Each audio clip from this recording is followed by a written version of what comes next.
to overpossess the football. If they do it well, they'll beat North Melbourne. If they don't, North Melbourne are going to have opportunities to win the game. That could be the difference, Drew. Essendon have a lot of uncontested marks. Yeah. And North get beat with that type of team. Can they stop it? Just some of the figures from this game today. For the winners, the Sydney Swans, Luke Parker, sensational, 32 possessions. He led all comers. Hanbury had 29. Nick Smith, 25. Jetta, 25 as well. Lloyd, 24. Shaw, 23.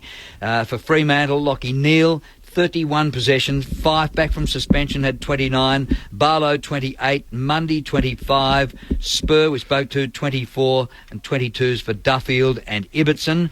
Overall disposals, 393 for the Swans, 351 for Fremantle.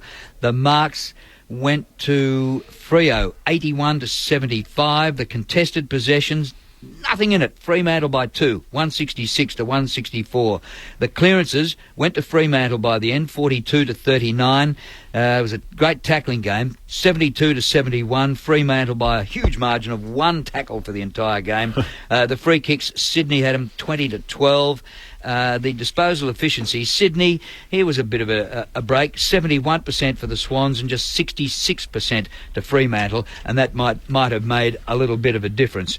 We've got a couple of minutes to go. I know that the votes for the ABC Footballer a Year are over because for the home and away season, but have you got a 3-2-1, better players than 3-2-1 for on the ground? I'll probably do the better players for Fremantle, Ty, and you do the Sydney guys. Look, the midfield was pretty good. Lockie Neal's had a breakout season. He had a great game today. Nat Fyfe has a huge influence on these games, has a wonderful relationship with Aaron Sandilands, who dominated the hit-outs. Barlow and Mundy got enough of the ball, probably didn't use it as well as they would have liked. The back six were quite good. Ibbotson is the standout free player, intercepted. Silvani, terrific matchup on Buddy Franklin. Look, they were pretty solid. It was only Matthew Pavlich as the standout player who kicked 4 games and was arguably, the best player for Fremantle tonight. A wonderful, wonderful player and great leadership from Matthew. Yeah, and I think from a Sydney perspective, just had an even bunch, an even weight of numbers tonight or today, this afternoon, where they really had an even number. You know, Park obviously had 32 and Dan Hanbury were standouts as midfield, but Nick Smith had a super job in Ballantyne, who came in as a dangerous forward, and we talked about how dangerous the leading goal scorer, and he does a job so many times over and over, and it was great to see him inside the All-Australian squad this year. But I think as a defensive group, it was the 2 defensive group that really dominated, and the midfielders in the end for Sydney that got him over the line. Righto, so we didn't bother giving 3-2-1? You've given them, have you? Well, I think Nick Smith was probably the best on ground. If you look at the influence Ballantyne has on a game, and Nick Smith had 25 possessions. Well, give it 3 to Smith. I'll give 2 to Matthew Pavlich, the best Fremantle player, and I'll hand the 1 vote over to you, Ty. I'll give it to Dan Hanbury. More footy tonight, coming to you from the MCG. Hope you've enjoyed the action from Sydney. This is how we saw the day. Down Shaw, moves it on to Grundy, runs to the logo, commentary side of the ground, goes inside attacking 50, that's nice players read. He marks 50 out, he'll pop it inside the forward 50, spoil came from Silvani, no, over the shoulder, Franklin will get the free kick. So Franklin with the lamp, he's kicked the goal. The Swans strike back. Luke Parker, and he'll need to kick this from 50 or look for a teammate. Very crowded. Yeah, I don't think he'll make the distance, but Parker actually kicked from about 52. It's a ripping kick, and it sails inside the right-hand goalpost. Good call, Ty. A goal to Parker. Now Rowan has it again just behind the circles. Not a great kick by him. An awful floater. Chopped off by Pearce for the Dockers. The kick to Pavlich, who takes the mark, hits the ground running. There's nobody in front of him. He started 40 out. He gets to the goal square and kicks the goal. Matthew Pavlich. Short from Pike. Onto McVeigh. Sweeps a hand pass over the top. McGlynn kicks the goal for the Swans. Slick play again from Sydney. Barlow gets it towards the outer side. Play on call and they'll take the advantage. The Dockers main runs inside attacking 50. Hands it off. The shot on goal from Pavlich. Oh, what a terrific effort by Fremantle.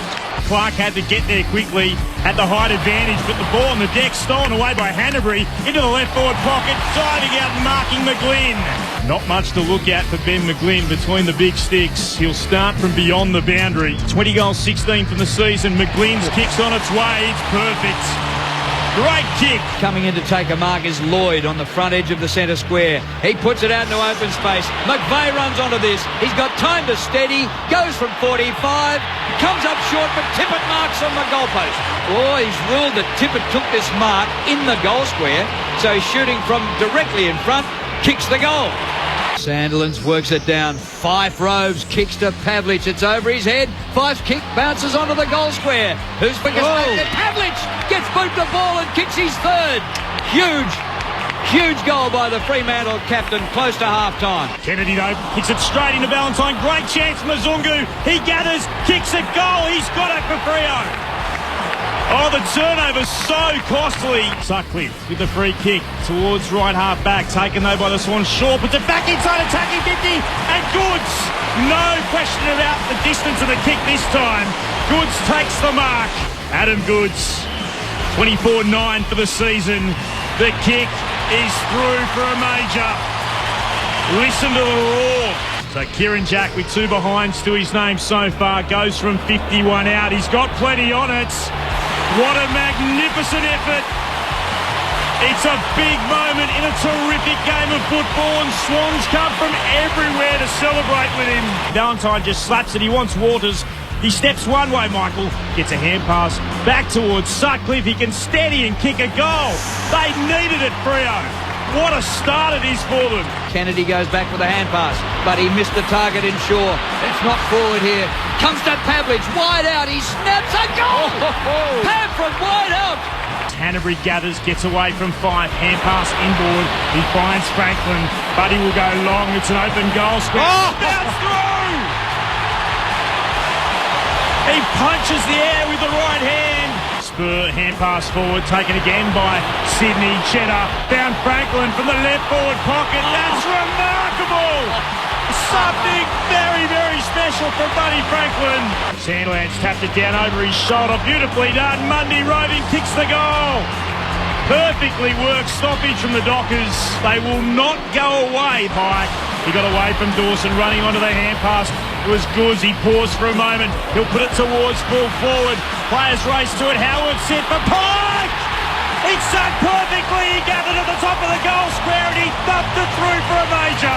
Up there with Stuffield. Couldn't mark. Spills down the Hill. Hill goes long towards full forward. He wants it by Walters. Walters marks under real pressure. And he elects to play on and kick the goal. Gathered off the turf by Franklin. Back to Shaw. Hand pass to Franklin. Silvani went to him. He allowed him to hand pass to Shaw. Easy effort from Shaw to find Hanbury.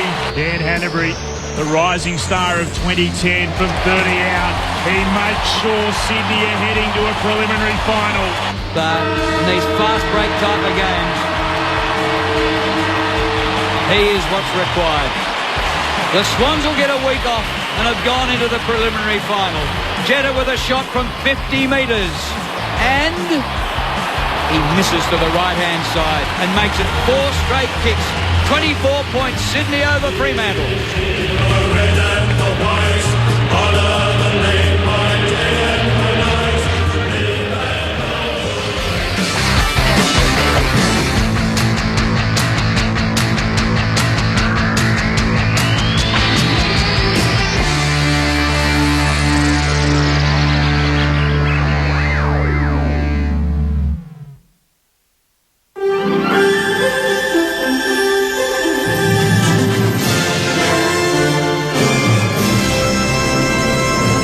ABC News with Candice Marcus.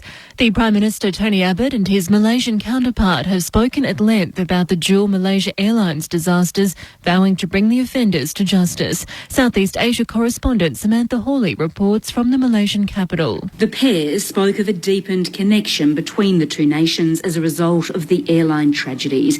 They vowed to continue the search for MH370 that's been missing for 6 months and bring the perpetrators to justice in the case of MH17. The Malaysian Prime Minister Najib Razak spoke of the importance of collecting more evidence from the crash site before winter sets in, saying it will be vital in a court of law. The leaders also discussed the threat from Islamic State terrorists in Iraq and Syria, with the Malaysian leader saying the group does not represent Islam. Samantha Hawley, ABC News, Kuala Lumpur. The lawyer for an Iranian family says they want justice for an asylum seeker who died after developing septicemia. Saskia Edwards reports. 24-year-old Hamid Kazai cut his foot at the Manus Island Detention Centre about 3 weeks ago. After the injury became infected, he was transferred to Brisbane's Mater Hospital, where he was later declared brain dead. His family gave the go-ahead for his life support to be turned off late yesterday. Their lawyer, Ruth Hudson, says Mr. Kazai's death could have been a case of negligence. Some early information does indicate that there may have been at least 3 critical junctures at which other actions could have been taken that may have saved Hamid's life. Immigration Minister Scott Morrison has requested a review into the clinical treatment of Mr. Kazai. The federal opposition is urging the government to make that review publicly available. Indonesian police say an Australian surfer who was found dead off Lombok, east of Bali yesterday, had complained to his friends of chest pain. Indonesia correspondent George Roberts reports. The 54-year-old was found in the waters off Lombok yesterday. It's been reported that he was hit by a wave and found by friends. But Lombok police told a contract cameraman who does work for ABC News in Lombok that the man had complained of chest pains 3 days before he was found dead by fishermen. Another Australian surfer, Peter Maynard from Queensland, is still missing. He was last seen going for a surf off Nusa Lembongan Island on the 27th of August. Members of his family have travelled to the island off Bali to help look for him. Earlier last month, a 27-year-old Australian died off Indonesia's Sumbawa Island after being dumped onto a reef by waves. George Roberts, ABC News, Jakarta. Authorities say it could be more than a week before they reopen the Mitchell Highway in southwest Queensland, where a major truck explosion happened last night. 8 people, including a police officer and 4 firefighters, were injured when a tanker containing more than 50 tonnes of ammonium nitrate fertiliser rolled about 30 kilometres south of Charleville. 2 motorists who stopped to help were also injured, and the truck driver remains in a critical condition in the Royal Brisbane Hospital. Police say the blast was so powerful the truck disintegrated, 2 bridges and 2 firefighting vehicles were destroyed, and a section of the Mitchell Highway is missing. An exclusion zone has been set up, and police say motorists should avoid the area until further notice. A 50-year-old man has appeared in court in Perth after being extradited from Adelaide to face sexual assault charges from more than 20 years ago. Catherine Long reports. Police allege Carl Bryn physically restrained a woman who was 35 at the time and assaulted her at a vacant property in Gosnells in July 1994. He faces charges of deprivation of liberty, indecent assault and 3 counts of sexual penetration without consent. The arrest came after police re-examined material from the case using new forensic techniques as part of a review of unsolved cases. Mr. Bryn was not required to enter a plea and shook his head in the stand as his charges were read out. Catherine Long, ABC News, Perth. And now taking a look at the weather for the capital cities for tomorrow. Brisbane, a few showers forecast, heading for 22 degrees. For Sydney, a few showers as well and a top of 19. For Canberra, some early fog, then a mostly sunny day with a top of 17 degrees. For Melbourne, a sunny day, heading for 21 degrees. Sunny in Hobart with 18. A sunny day in Adelaide, heading for 23 degrees tomorrow. For Perth, a shower or 2, increasing later in the day, heading for 20 degrees tomorrow.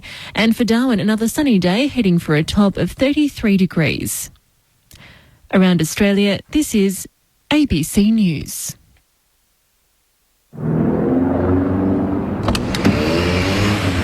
Hey. Hey, so you got the grand final tickets? No, I couldn't get them. What? What do you mean? You couldn't get them? Fell through. Oh, no, I'm not going to be able to get in. Well, not necessarily. Huh? I know where you can get some more. Francis Leach, she's got a couple. You serious? Yep, but there's a catch. Huh? You have to tune into his breakfast show all weekend to find out how to get your hands on them. Okay, well, where do I tune in? Grandstand Digital. Francis Leach has your tickets to the 2014 AFL Grand Final. Tune into Grandstand Breakfast Friday to Monday next week and find out how to win. Francis Leach. On mobile, online and on digital radio ABC Grandstand. Grandstand AFL. This is the AFL Final Series with ABC Grandstand. 100% pure footy. Live and commercial free. AFL. Grandstand AFL. Grandstand AFL. Melbourne grabs it. 30 out. Open goal. Magnificent. Ricochets back Hawthorn's way. Sewell from the pocket. Welcome back, Brad. White's it running. Can he finish from right to left? He does. Martin gathered it. They all went around him. And he stepped it through magnificently. Oh, I love that. Fife kicks around the body. It'll bounce through. Sensational goal for Fife. To full forward, Lake and Hawkins. Oh, Hawkins! 2 by Watson. Snaps the goal, the skipper. That's the winner. On ABC Local Radio and on ABC Grandstands Digital. So the Sydney Swans and Hawthorn have claimed all the favours on offer in a finals series, progressing directly to preliminary finals with the week off and with home ground advantage. And it now leaves the two eliminators. The sudden death matches. We start at the MCG. North Melbourne and Essendon, two teams who have mixed their form more ferociously than just about any others in the competition. Their best has been excellent.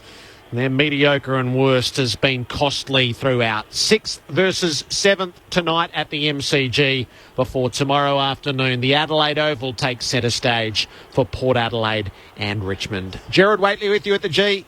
Mark McClure is with me. Sellers, hello again. Okay, Gerard, big day in footy. Huge day. Well, we saw last night probably the best side in the competition, and today nearly the best side again in the competition. Mm-hmm. Two good ones have got through, the two best sides, and that's how it should finish, 1 and 2.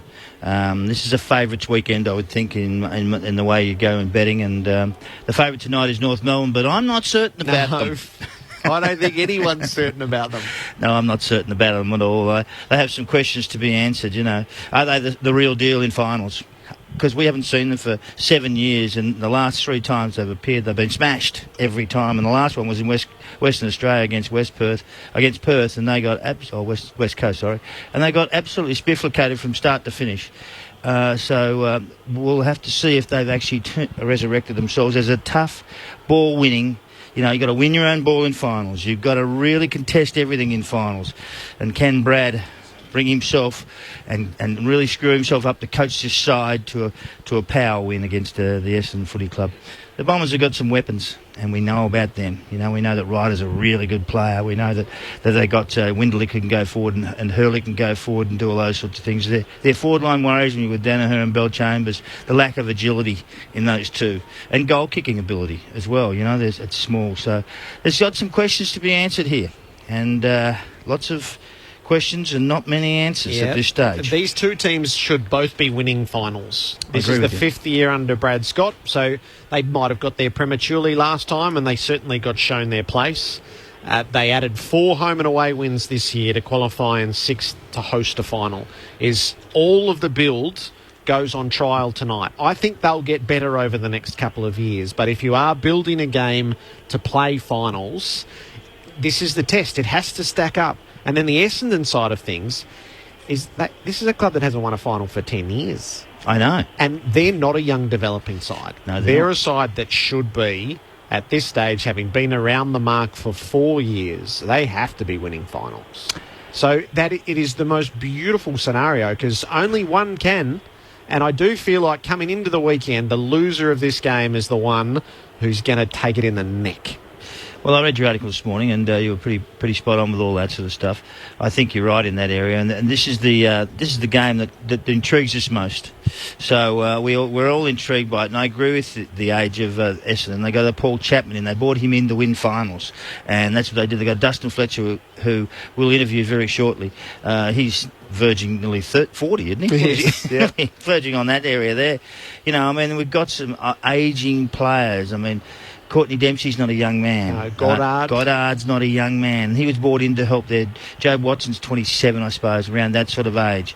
Or 29 he is now. 29 Joe Watson. So, you know, there's some ageing players in this side, and they need to win something, or else they're going to have to revamp again. Or they'll have to reassess where they're at, what position. So I agree with you there. But, you know, the 3 tall forwards for North are the ones that get me. Brown, Petrie and Black. They can stretch because I don't know if they've got enough to cover. If they have to put Hurley up forward, who comes down back to cover for them? And in a beautiful, clear night like this, not a cloud in the sky, what a day we've had. This would suit the Kangas right up their alley. Yes. We have a bit of a treat in this hour on Grandstand AFL. We're going to have Dustin Fletcher and Brent Harvey, the two most experienced players in the competition. Neither of them will be on the field for different reasons tonight. So we've dispatched half the team down into the North Melbourne rooms to await Boomer, Adam White and Adam Ramanauskas, the rest of the broadcast team tonight. Whitey, hello. G'day, Jared. You know how much I love going into the inner sanctum of a football club, and we've certainly got that at the moment because we're in the North Melbourne rooms. The boys have just had a bit of a kick around. Now they've gone behind closed doors into the meeting room where Brad Scott's just addressing the team now. And then once that meeting is finished, Boomer will come out and have a chat to us. I've dragged Rama, no, I wouldn't say reluctantly, into the North Melbourne rooms, but you see, North Melbourne and Essendon hate each other. So this is a very new experience for Rama. Get out of there.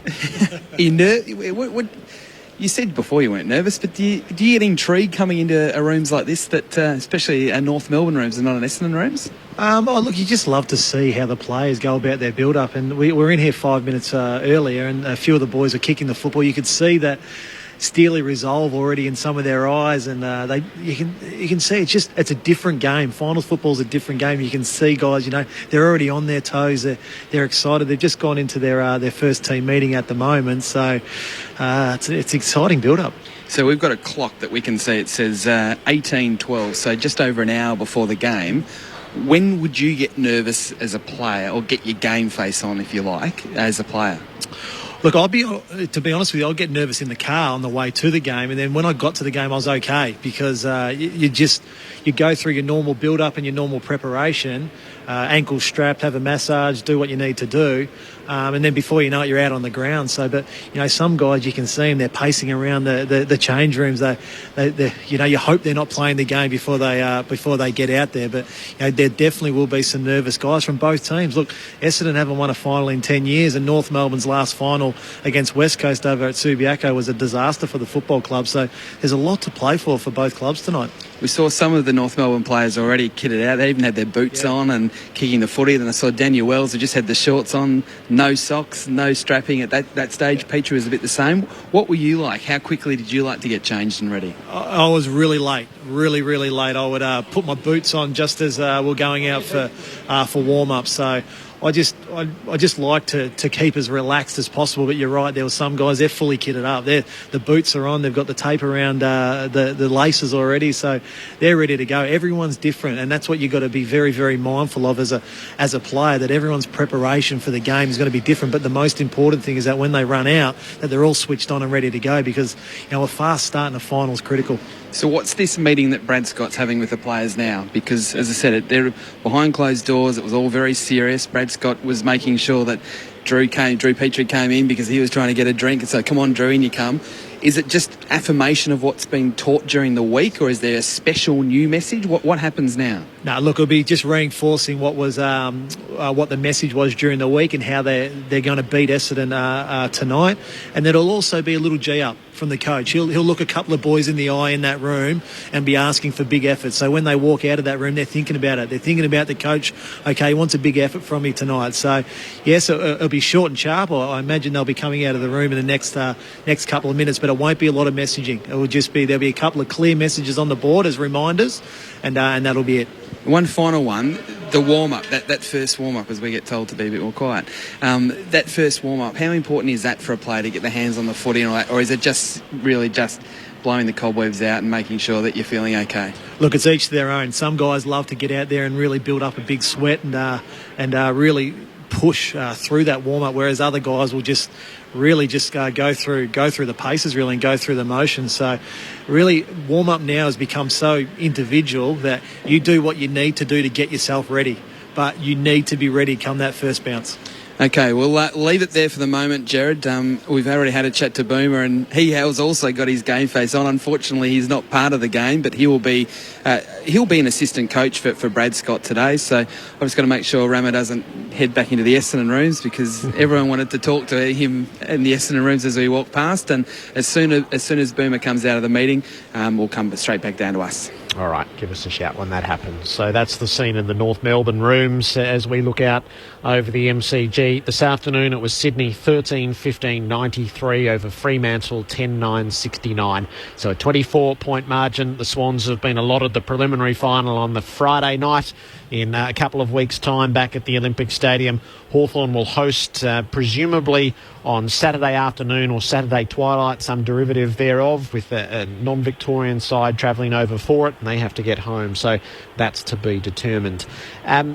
It's a final that will live for two Franklin moments, is it not, Sellers, where Fremantle drew within 10 points, and then from either side of the goals and from beyond 50 metres, Franklin nailed two in a minute burst that had plenty going. 10 million was a bargain. That's exactly the words you took out of my mouth. They were waiting there to spit those out. 10 million was cheap. But I agree with you, Jared. That's what he's there for. I mean, he had a frustrating day. They had 2 or 3 on him at one stage, or pushing back on him all the time. Silvani and Dawson did a pretty good job. I mean, they were super on those guys. And Tippett hardly, I don't think he got a goal, to tell you the truth. And Buddy kicked 3, but 2 of them were spectacular. Were just out of this world type stuff. And he moved himself up into the middle of the ground at some stage. He didn't move himself. They moved him to get away from I think it was from Silvani at some stage. And I really liked the way that they went about that. I liked Mike Pike and Sandlin's duel. That was a ripper duel. I mean, Mike Pike held his own. I'm not certain Sandland was 100% fit at this stage, but no one is, so it doesn't matter. As soon as you walk on the ground, away you go. Mazungo and Fife and Mundy and Neil and Duffield and Bullett, gee whiz, they had a go. They weren't left wondering whether they could win or not. They tried everything they could, and they were let down by not let down, but they're small forwards. We sat there with expectations of Walters and Ballantyne who were going to kick a score. Well, they didn't. They just didn't get their hands on the ball. Ballantyne was disappointing last year's grand final. I know we're going to go back to that, but gee whiz, that's 2 times in a row in big games.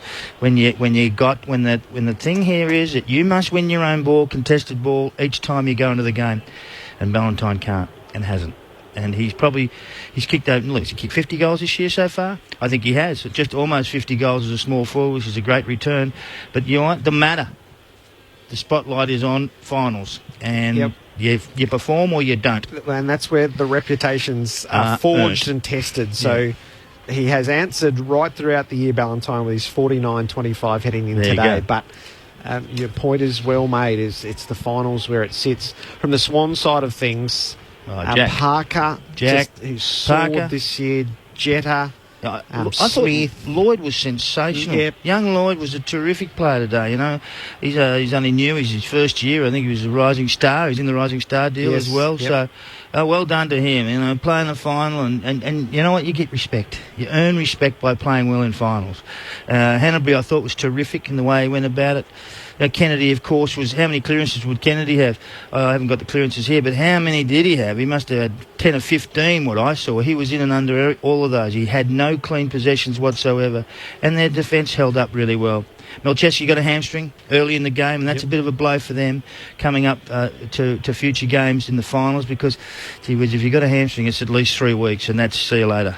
You don't make the last day in September. That's 21 tough. days is grand final day. Well, good luck with that one. I hope he's right, to tell you the truth. I hope they get there. He's a big blow for them because he's been a star in grand finals, as we've seen, and he continues to move the ball from defence into the forward line with the lethal left foot of his. He's kicked goals in grand finals, winning goals. So for him, that's unfortunate. I really liked Ibbetson's game too, down back. I thought he did a good job cutting across. Kennedy, I think he had 10 or 11 clearances. He had contested possessions. He was huge, Kennedy. And I think Shaw did a pretty good job down back, moving the ball from defence when Melchesi went down. Smith was really good. Look, that was a really good game of football. Yep. A terrific game, and it was only separated by Buddy Franklin's 2 goals at the end. Really, he separated the whole game. Just destroyed them. He broke their heart. Well spent money, I would say. The ground plays a role, doesn't it? They can't go flat out on that ground. One pocket was splashing. Yeah. The surface water in the right forward pocket on the right-hand side of the screen. Yeah. And when you compared it to last night, and players clearly make adjustments. Luke Ball told us this today because it's shifty underneath. But they played in third gear, sort of not trusting to be able to go flat out, and it just sort of deprived the game a little bit, I thought. And when you compared it to what happened last night here at the G, where you can trust the surf, it's in such good nick at the moment. It is just a pity. And I know the Swans are careful not to talk about it publicly and whatnot, but it compromised that final. Compromised the spectacle. Well, I think the AFL know it, but don't ever admit it. And I think 35,000 is a poor return. I think we can do better than that as a football world. Last night they said 75. I'm not so certain that's right. They're telling me today that they're going to get 80 odd here for this game. Well, we'll judge that. We'll know, because we've been here a few times before, and you can usually get a guide on who's in the ground to tell you what you're going to get on the scoreboard for numbers. So, are the finals down already on numbers? I'd say yeah. Tomorrow might pick it up a little bit over in Adelaide, where they'll get 52, because that's as many as they can fit in. But if they could get more in, they would have. The Tigers were flying over there to get a go at it. But look, that ground is. I've been out there, and it's not much fun, Jerry. We've gone out there, and it's not much fun getting out there, and it's terrible to get home. And we understand that. The SCG is a ripper. Yep, it's brilliant now, revamped, fantastic. I think they must go back there soon. So Fremantle goes back and hosts next Saturday night. It'll be 5:45 local time, so 7:45 Eastern, where they'll play the winner of Port Adelaide and Richmond. There was plenty in it for Fremantle today. Yeah. I wouldn't have any great fears about them. Look, I think their form over the last 3 to 4 weeks has been spectacular. They beat Hawthorn. They go and beat Port Adelaide over there, which was a ripping game. Both those games were fantastic. High pressure. Was perfect for tonight's this afternoon's game. And they produced again. They just couldn't get over the line. Pav was outstanding with 4 goals. He was terrific. 3 in the first half, and then he got 1 in the last half to keep himself in vogue. I would think in vogue with the competition. So good luck to him, and I think they'll get through to the prelim. Yep. Okay, Gerard Whateley and Mark McClure upstairs. So we have a real treat coming up on Grandstand AFL. Dustin Fletcher and Brent Harvey both to join us. Boomer is downstairs in the North Melbourne rooms with Adam Ramanauskas and Adam White. Thanks, Jerry. We've just got to make sure we don't get hit by the footies. Unfortunately, Boomer's not strip ready to play. He's got the assistant coach gear on. How are you feeling about it all tonight? Very nervous. Very, very nervous. It's probably a little bit more nerve-wracking dressed like this because I can't do nothing about it now, and I've been sitting in the box the last 2 weeks, and how little they can do from there. It's all the prep's done before the game and obviously during the week, so I'm a little bit nervous, to tell you the truth.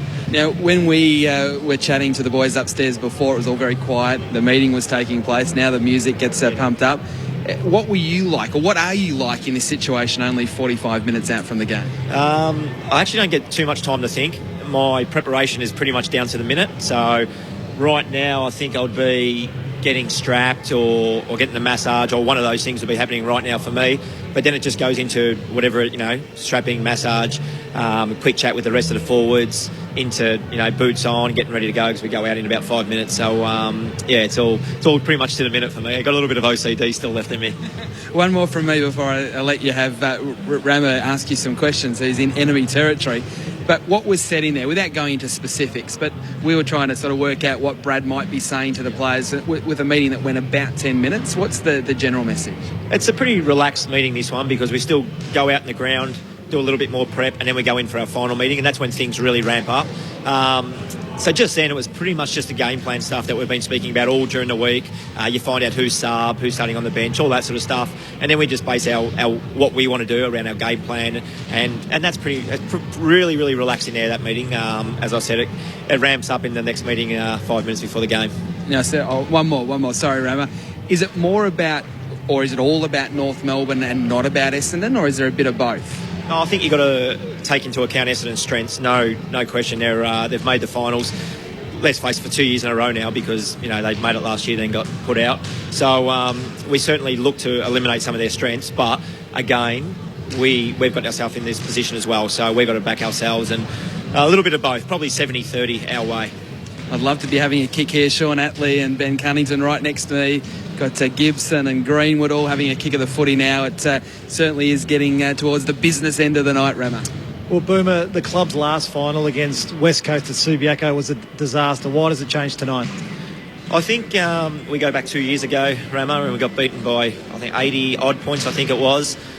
I just think a little bit inexperienced. You know, you look at you mentioned Cunnington and Atley and Gibson and Greenwood. These guys had probably 30 games. You fast forward another 40 games into them, and they're at 70 to 100 games now, some of them. So I think that's where we get our maturity from.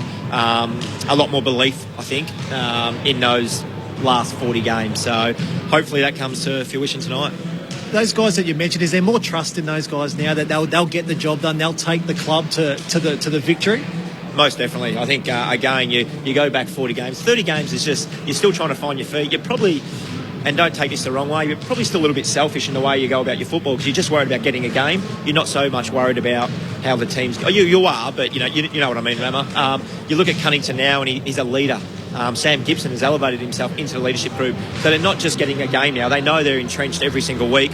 They are going out for team success. And hopefully, again, that comes tonight and we get to play another final next week. Without giving too much away about the game plan, where do you stretch Essendon tonight? Where do you think your guys' greatest strength is tonight? I think I always believe it's a battle of the midfield, and I think they bat pretty deep. Watson, Heppel, Zacharakis, is that how you say his name? Or Zacharakis, Stanton, these type of guys. But I believe our forwards can really get hold of him. Big Drew, big Benny Brown now, he's really found his spot. Aaron Black hasn't had the greatest year, but we know if we use the ball well, we can hit up and go through him. Kane Turner's come in, Lindsay Thomas. So we really think if we can get the ball enough into the forward 50 that we can put their defence under real pressure. Three guys and they're playing, all three of them are playing their first final. Turner, Luke McDonald and also Ben Brown. They're critical tonight because they just add that element of surprise, don't they? They do. I reckon Ben Brown's been absolutely sensational in the handful of games he's played this year, in particular the second half of the year. Kane Turner's come in, there's a lot of hype around him, and so there should be. He just gets the job done, what he has to do and what Brad asks of him. And who was the other one? Luke McDonald. Luke McDonald. Well, it's funny because I don't sit here looking at him as a first-year player. He's done 2 pre-seasons with us now. He's like a little veteran. It's unbelievable the way we go in every Monday morning and look at some really good stuff that we've done, and Luke's on 4 or 5 of them. He really sets the game up from the wing or half-back, wherever he's going to play. And this game could get spiteful because the clubs don't like each other, do they? It goes back a long time, Ramo, when you were playing as well. And you were still playing? Yeah, and I was still playing. So you're right. There's a 5-minute gap between Essendon and North Melbourne, and there's only one suburb, Ascot Vale, in between. So the rivalry's gone back a long way, and I think it's fantastic for football. Essendon and Kangaroos in a final on the Saturday night. And the last one from me, but this is killing you, isn't it? Because you live for these moments playing finals football, don't you? Mate, I live for football. I love me football, but when you're sitting here now and just sitting in that final meeting that last meeting with Brad, it's a funny feeling knowing I should be out there and I'm not. So very disappointed, but hopefully the boys get the job done. I get to play in September. Okay, we'll just move out the way because the boys are about to come past us, so they're all kicking the footy then. There's about 8 footies going around and now they're all filing in past us. Boomer's tapping a few of them in the back. Gee, Jack Zeeble-Rammer looks a lot bigger than what I imagined. They look huge, these boys. They're North Melbourne's midfield is huge, and it's sort of that Fremantle midfield where you got the guys at 188, 189 centimetres. They're all big boys. Andrew Swallow gives the thumbs up as he goes past Nicky Dell, who has been part of us with ABC Grandstand this year. I mean, this is a big moment for him, isn't it? Because he's been brought to the football club for this particular night. Spot on. So, yeah, look, there probably is. There's probably a lot of pressure on Nicky Dell tonight. But, look, he's a proven big game performer. Here's the guy walking past us now, Daniel Wells and Lindsay Thomas. Huge nights for both of those boys. Yeah, they've got the fire in the eye, but, they are the X factor, aren't they? And if one, let alone 2 fire, they're going to give Essendon all sorts of troubles. All sorts of troubles because they've both got genuine speed, and that will worry Essendon. Okay, so Brad Scott's just walked past. He's the last one to leave of the team. I think we've lost Boomer. Yep, we've lost Boomer. He's got a boss tonight. That's Brad Scott because he's an assistant coach. So we thank Boomer very much for his time. Of course, he's part of the ABC family in 2014. So we really do hope that all things go well for him tonight. And maybe we might even see him play again next week. But Jared, I've loved being down here. I want to have a bit of a kick. Just before you go, Rama, if I said to you that Courtney Dempsey's the Essendon sub, how would you react? Not very kindly, to be honest with you, because he's that guy that Essendon need. He's got genuine pace, which Essendon really lack. We're shocked that Dempsey's come up as the sub. Well, what that shows to me, Jared, is that Essendon want to bring the game in close. They want to have this as a real contested style of football because they know North Melbourne's strength is getting that football on the outside. So I think it's a massive risk by the Bombers because, for mine, he could have been a matchup for a Wells or for a Lindsay Thomas. And Bastonak's the sub for North Melbourne, which even that surprised me just a touch. It's amazing, Jared, like just a moment ago, all the players were in there having their kick, the music was blaring and whatever else. Now we're the only ones left. But the thing is, they will actually come back, and as Brent said, there's another meeting and there's a few more preliminaries to do, and then the rah really gets going before they come out for the final time. How many meetings do they have? They'll probably have two. So they'll have the Today. one earlier, and then just a couple of minutes before the game, Brad will get him in. Yeah. And just again, it'll be all about reinforcement, Sellers. As you know, just be, come on, boys, massive effort, let's go. We want to win the final. All right, get back up here. Good on you. Thanks, guys. Adam White and Adam Ramanauskas in the North Melbourne rooms where the Kangas have just emerged out onto the G, and so too Essendon to go through their warm-up. So, yes, that sub-news is most interesting. I know Dempsey, staggering, he can change the game, and I know that's an idea, but he looks like a plank of what they do. Yeah, and they actually play 7 forwards, both of these sides. They always have one back. North Melbourne always do, and Courtney Dempsey's the perfect sit-back player who can use and run. His run and his use of the balls is spectacular, and I'm flabbergasted that he's not there, to tell you the truth. Absolutely, I cannot believe it. So not Steinberg, I apologise. He's not there at all. But, Errol Steinberg's in, right? Yep. Errol Steinberg comes in and he'll play, and he's going to play on one of the talls, and that's why Courtney Dempsey's on the bench, Jared. The 3 talls up there, Black, Petrie and Brown, have forced his hand, I reckon. Yes, So that's half smart from the sense. It almost limits the capacity to be switching Hurley around if you wanted him to be forward, and that's clever. So that's a tactical move but I think they've got to chance their arm sometimes and do that. They can actually put someone on him, and it doesn't really matter who it is who plays on. Brown's a monster, so they have to stay one with them, whether it be Steinberg or have to stay with Brown. But you can actually give Aaron Black a small because he doesn't take huge marks. He's a running and leading mark player, so they can change that around slightly. So I was knocked about by that, but I understand why they've done it. So it is an intriguing night, and I'm sure Mark Thompson feels there's an element that there are strings that he has to pull. He's been doing it right throughout the weekend. He's laying it down, and we'll see how Brad Scott responds along the way. North Melbourne and Essendon in an elimination final. And just before we came on, we've had the other grand old man of football come by. It's fantastic. It's very rare. It's very rare to get an audience with Dustin Fletcher. It's such a pity that he's not part of it at the moment, but he's had the finger surgery and he's joined us on Grandstand AFL. Thank you.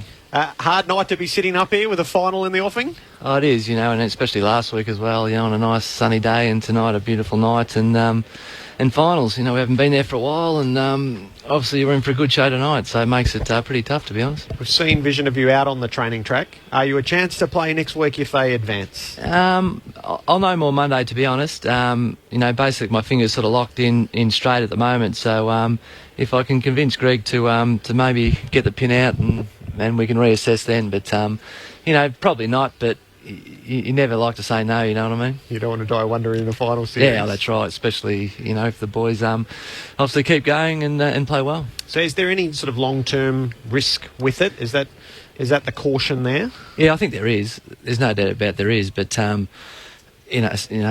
you've got to just play, you know what I mean? And there's sometimes when you've just got to, take your medicine and get it fixed, but it is going really well, but just a bit frustrating because you obviously want to be out there. Yeah, you've obviously kept fitness levels up and whatnot all the way through? Yeah, I've been able to run, which is good. I can do basic ball skills, obviously tackling and a few things like that. You obviously you can't do, but plenty of running, and also the VFL boys have still been training too. So they've been doing some pretty big numbers and been training pretty well too. So. Yeah. You haven't had to deal with too many periods of frustration injury-wise along the way, have you? Not really. Early on I had a bit of an ankle that kept me out for a fair chunk, but I've been pretty good. I've had, bits and pieces, and I think, take suspensions out of it and all the rest of it. But I've averaged about 18 games a year through, for 20 odd years, so which isn't too bad. How have you gone staying motivated through a period like this then? Oh no, that's not a worry. As I said, when the VFL, our team are obviously out, so I've got there's 10 blokes there still training hard. So I've got a good bunch of guys around me training, and when the sun's out, out the new facility you're training, it's really good to train. Dustin Fletcher with us on Grandstand AFL. Mark McClure and Adam Ramanauskas. Well, Fletcher, you must be, I guess, proud. More's probably a better word of the form of Carl Hooker. Obviously in the All-Australian squad and Michael Hurley. I know you've had so much to do with them over their careers so far. Yeah, and, to Cale's credit, he's... there's no secret that a year or two ago he was nearly up for trade, and he pretty much put his hand up and said, I want to be part of the Essendon Football Club, and off his own bat he went out and got, he's trained hard, by himself over the break, and the year he's had's been great, and we all know Hurl's ability as a forward and a back, and two good big blokes to have back down is very good. It's such a solid back 6 or 7 now. I think 4th in the competition for points against. It's something that was addressed early, obviously, when Hurdy come in. Now, obviously, with Bomber, it's a really tight and strong back 6. Yeah, it is. And to be honest, not just the defence, the 6 defenders, but our defence as a team over the last, you'd probably say 8 to 10 years, hasn't been, where we want it. And as I said, we're 4th with points against. So we're in the competition. We're up there with the better teams. So you're in football games. We've obviously got to kick a winning score, but our defence has been pretty solid. Dusty, 20 years in, what excites you about the game? What keeps you excited? I think that, to be honest, it's just the change of the game. Football today, 5 years ago, 10 years ago, is obviously a different game. And I said to someone the other day, they said to me, "Oh, you look sick." I said, "Oh, what do you mean by that?" And I've actually dropped down 89 kilos, and Ram will probably know this. My skin folds are usually up, top end. I'm in the fat group. I'm in all the rest of it. But you're kidding, aren't you? No, I'm actually fair income. That's the worst bit. But they were down to 40, so and that's the lowest I've been by a mile. So it is a running game. There's no doubt about that. And your ability to hit targets in today's football is enormous. Can you remember games 20 years ago? Do you remember them all? Oh, I can, because it was usually me in the goal square on... some of the big guys. Someone like Jason Dunstall out at Waverley, and there's no one else around you. So, but that's changed again. You might have 3 or 4 guys go through your matchup, and you've just got to try and beat them. So, yeah. So you've had a lot of time playing on talls and smalls. The small guys that you man up on, who's the best of them, and who's the best of the big tall guys that you've played on? Modern and old, because I think we can go through 3 decades. Yeah, can't we? You go through a lot, and my memory's probably not as good as 21 years. But I always found Matera from he was one that was a small forward and big ground and could kick some unbelievable goals. Talls, it started probably my first, Stephen Kernahan and guys like that were they all great players, and then, as I said, that period between probably 93 and 2000 with Ablett, Dunstall, Modra, You play on Ablett? Yeah, I played on him. That? Yeah, pretty tough, obviously, but I was a little bit lucky sometimes when I played Geelong, because if I wasn't on Ablett, there'd usually be a tall deep, so I could pick him up. But Ablett, actually the day he kicked 14, and the day Fish kicked 10, I didn't actually get a go on him. So lucky you, lucky me, yeah. So you've had an enormous time, and it's been it must be a lot of fun, because the greatest part of our life, and remember who's played, is playing. Yeah, I tell you what, it finishes when you finish. Yeah, it does, and I think to be honest, the things you miss when you do finish is coming here on a Saturday night, and there's 90-odd thousand. I'm not sure how many's going to be here, but you will miss those, and you'll miss your 40 mates that you muck around with every day. So you go straight on benefits after this? Retirement benefits? It'd be nice. It'd be nice. I think the old man's not far off him, so yeah. So what are you thinking, Dustin? What are you thinking about next year? To be honest, again, I'm going to wait till he's obviously back, and he's back at the club, and we've had a few chats, and to be honest, the talks are going pretty positively about next year. But in saying that, I said to someone before, we're playing finals tonight, and obviously, I'm not playing, so it's about the boys tonight, and we'll sort of worry about that sort of stuff, when it when we do finish, and we'll go from there. But as I said, the body's all right. I'm not saying I'm going to play 22 games if I sign a contract, but I think I've still got a few games in me. Have you felt in the best moments of this year, and we've looked on and thought and marvelled at the fact that there didn't appear to be much decline, have you felt a subtle decline? Maybe a little bit towards my probably last 3 or 4 games. But in saying that, I think my first 10 or 12 games were probably better than last year. So that's where I sort of thinks it's at. There's been obviously a lot of retirements too, and and that's the great thing about football. Everyone's got their say.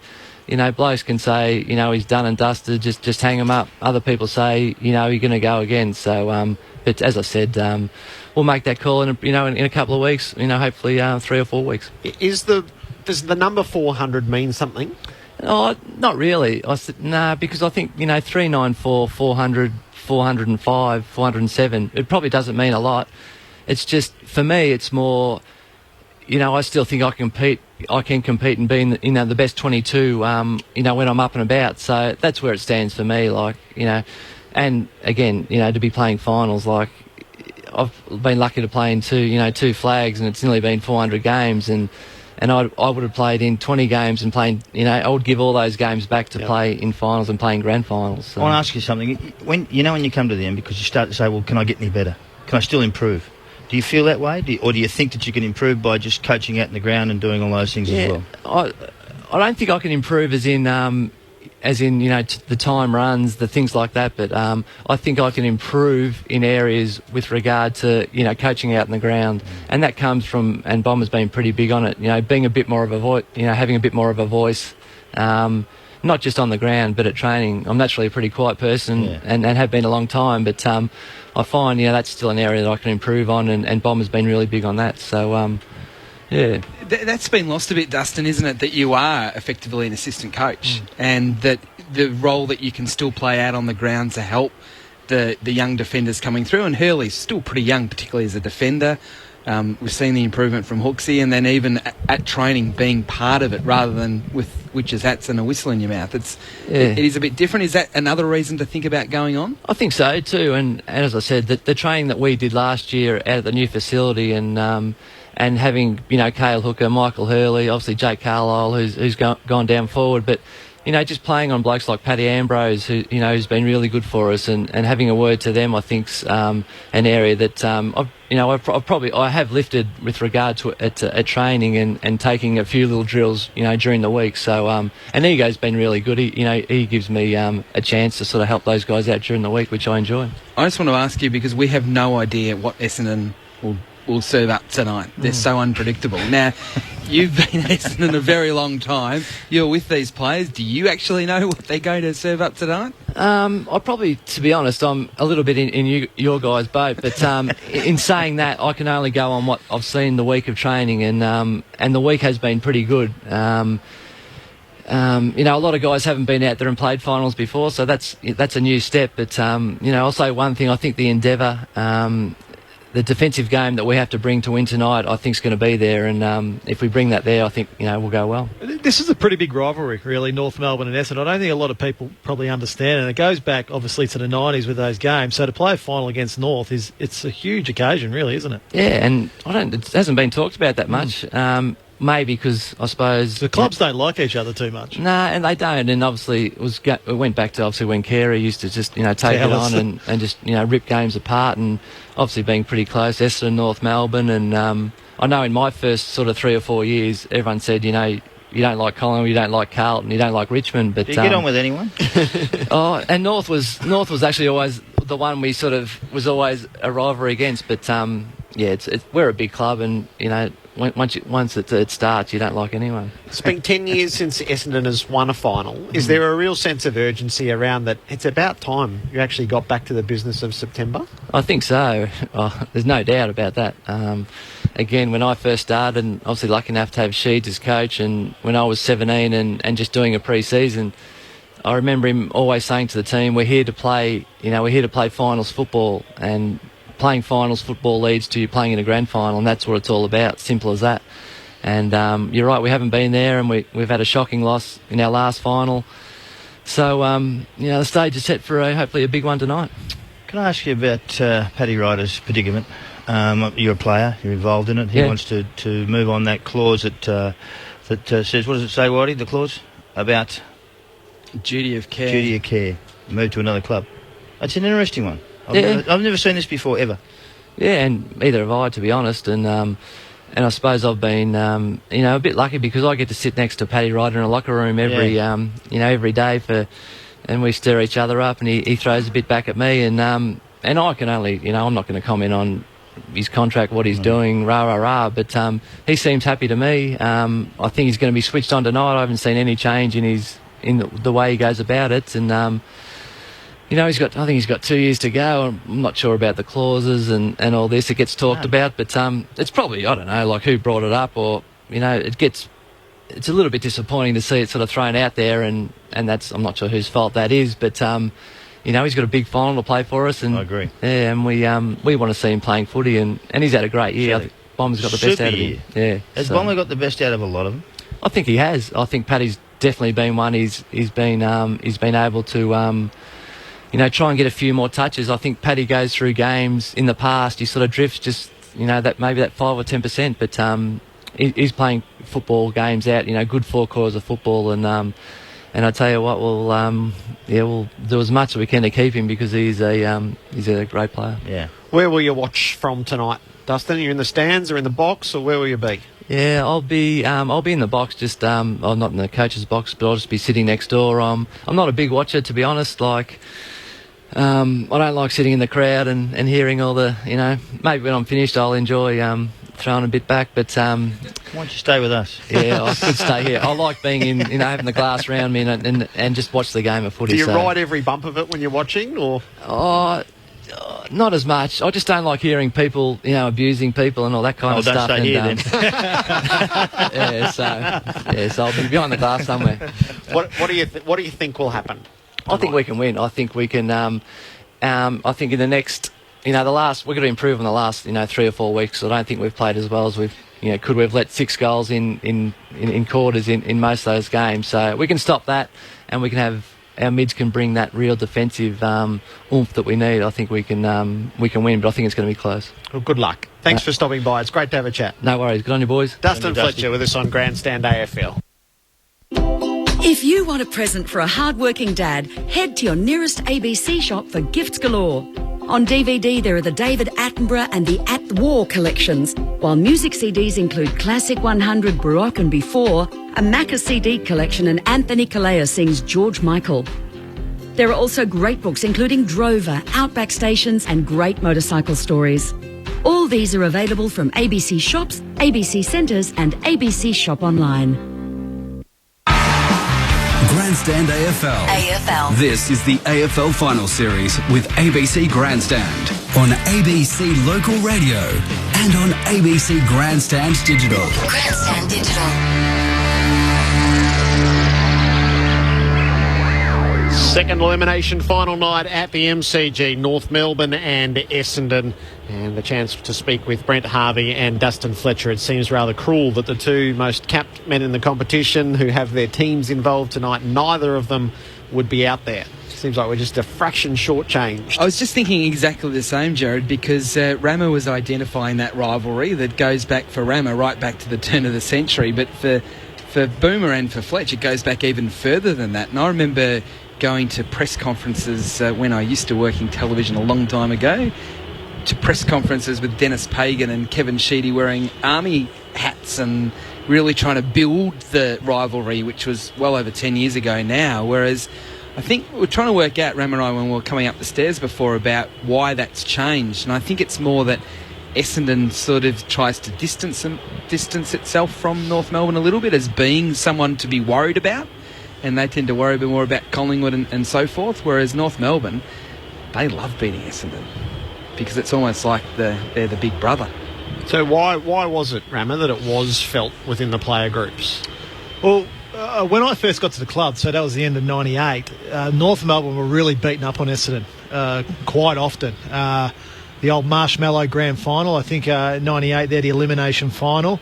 But as Fletch said, Carey had just dominated Essendon, but also there was a couple of incidents where a few of the North Melbourne bigger bodies had went after a couple of the Essendon smaller bodies. And this was, I'm talking Matthew Lloyd.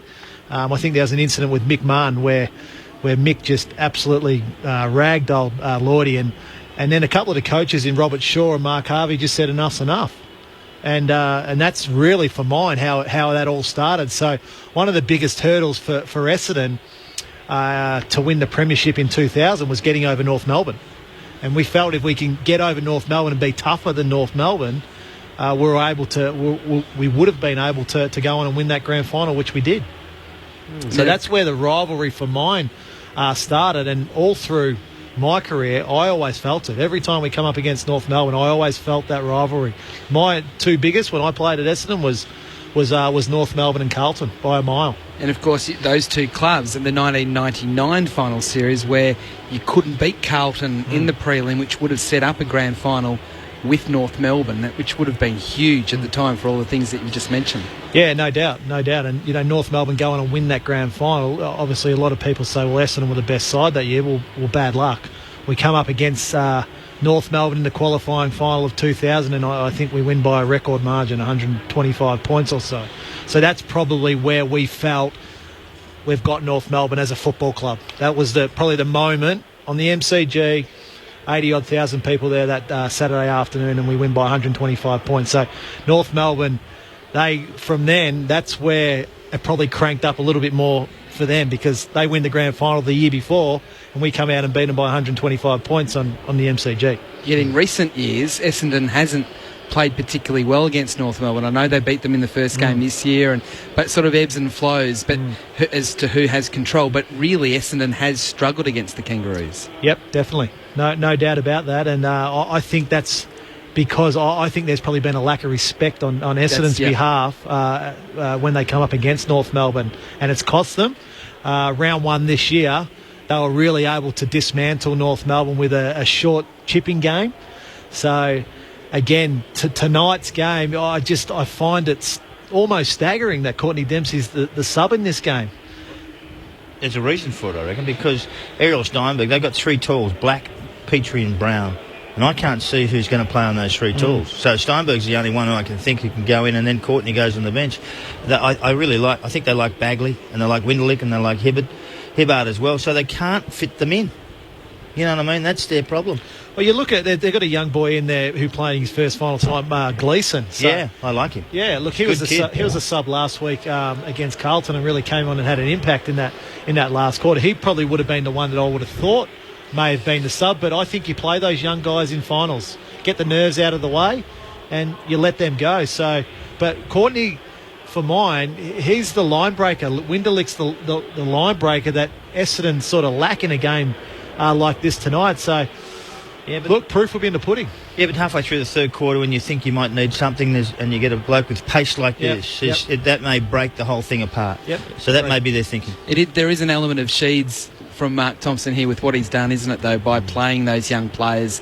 Steinberg, it might be seen as a bit of a risk, but he's backing him in, and Gleeson's another one that showed some really good signs early in the year, as you said, and did do well when he came back on, but it doesn't matter, according to Bomber. He'll play them, he'll trust them. Well, as Sal has said, Mark Steinberg is 191, so he's that third tall matchup. So whether he goes to Black or to Brown, I'd imagine Hooker plays on Drew Petrie, and then Hurley will play up the ground, because Hurley's probably a bit more of an accumulator across that half-back line, where you want Hooker standing behind the football. Most intercept possessions in the competition this year, Carl Hooker. So for mine, and you mentioned it, Whitey, it's down in the ruins. Petrie or Lindsay Thomas need to have a 4-goal game tonight for North Melbourne to be a chance to win. Aaron Black's a centre half back, so that's where Hurley will go. Centre half forward, that's where Hurley will go. He'll go with him because he's a runner, he's a mover. The other two are sort of more stagnant. Have you got this pegged as a high-scoring game or a low-scoring game?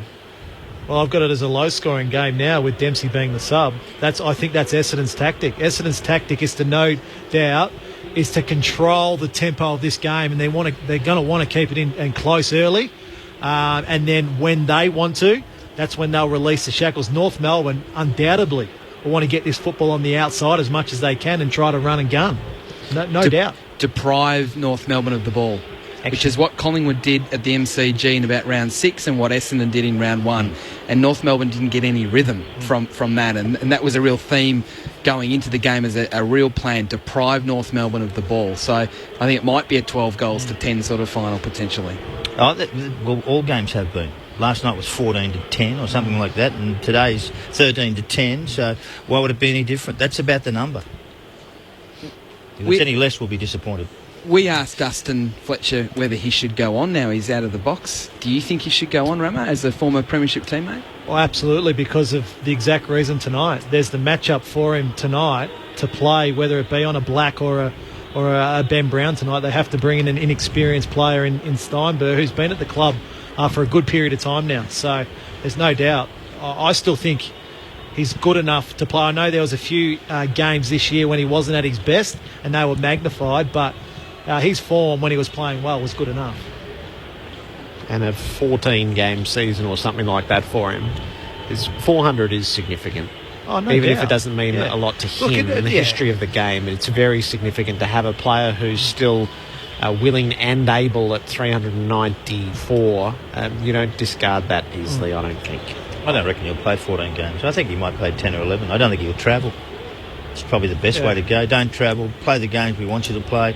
Be ready for some of the others, and maybe you don't play in the finals if we get there. The issue is the point you raised the other night, is they have looked sound in defence. For whatever else is not working, they've looked sound in defence without him. They have. They look terrific in defence last couple of weeks without him, and they can cope without him. You put him back in there. Do you just test that, or I don't know? They look pretty good without him. Is that a structural thing that Essendon is now a good defensive side rather than the players that are in it make them a good defensive side? No, I think it's the maturity of Hooker and Hurley. Hurley's moved back this season, I think, has been significant, because for mine, he's a far better defender than he is forward. He reads the football a lot better as a defender. Carlisle, he's had his moments as a forward, but they're in a, if it doesn't work for Carlisle, they just throw him back. That's no big issue, and then they can potentially go and try to get another player as a forward. But don't underestimate the impact of Michael Hibbert. I think he's been a terrific player for the football club. He was drafted late, but also there's one other guy really unheralded, is Bagley. Yeah, they trust him. Totally trust him. Essendon haven't had a really good small defender since Mark Johnson. So Bagley now has come in, and he's able to do, as Sally said, they trust him to do the job on those small forwards. So I expect him to stand next to Lindsay Thomas at that first bounce tonight. He took a massive knock late in that game, right on the siren, the final siren. So, he was clearly concussed, and it opened up a big cut above his eyes. So it'd be interesting. His first contest tonight, I think, will be really interesting. Lindsay Thomas is a bit of a wild card. You don't know what you're going to get from him. He's a goal kicker. 3 to 4 is about his number per game in a big game like this. And sometimes when they battle with Petrie and Black and Brown to kick goals, he's the only one who does. So he's almost your focal point. So 0 in 2 finals. Petrie's never kicked more than 1 goal in a final. Correct. It's a massive night for North Melbourne. Yeah. It's a massive night because the way they're setting their football club up at the moment, they're thinking they're going into premiership mode. So this is a huge night for North Melbourne to go, okay, elimination final, MCG, Saturday night. This is the start of where to our build towards the premiership, whether it be this year, next year, or the year after. It's a huge night because their game a couple of years ago against West Coast at Subiaco was a disaster. They were just comprehensively beaten. And Essendon's the same. Essendon in the mindset of, we're a good football team now. But they haven't won a final for 10 years either. Yeah, but they're old as well. They're midfield, and you mentioned it. I was listening. Watson, he's 28. Yeah, Goddard. So they need 29.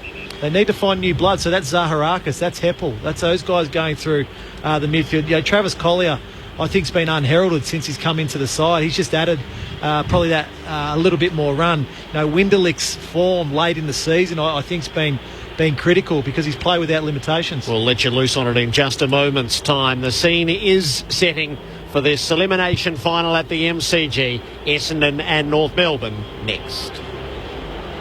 Free the people hand in hand. Following the huge success of Macca's Top 100 comes Well, I Love It. with the big hat inspired. A hand-picked collection, some of Macca's favourites, your favourites, a celebration of singers and songwriters.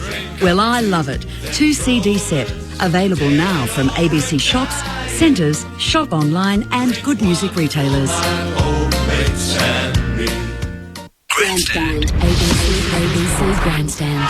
On radio, online and on digital radio. This is the AFL Final Series. It's the opportunity to do what we do, go to the well every week with your mates. That's what we find enjoyable. And, you know, that holy grail, that cup at the end, that's what it's all about. Grandstand AFL. I just want to feel this moment. We know the enormity of the challenge, but this is why we play this game. The opportunity's here. It's the obligation, it's the challenge, it's the excitement to perform for this plane. Competitors want to stand up in September.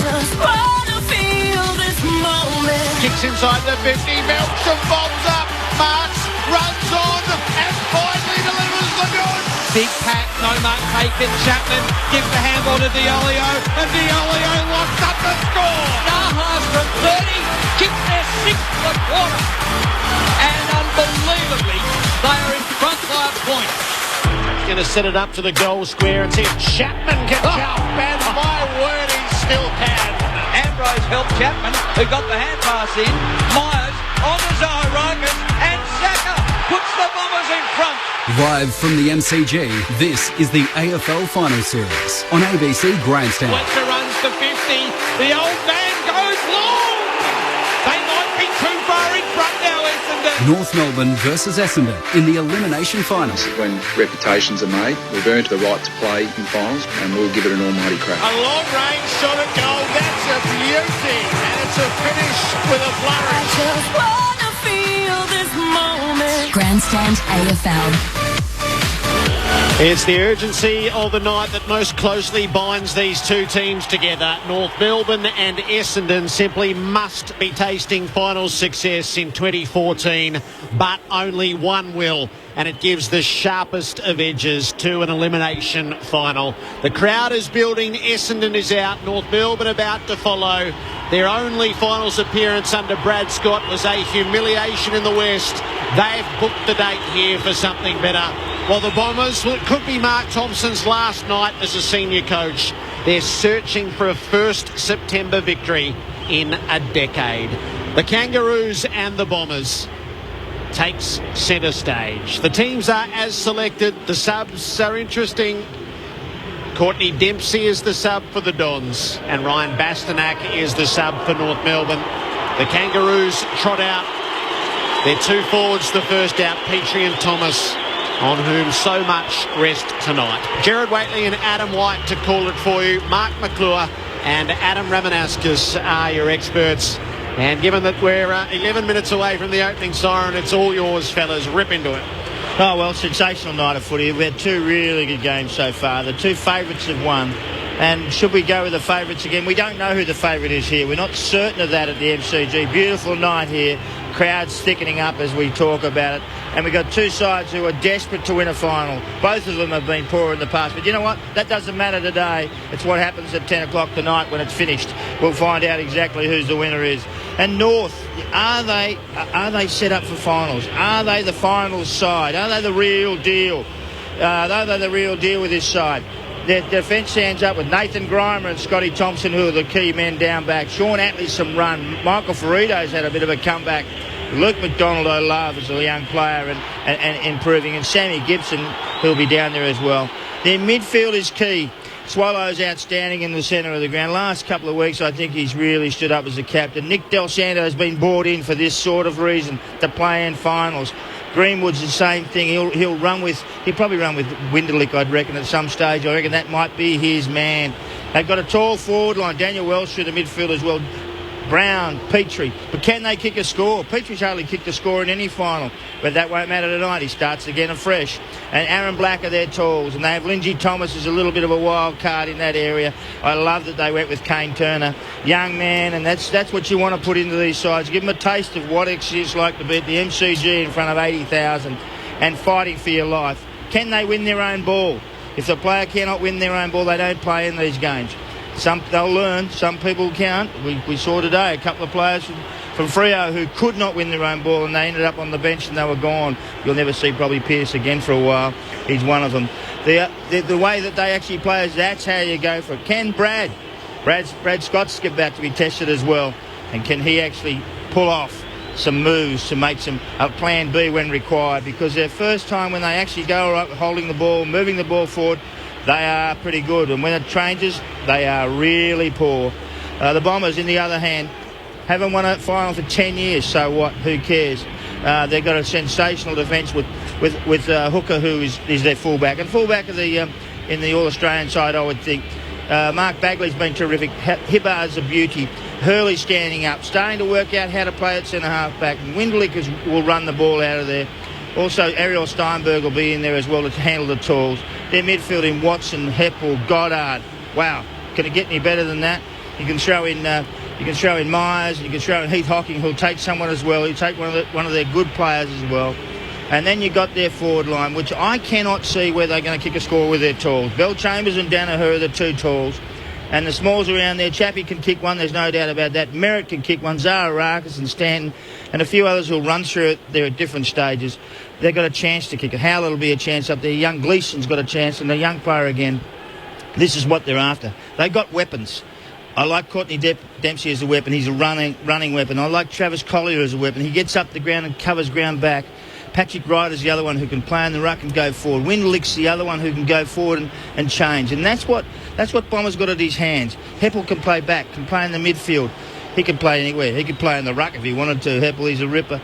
And I like the way that they go about it. And they can move Watson forward as well to put some pressure on. So he's got some weapons at his hand. But will he use them? Has their forward line got enough scoring power? There's some questions here, and we'll find out the answers in the next 2 hours. Oh, well, look, we certainly will. And look, it's just so exciting. Saturday night, there's going to be a big crowd in here.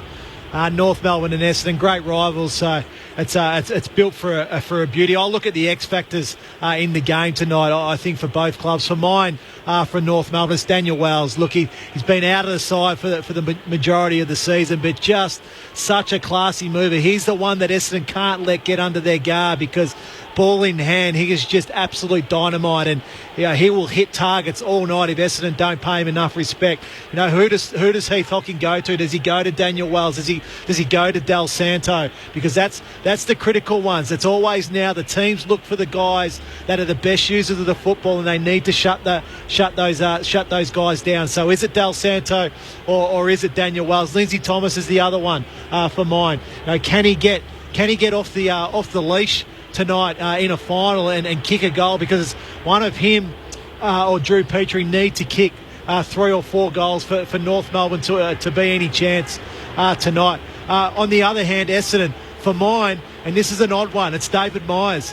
I think he's the X factor tonight for Essendon, because he's the long kicking midfielder that Essendon lack. He's that big body. We're down in the rooms early in the game, and Zeeble, just a massive body.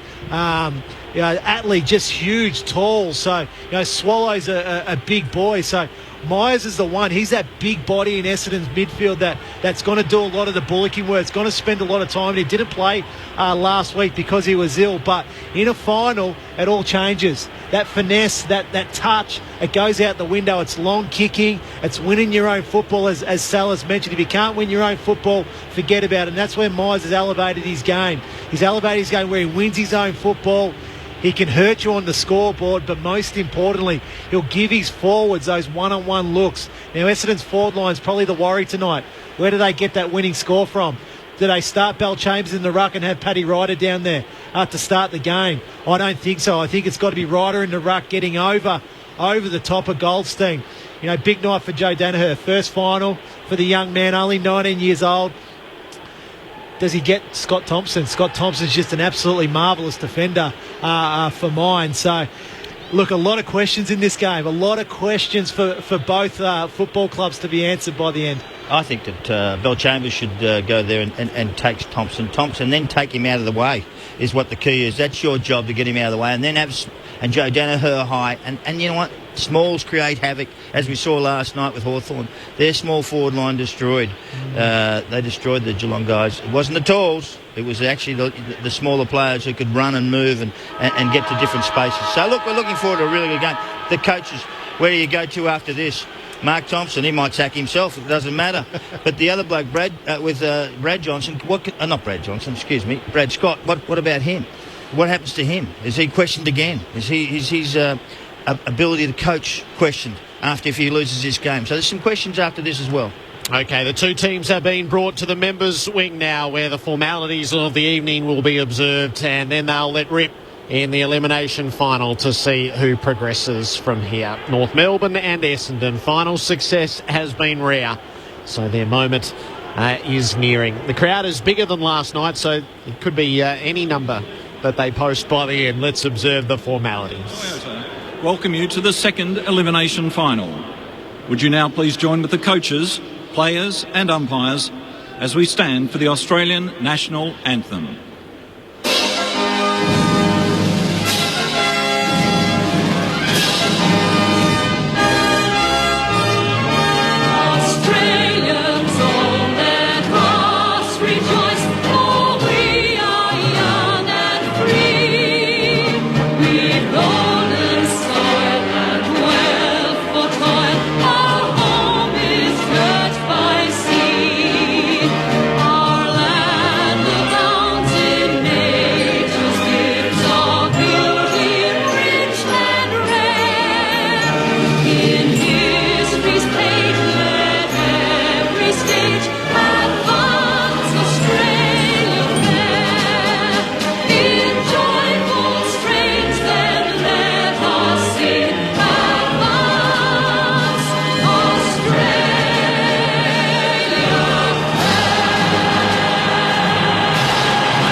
The roar of hungry fans. Last night was the roar of contented fans who've seen their teams on bigger dates than that. But tonight there's that real edge in the air around it. North Melbourne and Essendon in a simply must-win final for all manner of reasons. Martin Blake's in the front row for us tonight. Marty, welcome. Hello, Jared. What an awesome atmosphere it is. I'm a little bit surprised by the crowd, I must admit. Last night it was a little bit unders, wasn't it? I was surprised when they put the 74,000 up as the count. I think Whitey, for one, was a bit cynical about that. The conditions are terrific down here. The surface is actually quite dry. There's just enough breeze to keep the dew away, and it's about 15 degrees. I wanted to mention Kane Turner, this 18-year-old North Melbourne player, just before I cross back to you. The boy's 18 years old. He's from a place called Red Bluff up near the Murray. He's only been to the MCG once in his life. There's a great story about him in the Age this morning. He came down as a kid barracking for Richmond and watched a game here at the MCG. He's never been back here since. Never played a game, and here he is in a final with 75,000 people. So looking forward to it. I'm tipping North, boys. The old schoolboy footballer. It is such a great tale. It's such a great tale. Mark McClure, what are you thinking? Well, I'm thinking that this is a favourites weekend. If you finish on top of someone else, you should win, and I'm going North for that reason. Adam Ramanaskas?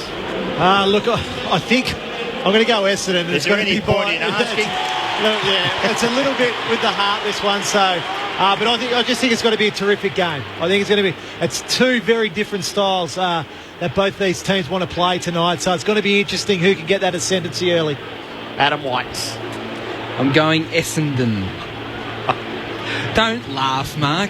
Jared played the heart card last night. I'll play it tonight. I genuinely don't know. No, I don't with either. Essendon, but with absolutely no conviction whatsoever.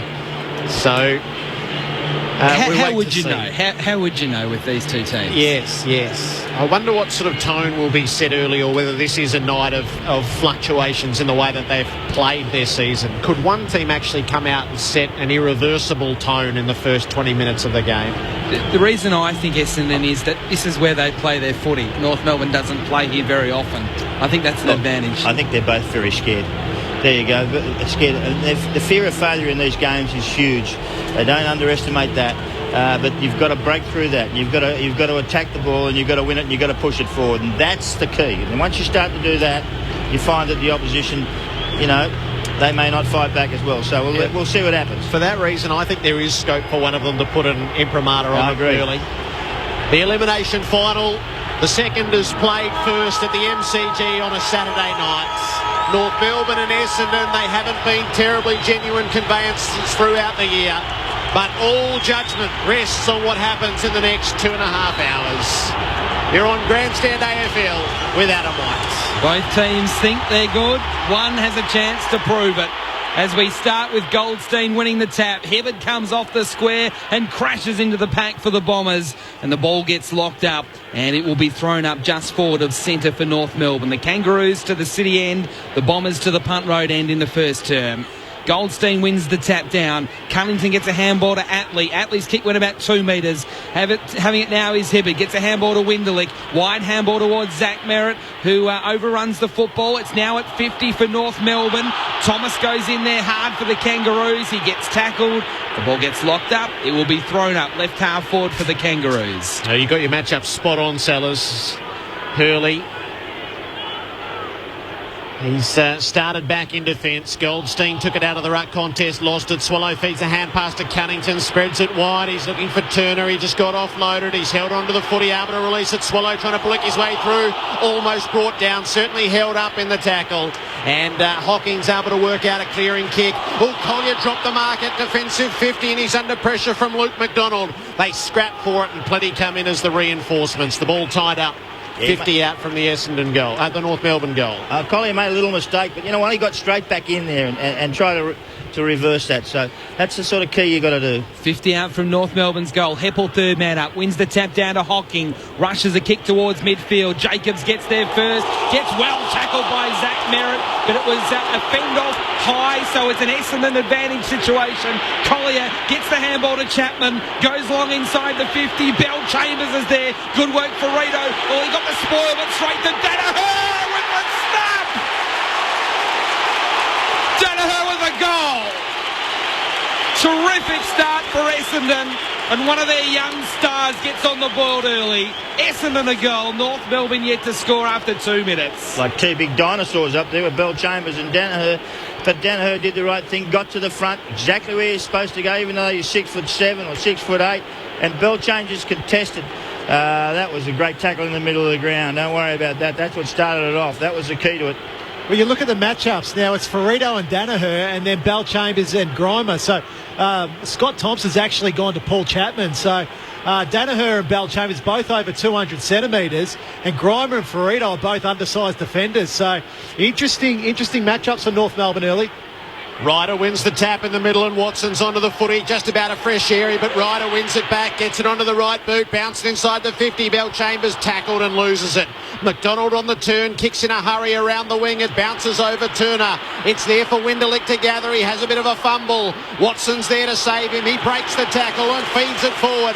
Heppel gives it to Winderlick. He's got it smoothly this time. Danaher on the lead. Oh, he grabbed it just above the turf, not paid. It bounced off his chest. He denied the mark. Howlett pulls it clear. A push in the back. It's Danaher's free kick.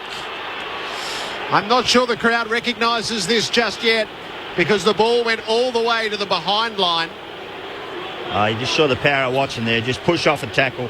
That's what you got to do. You got to break tackles in games like this when you're that size. And Joe's 6'4" and probably 100 kilos, and he made mincemeat of his opposition, and then started that foray forward. So terrific stuff by the captain. So the kick is with Joe Danaher. It'll be a set shot from 50 metres out, slightly to the left. And those in the stands are just realising what's at play. North Melbourne fans don't like it. Essendon fans are full of hope. Could Danaher post 2 in the first 4 minutes? The left foot drop punt says no. It's out to the right, and it'll be off hands and through for a behind. Essendon by 7. I'm not so certain those matchups are right, Rammer. Del Santo in short. Oh, Wells didn't mark it as the pressure came late, but it came back to Del Santo. This is a much better kick, a longer kick, and Scott Thompson marks it at left half back. But some anxious moments there. Thompson's going to go back to fullback to Grimer, who goes short to right, who's hemmed up against the behind line. So Essendon have done well here to trap the ball in. As Wright goes high to a contest, he wants Greenwood. Spoil there from Hibbard, who then applies a good tackle. Greenwood's handball is a little iffy towards Swallow, doesn't reach him. Chapman goes in hard for the Bombers, locks it up. It'll be thrown up 70 out from Essendon's goal, left half forward. Neither side are playing a +1 in back half or a spare. It's all just one-on-one all over the ground. This is finals footy at its best. Ball gets thrown up. Again, Goldstein beats Ryder. It comes back to Goldstein. Pumps a handball to Gibson, to Swallow. Now to Ryder at defensive 50. Kicks to midfield. Wants Lindsay Thomas. Spoil came from Bagley. Gets to the back. Bagley mops up. Gives the handball to Gleeson, who's well tackled by McMillan. Terrific tackle. It's called a throw. So a free kick to North Melbourne just inside the centre square. McMillan's got options to his left. He dinks the kick for Wells. Gives it to Thomas. Runs to the 50. Has a long-range shot. Brown rises one hand. Couldn't pull it in. Steinberg runs away from him. Hand pass to Hurley. Gives it to Stanton. Hemmed in on the boundary. Clears the defensive 50, but not for long. He kicked it straight to Scott Thompson. Inside the 50, McMillan waited. The spoil was made. Danaher and Hibbard combined with Chapman. And Heppel has it now. He kicks to the members' wing and Hocking. The Bombers are wide open down the field. Hocking waits it perfectly for Danaher. He played a big part, this kid. He's had a terrific start to this quarter. So the third shot at goal here for Joe Danaher. And what his opponent's trying to do is trying to drag him up the field. But Joe then was able to get back to goal quickly, which is what you want. It was great vision by Heppel because Hocking was out on this wing alone for a long period of time. So, and then it was a terrific kick, terrific squaring kick by Hocking. It's the same set shot as the previous, which proved just a little beyond Joe Danaher. He needs to hit it with the full momentum. Left foot drop punt, got it better. Can't get it in. At the left-hand post, it fades on him late. He's got 1 goal, 1 and a rush behind, which he set up, and that is the whole score thus far. It's a significant impact, isn't it? In the first 7 minutes of play, 3 shots at goal. The short kick into Grimer, who's in the back pocket, but again he's really bereft of options, so he goes long to a contest. Hurley to spoil away from Black. It was a decisive spoil. It finds the boundary. Defensive wing for North Melbourne on the southern side. So the Ruckmen set themselves. This time it'll be Bell Chambers against Goldstein. Bell Chambers wins it down. Look for Stanton. Got a hand to it, but couldn't hold possession. Gibson went in there. Then Joe Watson. Good little tap out to Hocking, who gives it across to Goddard. Goddard's kick to the 50 is good, and Howlett marks. Now he's right on the boundary at the 50.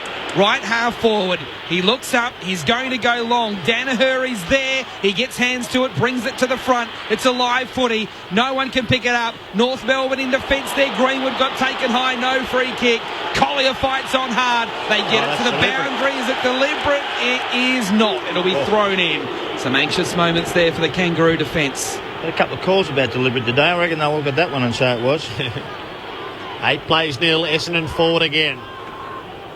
Bell Chambers to do the ruck work against Goldstein. Goldstein clearly wins the tap. McMillan didn't do much with it. Merritt works it to Zaharakis. Wobbles the kick to the top of the square. Danaher got hands to it again. Couldn't pull it in. Watson. Beautiful hand pass to open it up for Collier, who kicks the goal. Creative stuff for the skipper. He put the lure in front of the speedster. And Essendon has 2. 2-2 to nothing after 8 minutes. Well, the first 8 minutes of this game, the captain has been the cleanest player on the football field. The ball's been in numerous contested situations, but Watson has just showed his class and just showed how good he is, his hands are. And that was just smart thinking, because he knew he couldn't get that football to Collier or to one of those other Essendon players who were streaming towards goal in the air. So just hit it along the ground. It was such a smart handball. And this is the player, Collier. I think He's played only the 13 games this year, but he's had a huge impact for the Bombers. It's the new footy speak, handball to grass. That's what Watson did. And they ran onto it. Essendon get the clearance again. A high kick to centre half forward. Spoil came from right. North Melbourne, though, under pressure at centre half back. Del Santo did okay, though. Good presence of mind. Got the handball out to right, who kicks to the southern wing. He wants Petrie. It's a bouncing football. Hooker right there, and Hooker wins out once it got to the ground. Terrific work from Hooker. Bombers have it with Bagley. Handball to Stanton, to Heppel. Heppel handball to Goddard. Inboard handball. Essendon lining up in midfield. Stanton gets it back again. Spreads it wide to the members' wing. He wants Gleeson. Terrific spoil came from Turner, but then Hurley came third man to the contest. Socketed off the ground. Collected close to the boundary, and a wonderful left foot kick. Finds Zaharakis at left half forward. Although Thompson has completely flipped the script from round one, they've taken 4 marks in 10 minutes of perpetual motion and utter attack from Essendon. Zaharakis inside the 50, Ryder sets himself, no mark. Right at the back, he's playing for the boundary, and he gets it there for North.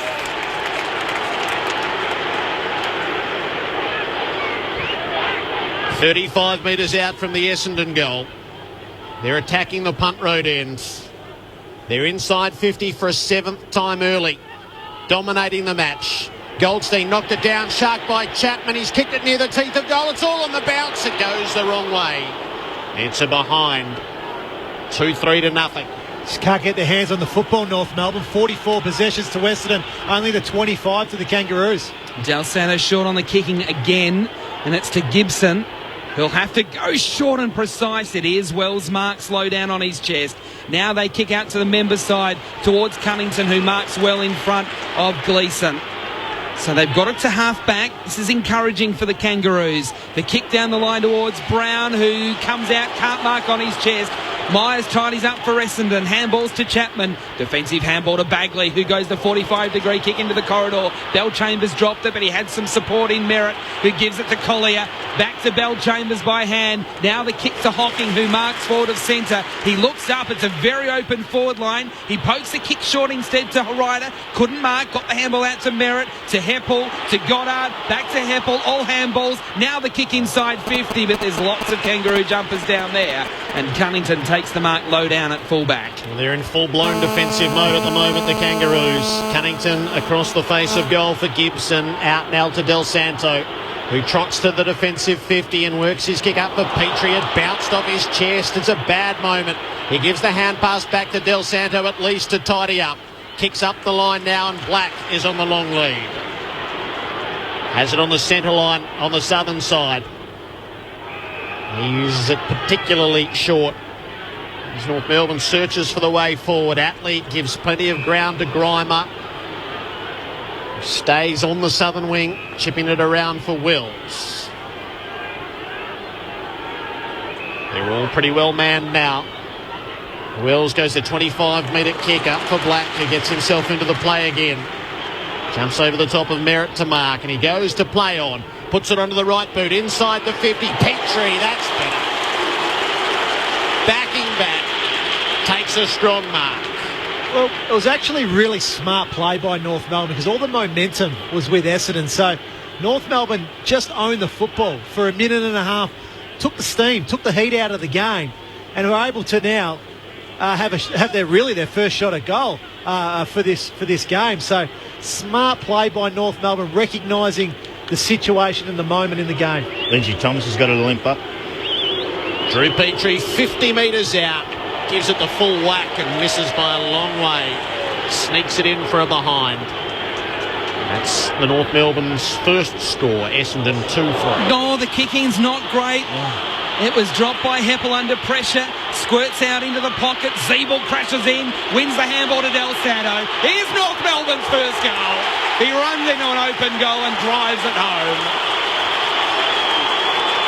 The first goal for Nick Del Santo in a September final in blue and white.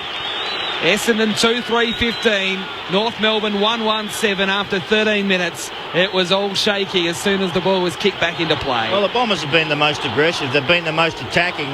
They've been outstanding in their ball winning. Their contested possessions is huge. When you look at it, they're 13-20 or 20-13. It was better than that before because they've just won a couple.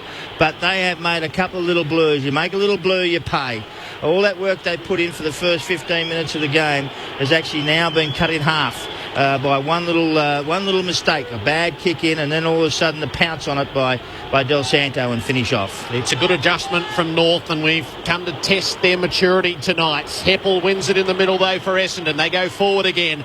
No mark. Chapman gets it underfoot, feeds it out to Merritt, flings it onto the boot. It's an open goal front, but it's wobbling away to the left, and in fact it's turned away from goal completely. Thompson is onto it. He's under pressure from Goddard. He gives it to Swallow, who kicks around the members' wing. Petrie's turn to go. Hooker makes the spoil. Turner's under the pack for North, and he gives it to Atley. A beautiful searing run to open play up. Kicks the half forward. Zeeble held off it. No free kick. Still wins the footy. Slips over. Regains his footing. Keeps his head about him. Kicks it for Thomas. Can't take the mark. Bagley did just enough. Zaharakis cannons in, and he takes Thomas high. Now they're starting to get some free ball. But things are turning round. That was terrific by Zeeble. Wasn't a great kick, but he made that football his own. It was a good effort by Steinberg in that contest. Zeeble's just so big. He's just so big. Strong. He's got big backside, just right, puts his body over that football. He was the only one that was ever going to win that football. This kid was the worst kick in the competition 2 years ago. He's turned into one of the best. Lindsay Thomas, 45-degree angle out to the right. He is searching for his first September goal. Thomas opens the angle up, runs to 50, misses by a margin. It won't make the distance. They fly near the square, off hands. Brown gets hold of it for North. He's mugged, and it's run over for a rush behind. 1-2 to sit against Essendon's 2-3. So the two North Melbourne forwards that have struggled in finals to date have both had a shot, Petrie and Thomas, and both missed badly. As Essendon work it out to half-back. It goes over Watson, but he'll be first to it once it got to the pack against Swallow. Handball's inboard to Hibbert, who gets crunched by Lindsay Thomas, wins the football. Handballs to Wells. Wells is away, 55 out. Centering ball is delightful. And Greenwood marks at 35 out from goal directly in front. Oh, well, that's the X factor. That's what Daniel Wells can do with football in hand.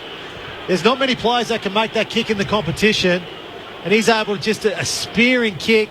Well, we went 40 metres. Yeah, it was a super kick inside, but Joe Watson be kicking himself in. Bad handball, back into the middle of the ground when you're running down the line. And can Greenwood make the Bombers pay? He certainly can. 2 in a row to the Kangaroos. Essendon's lead now just a point. 2-3-15. North Melbourne 2-2-14 after nearly 17 minutes. And one stat that's really clear at this stage is clearances. It's 8-1 Essendon's way. Oh, look, yeah, he's spot on, Salas. The decision of Watson on this commentary side wing was a poor one. Usually really good with his handball, but it just floated up in the air. It was really good pressure by Lindsay Thomas. Good forward pressure. Made a mistake, missed the goal, but was back in play. Lindsay Thomas there and created that turnover. But definitely Watson should have kicked that football, and it should be down the other end of the ground. They talk about kick to a dangerous spot. There's no more dangerous spot than 25 metres out. Essendon by a point, bounced back in the middle. Bell-Chambers and Goldstein both won the tap. It fell the way of Cunnington, who's brought to ground in a great tackle by Howlett. And in fact, holding the ball has been paid. Howlett to put Essendon inside the 50. He's kicking for Danaher. He's out positioned by Grimer, who makes the spoil. Danaher, though, bounds after the loose footy. Swallow beat him to it, so Danaher turned tackler and dispossessed the North skipper. Grimer is able to win it away, though. He had help from Jacobs and got it off to McMillan. Kick around the southern wing. Mark dropped by Bagley, and they're going to pay. Greenwood. Steaming through is Greenwood. He kicks to the 50. Brown got it on the half volley. Great little hand pass to Turner. The kid has a ping. It pitches in the square. Made the run at the goal front.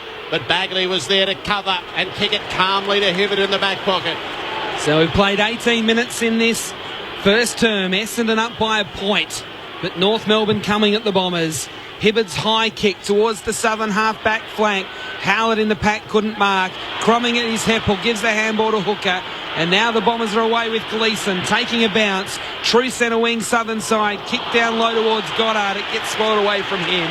And the ball goes out of play for a throw-in. Goddard comes up, not hobbling, but not looking 100%. He looks a battle-weary individual, Brendan Goddard, late in the season. The ball gets thrown in. Bellchambers in the ruck against Goldstein. Bellchambers over the top, won it down, but Wells takes it at the front. He gives the handball to Greenwood, close to the boundary, hemmed in, round the body kick was excellent. And Ben Brown takes the mark. Too far out to score. He's kicked to Petrie. He had the drop on Hooker. Hooker came late and affected the spoil. Gleeson came in hard for Essendon. Immediately was swarmed upon. And the balls are locked up. It'll be thrown up 40 metres out from goal. North Melbourne in attack and directly in front. What's really noticeable is the amount of time that Zeeble is spending inside forward 50 at the moment for North Melbourne. Essendon by a point. They're defending here. Hibbard gets it from the stoppage. He kicks it out near half back. Watson has to go. Coming the other way was Gibson, who did a good job. He won the footy. Works it around. Atlee's kick up the half forward. Spoil made by Hurley across the front. And he sees it out of play.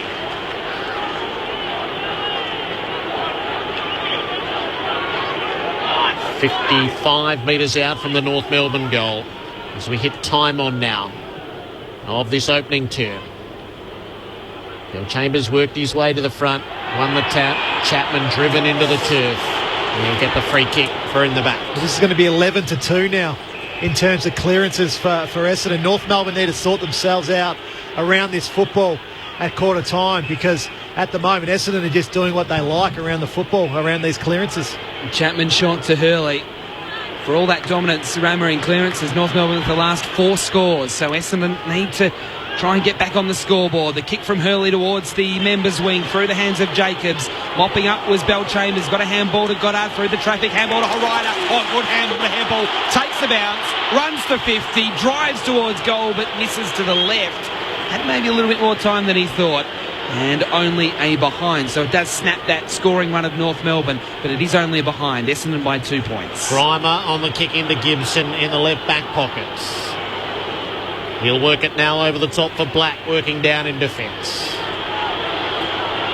Black's got Greenwood at the point of the square. We can use it just a little more conservatively than that and send it to Atlee. Atlee sideways to Grimer. So North Melbourne dictating the tempo a little bit slower.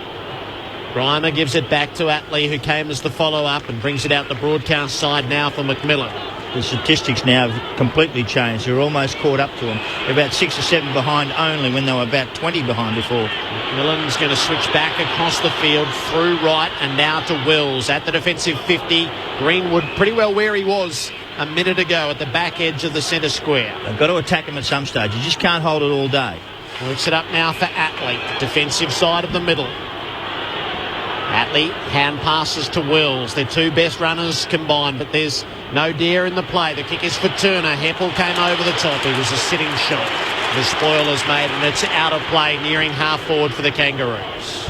Heppel's had 9 disposals for Essendon, 3 clear of any other player. As the ball gets thrown in at left half forward for North Melbourne on the southern side. Heppel another disposal. Kick was partially smothered, but it did get back to the southern wing. Howlett scooped it up, got dispossessed. Diving on the football, players from both sides. Now who's on the bottom, because it'll be holding the ball. I fancy it's a North Melbourne free kick. It will be. Watson was the man. Bellchambers was the man on the bottom of the pack. And it'll be free kick and almost advantage taken, because North Melbourne took it extremely quickly. The kick inside the 50. Zeebel's lurking there. Good spoil from Hooker. Bashed it back outside defensive 50. Watson goes in there. Handball as he was tackled. Back in towards the centre square. Wells first there. Got taken high. No free kick. They fight for it. Heppel there for Essendon, making sure that he doesn't sit on the football. And the umpire looks and waits a long time before calling for a throw-up. 23 played first term. Essendon 2 points in front. All up, Ryder flies in over the top, wins the tap. Standard has a fumble. Chapman's in a tackle by the time he got it. Myers is brought down. North Melbourne firm around the footy. They hold it up again.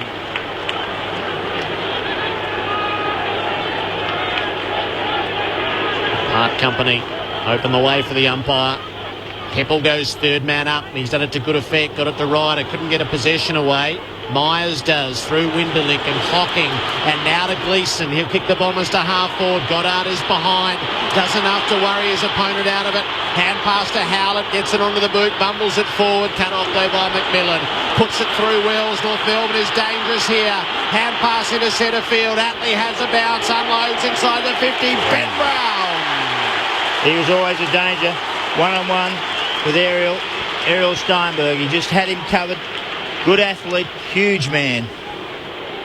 Well, that's Atley's go to break the lines, and he delivered that perfectly to the Brown lead. Gave the defender no chance. So Ben Brown with a chance to give North Melbourne the lead. 40 metres out on the angle to the right. Runs in, kicks the right foot drop, punt, no good. It's out to the left. He runs in as hard to kick as a fast bowler would to deliver. Yes. David Parkin would not like that goal-kicking style. How many goals did David Parkin kick? Well, he was playing before I was born.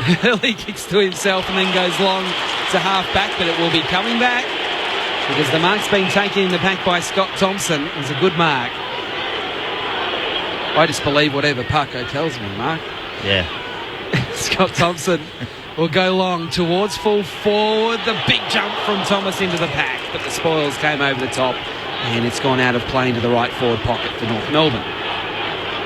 So 25 minutes played, first term, so Essendon starting so strongly.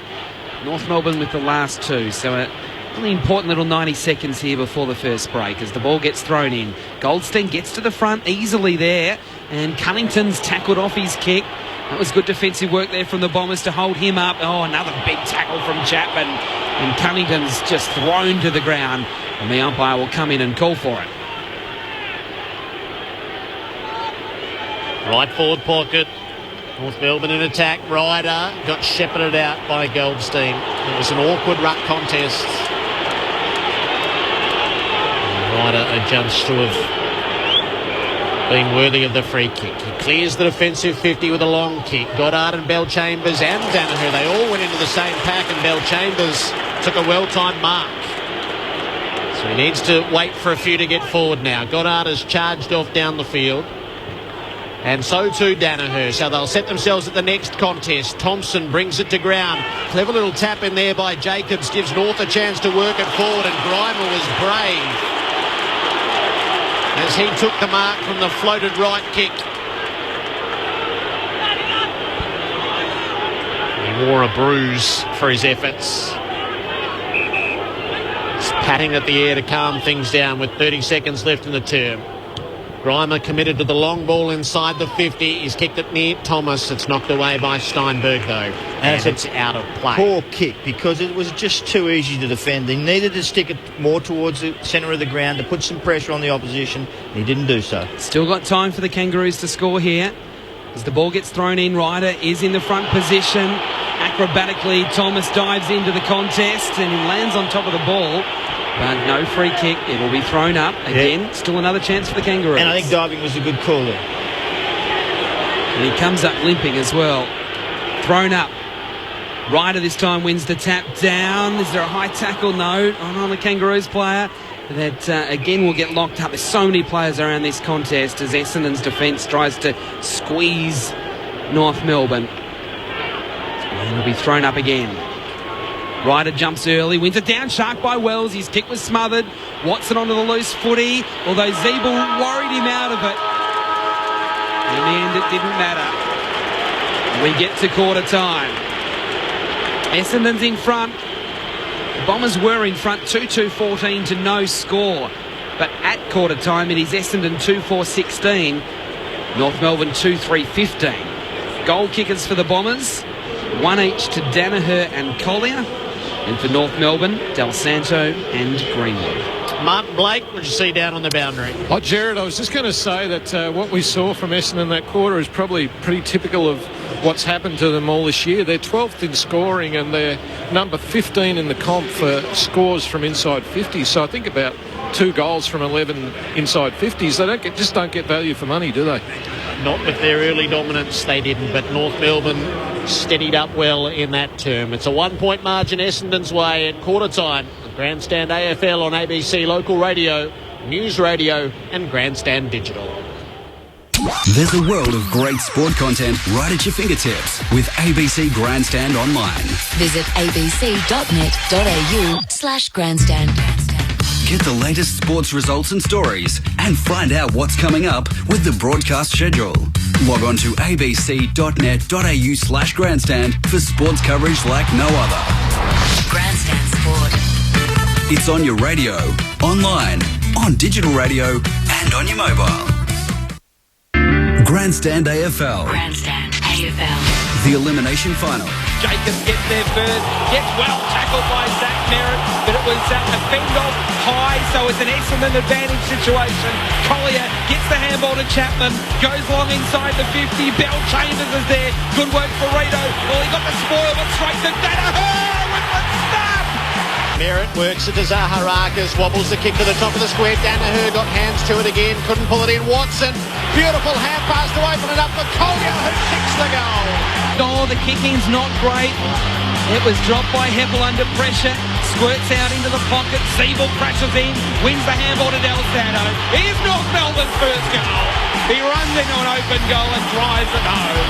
Handball's inboard to Hibbert, who gets crushed by Lindsay Thomas, wins the football, handballs to Wells. Wells is away, 55 out, centering ball is delightful. And Greenwood marks at 35 out from goal directly in front. Can Greenwood make the Bombers pay?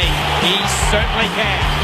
Grandstand AFL. On ABC Local Radio, online and on ABC Grandstand Digital. Essendon by a point over North Melbourne. Other scores tonight in the NRL. Manly 4 leading North Queensland 2. The Raiders earlier on 33 beat the Eels 20. Soon enough there'll be international rugby, Australia and South Africa. And Australia and South Africa are playing the final of the one-day series in Zimbabwe. Australia batting first, 5 for 123 from 31 overs. Marsh and Haddon at the crease. Mark McClure and Adam Ramanaskas. I think what's evident to me early in this game is this is very consistent with Mark Thompson's style of coaching in a final series. His Geelong teams that he coached, they were so good at possessing the football. Come September, they turned it into a contested style of football, of long kicking, tackling, winning the clearances. And that was evident for mine in the first quarter for Bombers. 14-2 in the clearances, Essendon's way. And then also in the contested possessions, 36-29. So, but what's, I think, a touch of a worry for Essendon, only 8 marks. Only 8 marks in that quarter of football. So it was very much win the football around that clearance and then just get it going forward. And again, only 2 goals from their 11 entries. But I think, on the other hand, what will be concerning Brad Scott is that Essendon are winning that contested football. They are winning those clearances. So North Melbourne aren't being allowed to get the football outside to their runners. They need to win that football in close. So what I'm looking for in this quarter from North Melbourne, in that first centre bounce, you need to see Zeeble in there. You need to see Cunnington in there. You need to see Swallow in there. North Melbourne need to even up around the football, because if they don't, they're going to find it hard. They need to get Del Santo in the game. They need his outside run. So they need to win that football around the contest for North Melbourne to go into their style of play. I thought it was a really interesting quarter. The Bombers were really settled when they first started. They attacked the game really. They're mobile and aggressive, and their forward line with the recipient. Danaher had a couple of chances to kick goals. Had 3 chances to kick goals. He got 1 point, and he completely missed the other. I think he nearly kicked their whole score in that first quarter. He was amazing how they got the ball in there quickly, and then it turned. They had 20 possessions to 11 at one stage. Marks were 5 to 15. That's usually not the way they play. Essendon were usually more marks than they do usually have now, than 5. They just played a man-on-man and aggressive, and also, I tell you who else who kicked the goal was young Collier was the other one with pace, and we saw him work the ball. And then all of a sudden, about halfway through, it settled down. Swallow, Del Santo, and a couple of others went down back and just settled the ship up. Let's control the ball, move the ball around, and all of a sudden at the end of the quarter, they're 85 to 87 in possessions. So they settled it down. They started to move the ball forward. And then we saw the the brilliance of Wells, who pushed the ball through the middle of the ground. Levi Greenwood gets a mark. Del Santo picks up off a mistake again. 2 goals kicked, and they're back in the hunt. They look settled. They look comfortable. And from the 5-minute or 10-minute mark of the first quarter, Essendon didn't score. They couldn't get the ball inside their 50. So that was a really interesting quarter. One aggressive earlier, the other one settled and steadied. And I really like the work of Brown up forward. I love his movement. The big fella up there. Petrie still hasn't done much. Another final where he hasn't done much. But Brown's been terrific in their forward line. Essendon by a point entering the second term on Grandstand AFL. They'll kick to the city end. Goldstein wins the opening tap. Down to Zeeble. Works his kick up to the 50. Hurley comes across the pack to make the spoil, but he hasn't cleared the area. Greenwood gives it to Swallow. North back inside.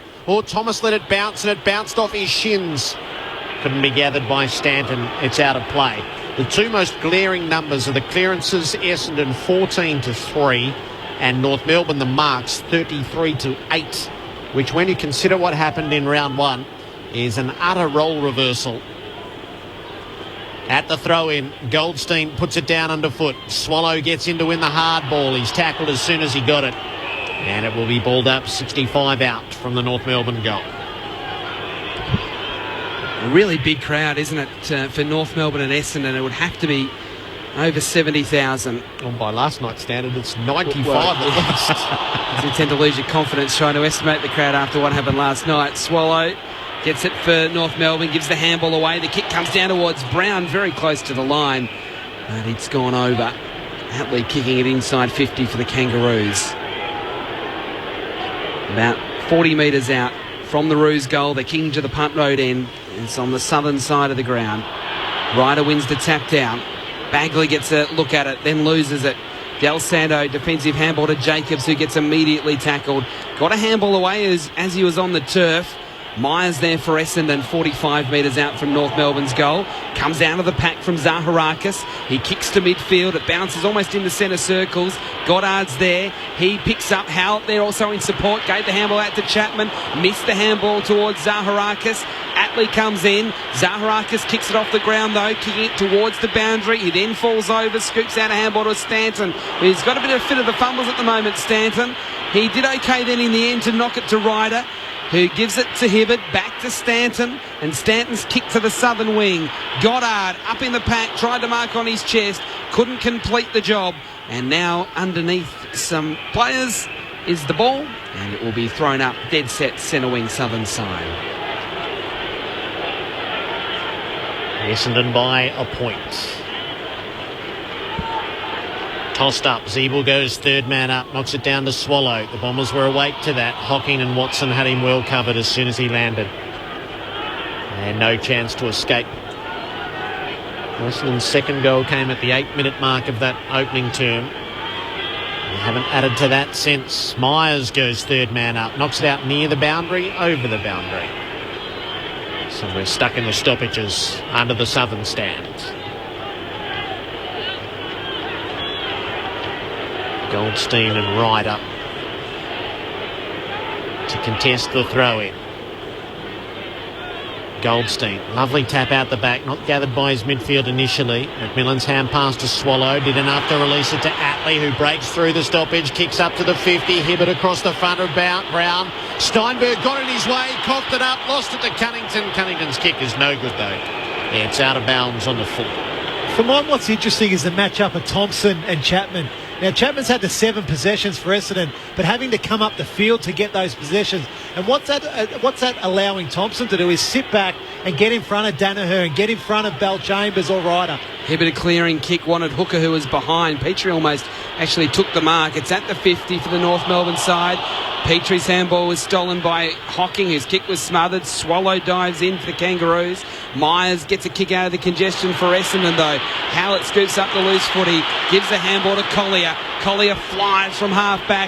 Good half volley pick up from Goddard at centre half forward. Gives the defensive handball to Merritt, who got tackled as he kicks it, but it's into open territory inside 50. Zaharakis goes off the ground. Collier's kept running. Can he collect? He can. He goes for goal and gets it from the pocket. What running from Collier! He got it in the middle of the ground. He got it deep in the pocket, and he kicks Essendon's third goal. He's second. Essendon 3-4-22. North Melbourne 2-3-15. That was a tight angle. And that's his job. That's where you start. Absolutely. You start half back and you run the lines. And he ran from the half back to the half forward, and he was still just going as quick there. Little tip toe poke forward by Zaharakis into space, and no one could get near this kid. And then he just steadied after a 150-metre run at good pace. That is good skill. Outstanding. Brendan Goddard's pickup was unreal. That was just crazy. Unreal. He just stuck it in the mitts around the ankle. It was terrific stuff, and he's in the middle winning the next possession. He bumbles it up near Collier, who was taken to ground quite illegally by the looks. Ryder gathers, kicks it inside 50. Grimer against Bellchambers. Bellchambers paddled it back, but there was nobody there. Atley for North, shares it to Goldstein, gets it back, knocked off it by Merritt. Atley kicks it off the ground into the middle. Turner gathers, spins his way out of and then back into trouble. His hand pass was poor. Ryder cuts it off, gives it to Stanton, mown down by Swallow.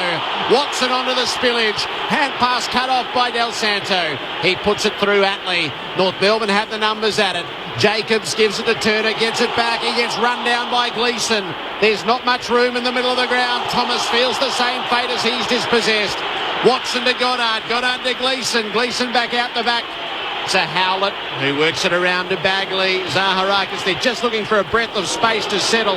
That kick won't give it to them. Turner goes up, he couldn't mark. Game's gone up a notch, no doubt about that for intensity, as it's locked up and the players can get a bit of a breather as it will be thrown up. Oh, that was a terrific passage of play by both teams. The pressure was just enormous. The tackle on Stanton, then Bagley's effort on Lindsay Thomas.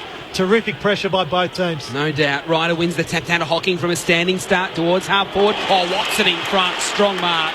Now he's 70 from goal at right half forward. It's an open forward line if he goes now. But there's nothing he likes. He gives the handball to Chapman instead from 60. Goes long to the square. Danaher can't get a look at that. One. Oh, because he gets a free kick. He couldn't get a look at it because he was shepherded out of it. And that's the difference between kicking to the square and kicking to the sideline. It's so hard to defend there. You've got to grapple. The defenders grapple. Ferrito grabbed slightly, pulled his jumper, and the umpires love to look at that one. So Danaher will go with a snap. The left foot snap and kick his second. It was from the top of the square, a slight angle. He's a left footer, so that's why he went the snap. And Essendon, like the first term, get the first two. Essendon 4-4-28. North Melbourne 2-3-15. 7 played second term. Ferrito didn't have eyes for the football. Held on. Clear free kick. Well, I thought it was marginal, the free kick there against Ferrito. But the issue is that why Ferrito went to the body to try to hold is because of the height difference. Now, Ferrito's giving away 10 centimetres and Grimer's probably giving away 10 centimetres, whether it's against Ryder or Bellchambers. So this is an issue for North Melbourne. Now, Essendon need to realise this and keep pumping the football deep inside 50 and giving their forwards a chance. Essendon by 13. Wills trying to get on her in the middle. Goldstein does. Feeds the hand pass beautifully to Gibson. Goes on a bouncing run. The ball didn't quite come back. He lost all fluency. Stanton ran him down. Thomas trying to retrieve it for North. He's brought down by Bagley. Bagley seems to have had hold of Thomas all night every time he gets the ball. The two number 12s pitted against each other. And it'll be balled up 40 out from the North Melbourne goal.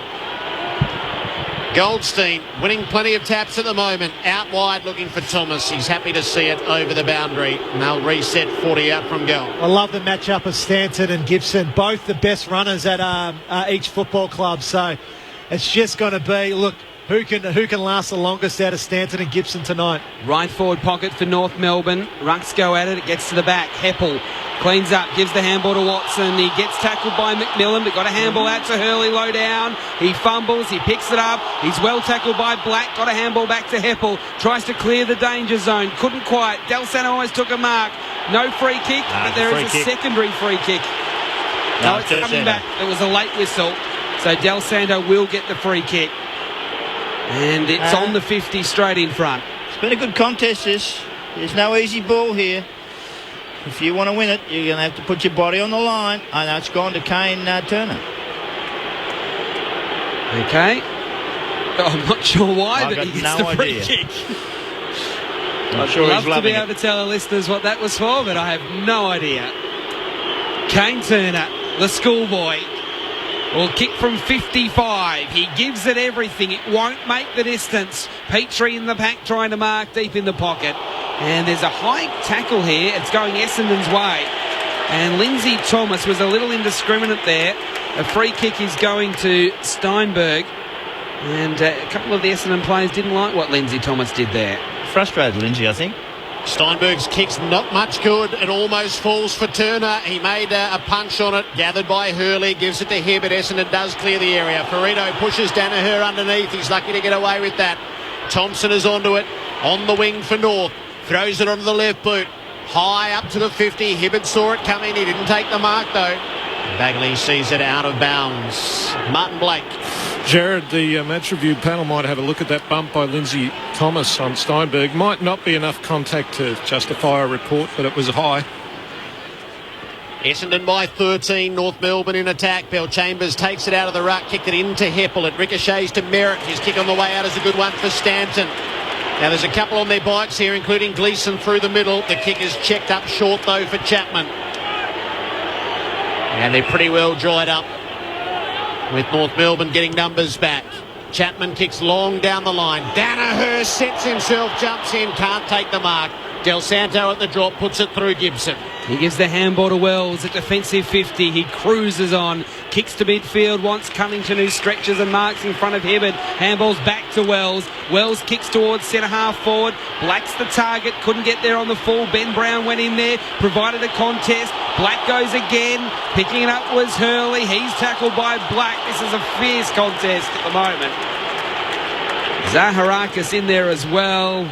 Tangle of arms and legs that'll be thrown up. Tackling numbers are huge at the moment. 34-30 in Essendon's favour, and we're only 10 minutes into this second quarter. Goldstein wins the tap, but it went to Heppel, who fumbled it. It went over for a throw-in.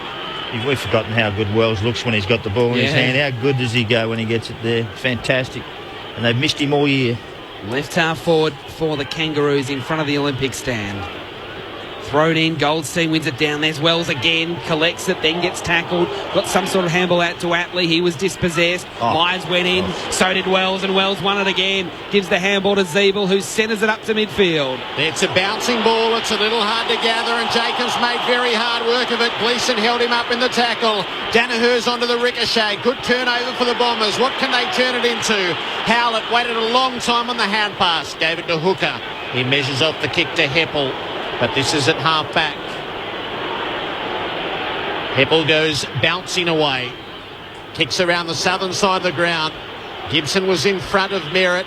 Made the spoil. Turner and Winderlick lunge in after it. It gets away from the pair and out of play. There's no fumbling in this game tonight. If you fumble, the opposition is just straight onto you. That fumble in the middle of the ground, and then the Essendon play just bang straight in there with the tackle. It's the Dons by 13 at the throw-in. Zeeble gets first possession from it. Off to Swallow, going the wrong way. Floats the hand pass to Wright. He gives it now to Gibson. Protects it well for Wills. The side of the centre square. Wells onto the right boot, like the look of Thomas. He had a step on Hibbert. The kick didn't reach him, and Thomas can't keep it in the field of play. It'll be thrown in 30 out from North Melbourne's goal. Another poor kick to a spot that was easy to defend. They just continue to do that. So the bloke leads there. It doesn't mean you have to kick it there. He still looks like he's limping as well, Lindsay Thomas. As the ball gets thrown into play, Goldstein wins it down to Thomas. He gets onto his left. He goes with the snap. It won't be a goal from 40. It leaks into the pocket, and Hurley takes a very good defensive mark against Black. Kicks down the line to Watson, slides in, bounces off his chest. Bagley there in support, gave the handball back to Watson. Pokes a kick over the top to Hooker, who took it on the half volley. Handball back to Watson. Now with Winderlick at defensive 50. He goes wide to Collier, who marks on the members' wing. 13 played, second term. Essendon up by 13. Collier has kicked a couple of goals. He's going to get a 50-metre penalty here. Ben Jacobs not where he should have been. Yeah, clean hands from Collier too. Took it in his hands. Really wobbly kick. Perfect. Didn't fumble one iota. It won't quite put Collier within range. I reckon he run around the mark. It's 51 metres out from goal is where Jacobs has been marched to. Collier wanted something to give it to. He's going to kick to the teeth of goal. See if Danaher can mark it. He's certainly in front. Spoils are made. Howlett is onto it. Wells is onto him. Merritt gets hold of the footy. He's brought to ground. Umpire waving play on, but he'll have to blow the whistle. And ball it up, 25 out from the Essendon goal. Do you think they're missing Burma in the forward half? Thrown up quickly. Goldstein wins it to Cunnington. He gives the handball. The kick comes out of the congestion. It goes wide from Atley to the members' wing, but Essendon have got numbers there. Bagley gets there first, gives the handball to Hibbert, who'll just centre it up inside the centre square to Winderlick. Winderlick could go back to Bagley on the members' wing or go to the southern wing. And he goes to the southern wing to Hurley, who marks, who then chips inboard inside the centre square to Myers. Myers only knows one way, and that's to go long. He goes towards Danaher. Couldn't mark off the pack. Cunnington's kick was smothered. It fell to Turner, though, for the Kangaroos. He was dispossessed. Cunnington goes in again. Spills out Essendon's way. Myers again goes long. Howlett at full forward. It gets over him and Swallow. Howlett tries to keep it in play. He does. Collier slipped over at the critical moment, and Wright came in for the Kangaroos, mopped up and cleared. His kick out to half-back is a good one, where Cunnington rises into a pack and takes a very handy mark. Up over the top of Zaharakis to claim it. He comes back across the face of goal, through Jacobs and out now to Swallow. They've got two runners set up. The first is Ferrito. He didn't give it to Thompson, who was the second. It's a kick down the line instead. It needs to come off. Greenwood brought it to turf, was pushed as he kicked it and sprayed it out of bounds on the full. Well, we came here not wondering what we're going to expect. Well, we've expected a really good game so far. I love what we've seen. It's been great. Stanton measures the restart off to Bagley. He's wearing the scars of last week, but he has been influential in the first half. He kicks up for Danaher. Spoil made on him. McMillan. Loose hand pass to Thompson. Had to get rid of Collier. Just did enough. Kept himself free. Gave it to Wright and to Grimer, who kicks it backward to Wright, but it wasn't 15, so he gives it back to Grimer. This is labour intensive. Kick down the line from North is a good one.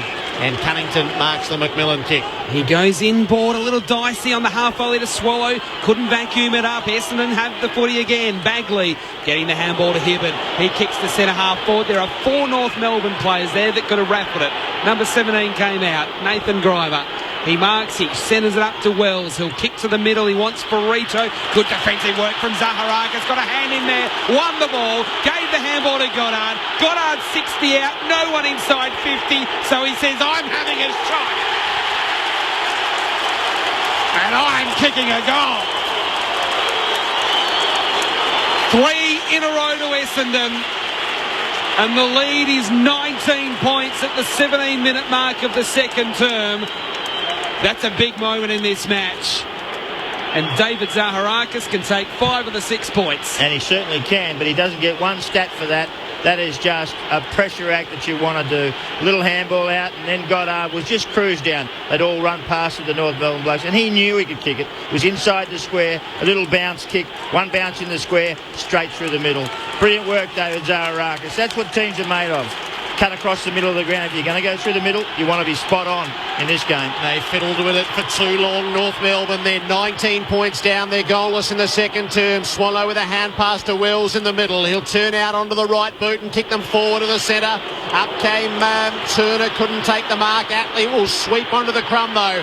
Through half forward, he's kicked for Petrie. Hocking scrambles back to take the intercepting mark. He measures the kick. Out for Winderlick. Winderlick with the hand pass to Hooker. They're trying to open the play up Essendon through the middle. Good kick across the centre for Bell Chambers. He'll get it onto the right boot and inside the 50. His target is Stanton, grappling with Ferrito. Ferrito's got hold of Stanton. Stanton's got hold of the footy. Couldn't keep it in the field of play. He worked the hand pass to Danaher, but he was the wrong side of the line.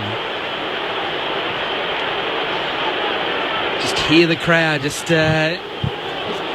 very tense moment in the game with Essendon getting this break. Now North Melbourne were able to come back from a similar spot in the first quarter.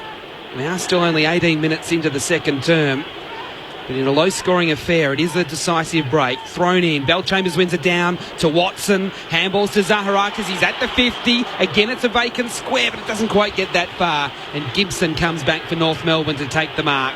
No one on the mark, so he can just gallop away and go very short. About a 10-metre pass, but it's okay, and McDonald marks it.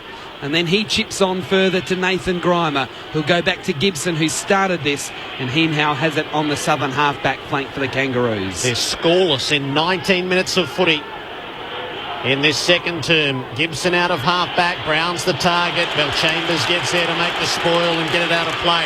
And Jared, they've lost their dare. Yeah, have they regressed too far They've into gone too far, the possession game? Yes, they have. And they've got runners, and they should use them. Atlee's certainly one of those, and they haven't used him enough. Almost as And if Wells. they've prepared for a completely different game and haven't made the adjustment on the run. Chambers takes it out of the ruck, kicks up to half forward. It's over the top of Collier, and well marked by McDonald. They're competing well, but they just are not making forward progress. Sideways to Swallow, who's committed to a sideways kick back to McDonald. So ground lost in the transaction. He'll kick long around the southern side of the grounds. Thompson went into the pack, caused enough disruption. Cunnington got it, gave it to Thompson, off to Ferrito, backwards to Cunnington, backwards to Gibson, backwards to McDonald, backwards to Del Santo, backwards to Grimer. They're 40 away from defensive goal. Dinking kick out to centre half back for Greenwood. They're not even back to where they started. 75 possessions in the term for North Melbourne without a score. Kick sideways for Grimer, up to half forward. Ferrito's the target. Interception made by Steinberg. Hand pass to Hocking. Gets his way onto the left boot. Kicks for territory. Collier's on his own. What will he do? He takes off as soon as he got it.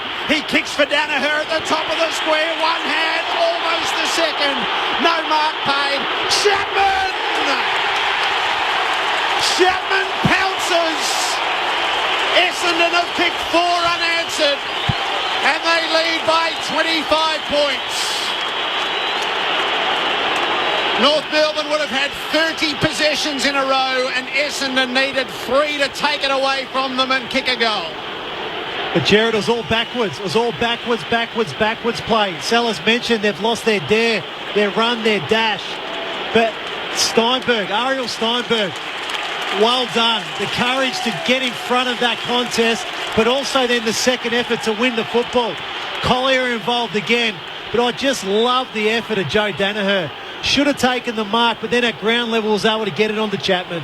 In the middle, Chambers wins the tap, but it's actually taken by Goldstein. Rushes a kick to centre half forward off the shins of Black. Back inside the centre square. The Kangaroos have it, but they're being well tackled, and it's a throw against Atlee. And a good tackle from David Myers. 50-metre penalty. Chambers was dragged out in the middle of the ground. Oh, this is all just unravelling for North Melbourne here. And Myers has the free kick. He can go the distance. Yeah, he'll go from the back part of the square to the front part of the square, or is it just going where the free kick was? Okay. No, it has to be the greatest advantage. If this is not a 50-metre penalty, then the umpires have mucked this up. No, they give it to him where we got thrown down. No, it's the greatest advantage to the team. Okay.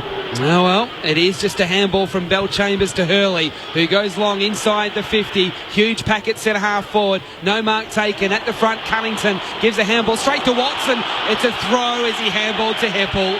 2 umpires paid it at the same time. It was volleyball style. Well, that's what you do. You test the umpires, and that's what happens. And they saw it. So free kick to Scott Thompson at centre half back. Just pokes a pass to Del Santo. Back part of the square. He chisels a kick to midfield, and it's Black taking the mark for North Melbourne. Black kicks the centre half forward, and Petrie marks too far out to score. He gives the handball. Now the kick goes long inside the 50. It's very deep. Ben Brown going back with a flight.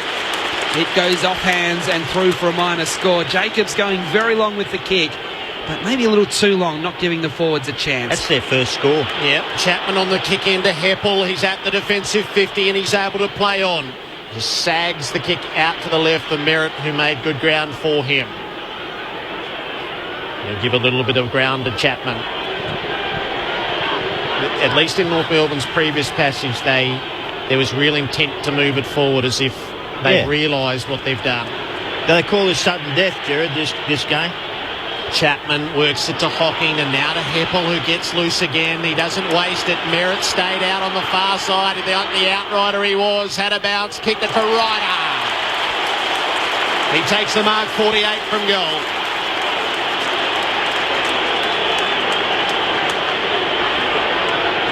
There's 4 minutes left in this second term. And Essendon has North Melbourne pinned in the corner, looking to inflict maximum damage. Ryder from 50 metres out. He nurses it at the goal front. It's away across the face. And it is through for a behind. 25 points the Essendon lead. Had I got that one, it might have been just about curtains. Del Santo from the kicking goes short to Jacobs. You obviously don't watch Essendon play every week, Mark. Jacobs I have watched them. I've watched them 3 times in the last 4 weeks. Wide to McDonald. McDonald gives the handball on to Turner. They've already got to the members' wing. He kicks towards half forward. Hurley and Black in a contest. It gets to the back, and that's where Collier mops up for the Bombers. Kicks back to the members' wing. Bell Chambers there was caught behind, but at least won it to the ground. Zaharakis cleans up.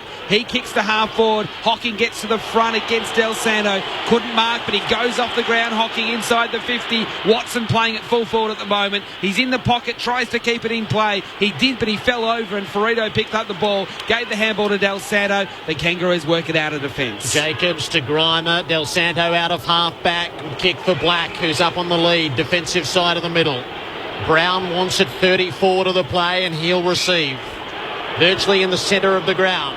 Out the far side, North have mashed some numbers. Thompson's come up from full-back to mark and play on. He has a bounce. He gives it his best. He puts it to the teeth of goal. Zeeble sets himself against a few. Myers brings it to ground. Bagley in the pack. The little hand pass to Hooker. Gave it to Hibbert out the back, and his kick for Collier is a good one, and under severe pressure, he takes a mark at the defensive 50. He's been terrific, Collier. Unreal. Coming through up for his 9th possession, but also 2 goals. But he's been in every passage of play when Essendon seem to score. Kicks to Ryder, who juggles the mark at centre half back, gives the handball to Steinberg. Steinberg kicks to Watson. Oh, they're on here, Essendon. They're streaming forward on the members' side. Watson marks, wants to draw an opponent. Now he's stuck. He squeezes a kick to Heppel, who marks 45 out from goal. McMillan did well there just to corral and not actually overcommit, which forced Watson to kick earlier than he would have liked, and probably shorter than what he would have liked. But Heppel has it 48-49 from goal, right half forward. Right on his limit, Heppel. Right on his limit here. I think he knows it too, looking at his body language. But he's going to give it a go. It won't quite get there. Danaher gets to the contest, couldn't mark, but he's at the front. He's first there. He's like a cat staying on his feet. Got the handball out to Myers. Myers with the snap. It's across the face. Too tall, Danaher. It's a behind. Essendon's lead 26 points at the 27-minute mark of the second term. He should have done better there, Myers. Absolutely. He was suddenly in a lot of space. He didn't set himself for the shot at goal. They're up by 26. Del Santo on the kick-in finds McMillan at the defensive 50. McMillan has a look to the side and then down the field. Goldstein's his best. He's got it to the back corner of the centre square. McDonald's trying to present forward of the play. So to Greenwood. Oh, the kick missed the target. And they're in diabolical trouble if Merritt can swoop on it. Ferrito holds him up. They form a pack, North Melbourne. It's the best they could have done because they were going to get hurt ruthlessly coming the other way. That is quite the save from Ferrito.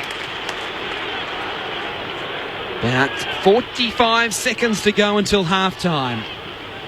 And there could be a blood rule here, maybe. The umpire wanting to have a look at somebody. Yeah, it is a blood rule. And it is Ferrito. So as Gerard said, he was desperate there to make sure Essendon didn't win back the football, and he's worn one for the team. They're taking the risk, North Melbourne, through the middle of the ground. They're just not hitting the target. It's a third occasion this quarter that they've tried and they've missed. In this quarter, Petrie... should be the Brown. 33rd time they've tried, not 3. If you try 3, you usually get beaten. In this quarter, Petrie, Brown and Thomas have had 1 disposal each, and Black's had 2. They've had 184 disposals for 16 points. Thrown up Pretty just good. forward to the southern wing for the Bombers as we get back underway. And it's knocked Essendon's way. Goddard had a chance, but getting there first for the Kangaroos was McMillan. He's been knocked off for deliberate. All he did was make sure that Goddard didn't get it. But it is a free kick to Brendan Goddard. He's about 80 metres out from goal. He goes long. Danaher the only target deep in the pocket. Couldn't quite get to the contest. Scott Thompson's there, but a panic kick goes straight to Hocking of Essendon. Left half forward. Not long to go. He's out on the boundary, 60 from goal. The Bombers going to the city end.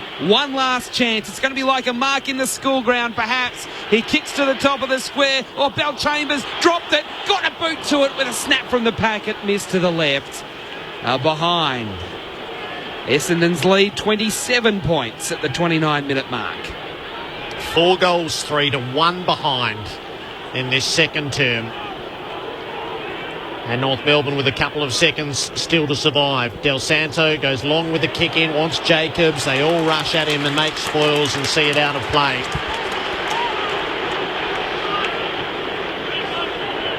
And there's something to put back together in the second half for Brad Scott. At the throw-in, Ryder and Goldstein. You give it to Goldstein, down to Jacobs in the tackle of Collier. Ball spills out Essendon's way. Goddard with a quick kick. The siren beats the play. And that is Essendon decisively in the second term to open up a 27-point margin at half-time of the elimination final. 6-7-43 to North Melbourne, 2-4-16. Goal kickers for the Dons. 2 for Danaher and Collier, with singles to Chapman and Goddard.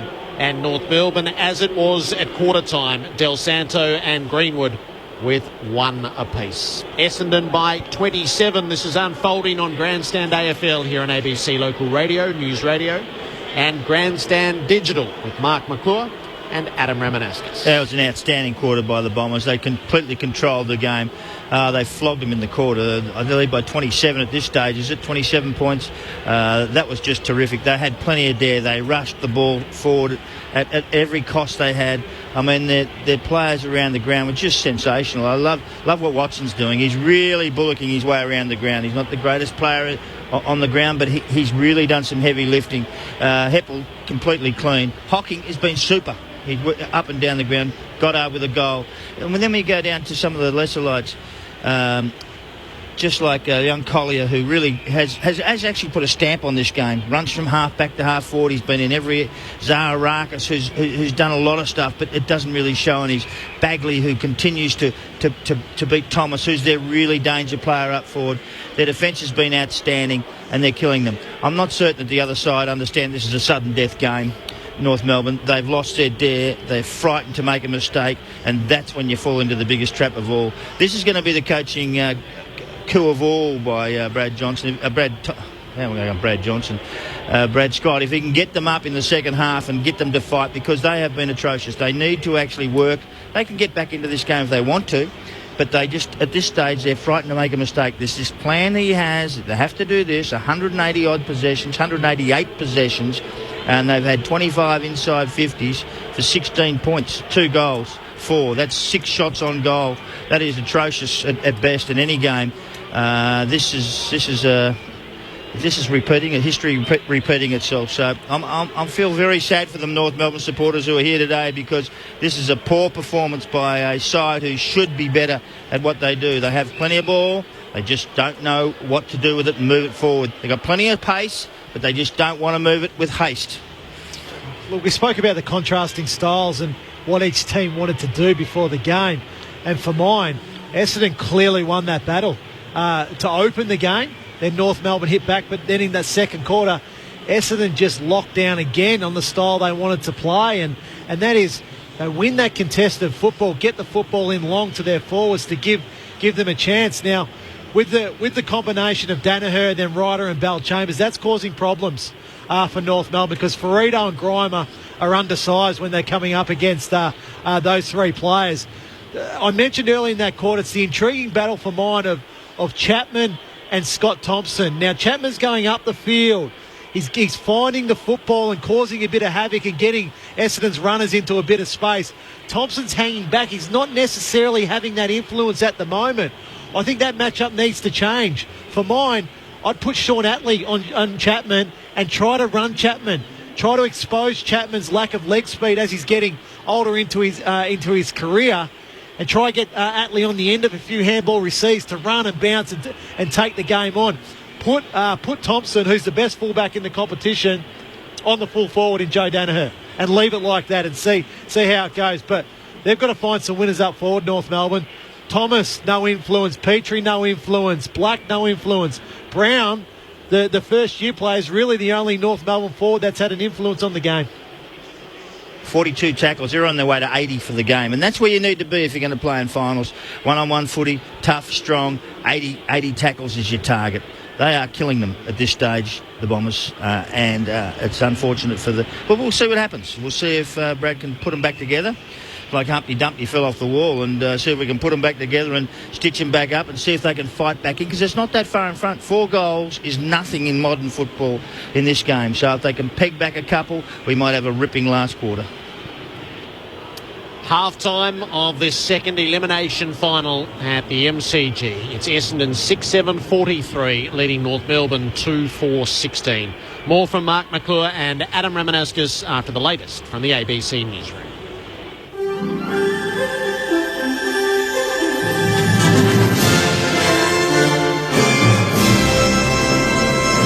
ABC News with Candice Marcus. The Deputy Prime Minister Warren Truss says there is a direct link between wage costs and jobs figures. Liberal backbencher Alex Hawke is calling for immediate cuts to penalty rates for small businesses in a bid to address the high youth unemployment rate. Mr Truss says he acknowledges that some businesses can't open on weekends because of wage costs, but he says it's up to the industrial relations umpire to deal with. There is a direct link between the number of jobs a business can afford to create and the cost of those jobs. And I think those are issues that Fair Work Australia has to take into account in making assessments about what wage level should be set.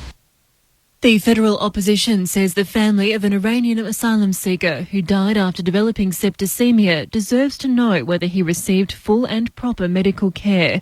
The 24-year-old cut his foot at the Manus Island Detention Centre about 3 weeks ago and was transferred to a Brisbane hospital, but he died late yesterday. The Immigration Department's Chief Medical Officer has been asked to review the case. The opposition's Richard Miles says that review must be made public. Mr Kazai's family deserve to know how a cut on his foot has developed to such an extent that he has ultimately lost his life. And the Australian public need to have confidence that every Australian-funded facility is being run in a manner which is safe, dignified and humane. New South Wales police say the area surrounding the site of an explosion in Sydney's west may stay closed for some time as forensics continue to gather evidence from the fatal blast. 2 people and a 1-year-old boy were killed when an explosion struck a convenience store in the early hours of Thursday morning. The site is now a crime scene and a large section of Darling Street remains closed. Police Inspector Gary Coffey says the site is also contaminated with asbestos. Asbestos removal is clearly one of the issues we need to manage in terms of the site itself and the demolition of an adjacent building. And tomorrow there will be experts on hand to provide advice to the community in relation to asbestos management. An Australian man has died in a surfing accident in Indonesia. The 54-year-old was found off the shore of Sorga Beach in Lombok yesterday morning. He was taken to a local clinic where he died a short time later. Authorities are still searching for Queensland surfer Peter Maynard, who hasn't been seen for 11 days on Nusa Lembongan off Bali. The Department of Foreign Affairs says it's providing consular assistance for both men's families and friends. A ceasefire is now in place in eastern Ukraine after an agreement signed in Belarus by Russian-backed separatists and the Kiev government. The Ukrainian President Petro Poroshenko says there will also be an exchange of prisoners and the delivery of humanitarian aid to devastated cities in Kiev. The deal has been welcomed by Western leaders meeting at the NATO summit in Wales, but they have still agreed to impose further sanctions against Russia.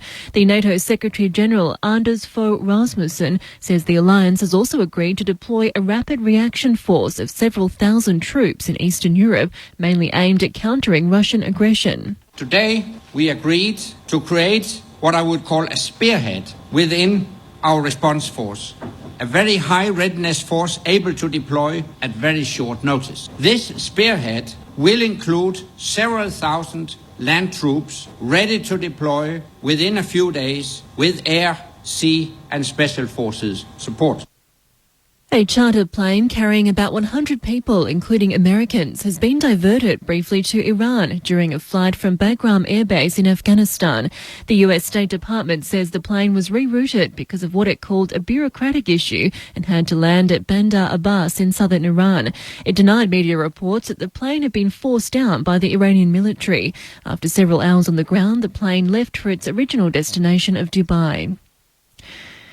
And in Melbourne, about 200 grandmothers are protesting against the detention of asylum seeker and refugee children. The women have gathered on the steps of St Paul's Cathedral. They're calling for the immediate release of all children in detention in Australia and offshore. To the weather for the capital cities tomorrow: Brisbane a shower or two, 22. Sydney some showers and 19 degrees. For Canberra mostly sunny, 17. Melbourne sunny and 20. Also sunny in Hobart with 18 degrees. Adelaide a sunny day heading for 22. Perth a shower or two, increasing later in the day, 20 degrees. And for Darwin sunny and 33. ABC News. Hey, so you got the grand final tickets? No, I couldn't get them. What? What do you mean? You couldn't get them? Fell through. Ah, no, I'm not going to be able to get in. Well, not necessarily. Huh? I know where you can get some more. Frances Leach, she's got a couple. You serious? Yep, but there's a catch. Huh? You have to tune into his breakfast show all weekend to find out how to get your hands on them. Okay, well, where do I tune in? Frances Leach has your tickets to the 2014 AFL Grand Final. Tune into Grandstand Breakfast Friday to Monday next week and find out how to win. Frances Leach. On mobile, online and on digital radio ABC Grandstand. Grandstand AFL. Grandstand AFL. The elimination final.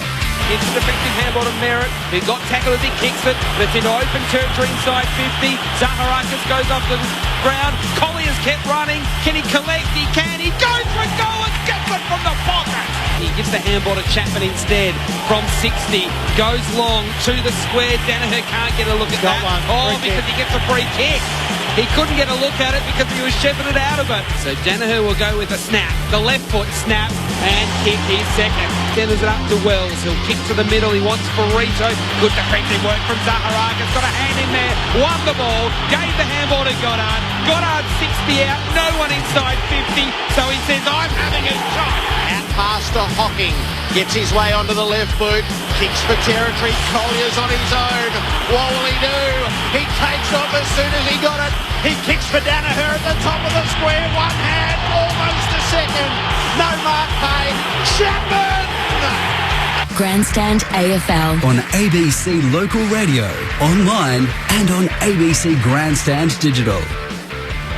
Half-time, Essendon 6-7-43. North Melbourne staring down the barrel 2-4-16. What will change in the second half? Because if nothing does, Brad Scott's season is about to be blown apart. 27 points the margin at half-time. In the other sports we're following tonight, in the one-day final, Australia have been torn apart by Dale Steyn, who's taken 4 for 21, 8 for 150 in the 41st over of the one-day final.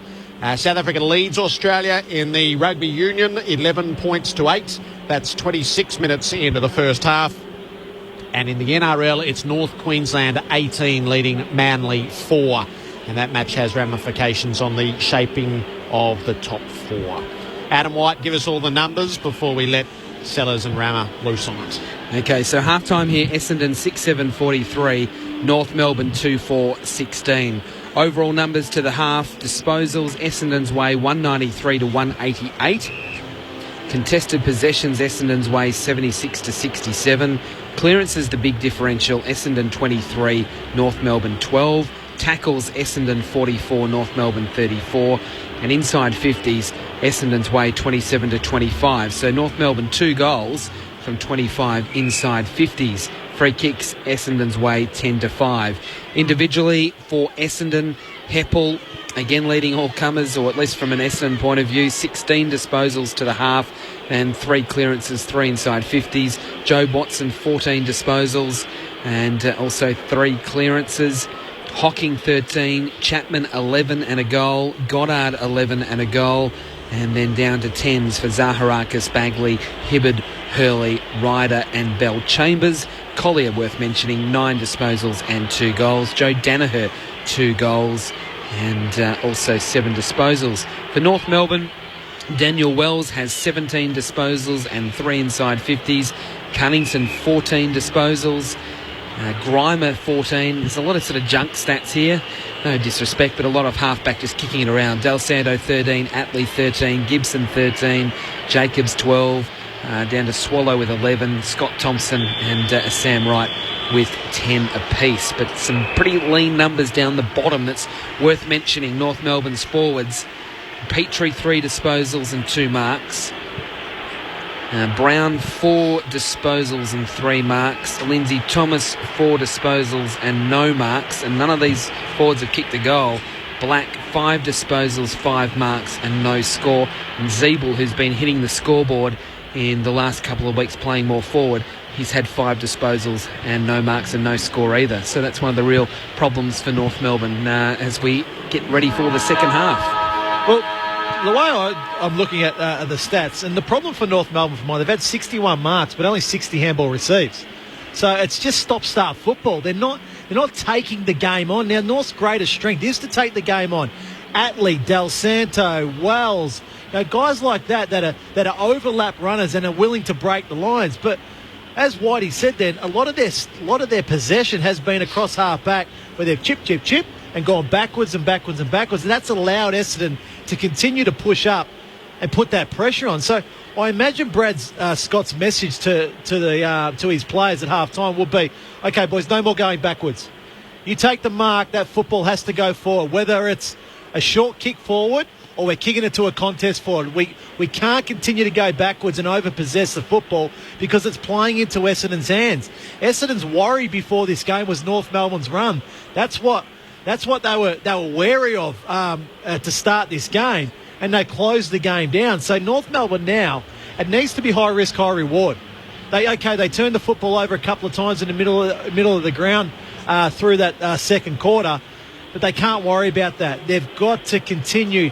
It's throw caution to the wind, take the risk, break the game open, show Essendon you guys can't catch us. Once we get going, they need the confidence to get going. What do they do forward? What do they do forward? Do they go smaller? Do they have a look at that? Do they put Thomas one out in the goal square and see if he can beat Bagley one-on-one? Bagley had his measure in that first half. Hooker had Petrie's measure. Petrie needs to go on the ruck for mine. He needs to run around, take some marks, get involved in the game, do a bit of bash crash work, because the second ruckman for North Melbourne's been Brown, but he's been their most dangerous forward, so you need to leave him down there. The other hand, Essendon, when they do win the football, and they've got to continue to find that loose man. On probably 4 occasions in that first half was Collier. Now, who's playing on Collier? I don't know, and I wonder if anyone would have put their hand up in that change room and said, "Yeah, look, Collier was mine," because he was involved in 4 of 6 of Essendon's goals. This is more about the coaching staff of North Melbourne. This is more about the character of this group. See if they've got some. You challenge some players. I'd be challenging Thompson to go forward, and I'd put Petrie back onto Danaher. I mean, he can handle that job, no problems at all, because he's been useless up forward. And seriously, and he needs to be challenged. He's one of the leaders, and he can stand up and fight for this side. Thompson's a really good competitor, and you know what you do? I'll be saying, whenever you get it, you kick it to him, and I want you all to get around him and cover that area, because it makes it basic, simple, easy drills, easy stuff. Play on at all costs. Do not stop. This is a cutthroat game. This is a sudden death. The loser loses plenty. That's the key. And North Melbourne are in the vice right now. They are in deep trouble. Grimer, Zeeble, senior players. Grimer's had 14 possessions, but 13 of them have been rubbish. They are costing you. Grimer, Zeeble, Black, Thomas. Give us some fight. You're allowed to demand that. You don't have to yell at people, but you can demand something. You show your supporters some character, because most of them are left already. Some of them are just about out the line. Your life's on the line here, son. Grimer's life's on the line. He hasn't got a contract. He may not get another one. And this is what it's all about. So demand some fight from this team. They're only four goals behind. 4.5 goals. I know, it's nothing. This is gettable. This is turnaroundable. But can the coach pull this off? Can he convince them that they can get over the top of this side? It's about, sometimes you've got to be half a con in this business, and I'm not so certain Brad Scott is. Oh, that's a good point. Can he convince the players that they can win this game of football? Because the way they played that first half, I don't know if he can. I don't know if he can do it, but... Well, we'll see. Yep, that's right. Well, that's some of your best work sellers. Sometimes you've got to be half a con. Well, the Essendon players have had a long time to think about these moments. A couple of years, in fact. How was Parko? Was he... Full con. Well, he even admitted it. We were talking about it actually last night. One of the most interesting aspects in all of this now is one of Essendon's prime weapons has not been deployed. Suddenly the Dempsey is the sub. Halfway through this quarter, that could be a devastating blow. You get Bell Chambers out of the game in about 15 minutes' time. It's a straight sub. Oh, and if North don't make immediate grounds... They're in trouble. The game's on Mark Thompson's terms right now, and it's for North Melbourne to disrupt. And you reckon if Brad Scott hasn't been under pressure, he is at 7 o'clock tonight, I tell you, 10 o'clock tonight, he's in big trouble. You need a cue card, sellers. I do. That might take us into the second half. Essendon by 27. What's North Melbourne made of? As we start the second half, and Ryder wins the tap, but it's taken by Cunnington. Kicks up to centre half forward. Hurley with a spoil. Watson with the crumb. Handballs to Winderlick. Goes long towards centre half forward. Right stretches and marks for the Kangaroos back part of the square. In a one-on-one with Howard, it was a good mark. He spreads to the members' side to Greenwood, who takes the mark at half back. Kicks down to the members' wing, and Swallow marks in front of Gleeson. I just had a look. There has not made one change, Brad. Not one. Swallow kicks to Brown, who couldn't mark. Hurley came late with the spoil. Off the ground by Ryder, who goes and chases the footy. Loses out, though, to Greenwood, who gives the handball to Atley, who's inside the 50. From 40, goes at goal, swings back, but not quite enough. And misses to the right-hand side of behind. North Melbourne 2-5-17. Essendon 6-7-43. Kick into Watson in the back pockets. Steinberg trying to get loose over the top. The kick is for him. Goldstein reached in and he gave away the free kick. Steinberg completed the mark under pressure. Watson's decision-making hasn't been at its absolute sharpest. And Steinberg saved him a blush or two there. Kick out the half-back. Merritt cleverly let it pitch, and his opponent overcommitted. He gives it off to Stanton, and Hepburn back to Stanton. It didn't quite reach him. Gathers it against the boundary. He's got Howlett running shotgun, but he couldn't get it there. And Kerner's done a good job to hold him up. And now he's in a scrap with Howlett. The Bombers have worked it up to right half forward for the throw-in. Goldstein comes around Ryder, wins the tap, but he's knocked it straight to Watson. Feeds it out the back to Winderlick, and now to Stanton, who balks his way around Cunnington and kicks Essendon inside the 50. Goddard comes out, brought it to ground. Heppel to Danaher. Danaher kicks for Merritt. It's going to be tough to mark, but he did! McDonald couldn't get in and make the spoil. And Merritt, with a real sense of surety about him, took the mark at full stretch. Good contest by Goddard. Great contest by Goddard. And then this young bloke, Danaher, 6'7", 6'8". He's just becoming a player, isn't he? Knows where to go, knows where to kick it. 19 games for Zach Merritt this season, first year of football. He's been a great find for the Bombers. This would be so valuable. From 48 metres out, he hasn't hit it well. It's out to the right. Oh, Danaher's taken a screamer, but it's behind the line. Second row, wasn't it? Yes, it was. 27 points. He just did it for practice. Zach Merritt very good on the run. Set shot, not so sure. As Ferrito goes long out to the southern side from the kick in. No mark taken. Two North Melbourne players actually spoiled each other then. Cunnington was one. That's a free kick because it didn't touch anybody. Yeah, and Wright was the other. It's gone over the back, and it will be an Essendon free kick. Cunnington absolutely smashed his teammate. Yeah, it's really strange. Howlett has it now for Essendon. He'll kick back to the 50. Watson's the target. Scott Thompson with the spoil. But again, Essendon with numbers at the drop. Hocking's handball was only okay. Myers' handball. Now back to Hocking from the 50 into the pocket. Chapman! Now, you know what Chapman's going to do here? He will go for the snap. Now, North Melbourne are not crowding him. Yeah. So he's got a lot of space here to open the angle whenever he wants to. Can you believe it? Now they're starting to be a little bit of a wake-up to it. Chapman's almost inviting them to come near him. Opens the angle. Here we go. Here's the snap. You knew the rest of it. He just doesn't miss those. And that's the all-important first goal of the second half. And it's a red and black goal. Essendon 7-8-50. North Melbourne 2-5-17. 4 played third term. No urgency from the North Melbourne defence to get in his face. No, it was terrible by them, and it's terrible by them all over the ground. They just keep pounding the inside 50s, and that's what you need to do in this game. Keep it in there, keep kicking it in there. Eventually someone will grab it, and when they've got an open forward like that, or open forward line like that, and Chapman he can find the ball. He still finds the ball. It's his second goal for the game. He's had a big influence on this team, and finals is where he's been fantastic. And here's another one for him. 7-8 to 2-5. Bounced back in the middle. Goldstein with the tap. Greenwood tried. He didn't succeed. Myers gets it for Essendon. Bounces them back inside the 50. Danaher reached up. Didn't take it all. Thompson ducked his head. Shocking piece of umpiring. Given a free kick for high contact. All Thompson did was get the footy and put his head down. And we simply have to be better than that.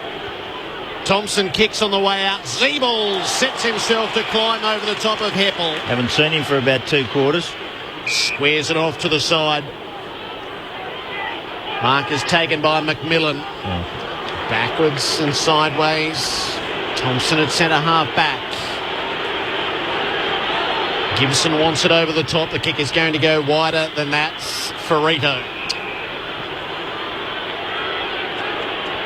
Ferrito got down the line. Ben Brown's on the long lead. Steinberg came with him. Greenwood plays Crummer. He was in the tackle and he coughed it up. Straight to Heppel.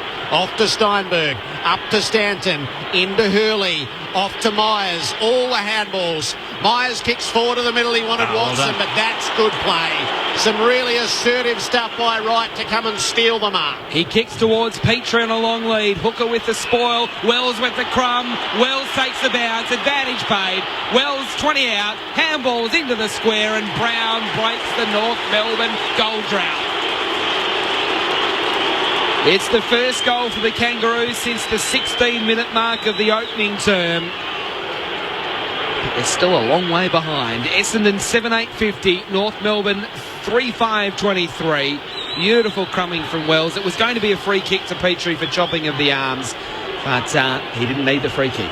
Well, it was poor communication with Goddard and Watson, but a terrific play by Wright, who just took the risk, could come off his man and was able to take that mark. So that's what North Melbourne need more of. They need that risk-taking. Wright takes the risk. North Melbourne score a goal. It's a great play. Back where it was at half-time at 27 points. Cunnington with a hand pass in the middle off to Zeeble. Kick up to half forward. Turner out to take the mark. He gets onto the right boot as quick as he can. He's gone for Brown and he's got him. The Essendon defence completely lost. 2 touches from Zeeble and all of a sudden the ball goes forward. He's a very important player for them. He's had no touches early, 5 in the first half. He's had 2 in 5 minutes. And they're starting to push the ball forward. They're starting to find some space, which is good. Spent an enormous amount of time forward, Zeeble. Too much. Yeah. Brown will kick this from 40 metres out. Not much of an angle to speak of. The right foot drop punts is good. He's kicked 2 in a row. And with these 2 teams, things can happen in a hurry. North have strung a couple together. They trail by 21 points. Yeah, that was a good play. They got it out in front of them. Zeeble gets in the middle of the ground, starts to put some pressure on. Big body in the contest. Watson's in there. They need bigger bodies. They need that Zeeble in there. And then a good kick up forward to Brown. There was 2 there. Lindsay Thomas was standing by too. But this kid's got something about him. He's the best number 50 I've ever seen in the game. And seriously, 2 goals from him. And he's attacking. And he gets at the ball and he runs and he chases. I like the way he's going about it. And now they can get a sniff. Now they're starting to feel like they can play. 2 in a row. Essendon's lead cut to 21 points. In the middle, Ryder wins the tap. Well, shark by Chapman and Essendon away. Chapman Kicks long. Now it's to full forward. Goddard in a wrestle. Spoil comes. It's in the square. Ferrito did very well then. And the Kangaroos can get out of defence with Scott Thompson chiseling a kick to Cunnington. He hits the ground running. Kicks to the members' wing. And Brown marks again in front of Steinberg. Defensive members' wing. He's really lifting the Kangaroos here, the youngster. The kick down the line. Petrie did well to get Hooker out of it and gave the handball to Atley, who's off to the races. He's 40 out. He kicks deep to the pocket. Wells marks, plays on, handball into the square. That's 3 in a row. And Lindsay Thomas is on the board now. 2 of those 3 goals from the goal square. And it's a different North Melbourne. They're running. 9 played third term. Essendon's lead 15 points. You're spot on, Whitey. They're running. And that's the worry for the Bombers. This is what North Melbourne can do. They can kick goals really, really quickly. So no doubt 3 goals in 3 minutes now for the Kangaroos. And this is the dare and the dash they got to take. And it all started with Cunnington. Cunnington takes the mark in the back pocket, plays on, take the risk. Brown to get involved. Steinberg was right next to him, but Brown's able to take the football, get it on, move the football.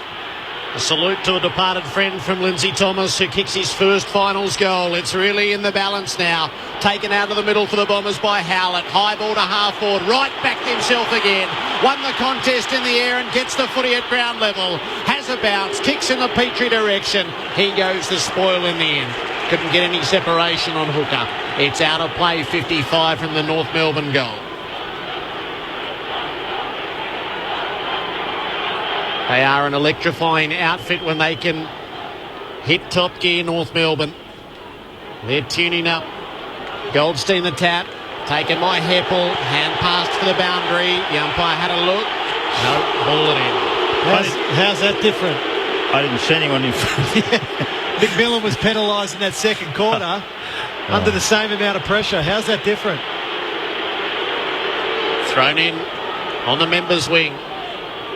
Goldstein gets it to the back. Zeeble ran into Howlett. High contact. It's good stuff by Zeeble. Head over the ball. Strong and tough. That's what you asked for. He's got numbers to the side. He uses Gibson, who plays on quickly up to half forward. It's a hanging ball. It won't work. Merritt gets back to intercept. Merritt centre-half back for Essendon. 11 played now in the third term. The Bombers lead 15 points. At North Melbourne with the last 3 goals. Now Goddard. He's a little undecided. It's now Essendon starting to hesitate. Goddard's kick towards the southern wing. Bell-Chambers the target. Grimer with the spoil. He finds the boundary on the southern wing. Disposal's very even. It's 30-29 for the term Essendon's way. Even inside 50, 6-5 North Melbourne's way. The game is definitely changing. Goldstein wins the tap. Comes out to Gibson from the congestion. Left foot kick around the body. Bagley going back with a flight. Crashes into Ben Brown. No free kick. Steinberg got a high tackle. No free kick. Lindsay Thomas goes in hard. And it will be thrown up. Essendon fans thought it was high. North Melbourne fans thought it was holding the ball. Everybody leaves unhappy. Thrown up. Heppel knocks it wide of the stoppage. Back out toward and over the boundary. There's a different energy in the ground to what second term. Goldstein and Ryder have been pitted against each other pretty well all night. Goldstein out the back to Gibson. Got the hand pass away. Kick inside the 50s. Not a bad effort, but Hibbard got back and cut off the Atley kick. So Hibbard just settling things down now for Essendon, who try and take a bit of speed out of the game. The kick out towards Wingdalik, who has to beat 2. Couldn't mark. Tackled by McMillan, and he handballed it straight to Scott Thompson, Wingdalik, who's kicked it straight to Ben Brown. That's what I love about this kid. He runs straight towards the ball carrier all the time. Great hands. Well, that matchup needs to change now. Hurley needs to go to Brown because Brown's their most dangerous forward. Hurley's completely shut Black out of the game. Put Steinberg to Black, Hurley to Brown. Windlick was set a tough task to try and beat 3 in the end. The handball was straight to Scott Thompson. And now Ben Brown can kick a 4th straight goal. A 4th straight blue and white goal. and now the margin is 9 points with Ben Brown's third goal of the turn. 13 played, third quarter. Essendon 7-8-50, North Melbourne 6-5-41. Big turnaround. Big turnaround. 4 goals to 1 this quarter. Ben Brown's been the leader, but it's been done through the midfield. Wells, Ziegel, all those guys. I love Ferrito's work down back. They've all lifted. They all realise where they're at. This is a sudden death final. This is it. There's no more tomorrow. And they are starting to find their way, and it's exciting. It's exciting for everyone in the ground. That's what we want to see. Two clubs fight for life. That's it. Well, it's great to see a young man put a stamp on a final, as 21-year-old Ben Brown has done in this third term. Goldstein wins the tap down to Greenwood, off to Swallow and on to Wright, who started all of this for North. He kicks inside the 50, no mark. Stanton mown down. Gets the hand pass away. Bagley to Hibbard, being harassed all the way out. High ball with Watson, has to mark, and he does. Clear of the defensive 50, sideways with his kick for Stanton. Had an element of risk about it. Waits the kick out to halfback. Gave Hibbert a chance to run onto it. There's not much happening for Essendon down the field. Hibbert kicks long, right as his target. Thompson worked him underneath. Chapman tried. It was kept away from him. McMillan feeds it to McDonald. Gives it to Greenwood. North winning all the important contests. Hand pass to Wells. They've got Turner forward to the play. He marks. Checks his kick. It was smothered by Hurley. Great defensive effort. Just a moment of timidity from a young man. Gleeson with a hand pass on the way out to Myers, who shoots it off now to Bagley. But it's not fast break footy from Essendon. Again, they're hesitating. The kick comes up towards the wing. Greenwood was courageous going back with a flight. Couldn't quite complete the mark, but he made sure it wasn't an Essendon mark. And the ball's gone out of play for a throw-in on the southern wing. Just young Turner. Sees Drew Petrie, 250 games. Just got to go for goal. That's where Drew should have just not led. Let the young fella kick the goal. Essendon by 9 points, 16 played third term. From the throw-in, off the pack, Wells got tackled, but it was a clever handball into midfield to McDonald. Oh, they're running again here. The Kangaroos, the long kick, inside 50 towards Brown. This time he's got company, 2 Essendon players, and it's holding the football. He was under all sorts of pressure there, and it will be the Bombers that will come up with the football, and then a short pass from Hooker comes into Hurley. He's got to make the sub, Bomber. Kick out for Heppel. The spoiler's made. McDonald brought it to ground. Off the ground, though, goes Hibbert. It's an Essendon free kick, and the advantage hasn't been paid. It's coming back to Heppel. And it's got to be Gleeson. It's got to be Gleeson for Dempsey. And it has to happen now. 9 points the Essendon lead. They can't get any run going. Heppel's kick to the wing, gathered by Wright. Great hand pass to Myers. Gives it to Watson. Standing start. Working forward to the players. Bell Chambers. He marks. He kicks for Danaher. Oh, he dropped the mark off his chest. It's back in dispute. Danaher tried. Wells beat him to it. Hand pass to Greenwood. Out the back to Ferrito. North survived one there. Wright couldn't take the mark. Works the hand pass instead to McMillan. Gives it off to Goldstein. No good. And Heppel has not been paid the mark against Atley. It's still in dispute on the wing. Picked up by Wright. He was dispossessed by North Melbourne. Petrie crashed in. McMillan won the ball. Handball to Wright to Swallow. Quick handball to Jacobs to Cunnington. Look at them run through midfield, North Melbourne. Gibson picks it up. Handballs back to Cunnington. 50 out. Gibson kept running. Got it back. Snapped it goal, and North have got 5 in a row. They went right through the middle and split Essendon wide open. Essendon's in front, but an avalanche is coming right towards them. Essendon 7-8-50, North Melbourne 7-5-47, 18 played third quarter. Well, just playing on at all costs, and that's how you play. You scare the opposition. They won't stop. They just keep coming at us. It's been terrific, and Gibson had 3 or 4 handballs or touches through that play.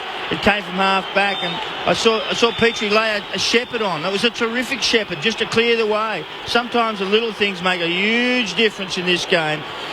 It's just terrific stuff. I really enjoyed it. It's fantastic, and we've got a contest now.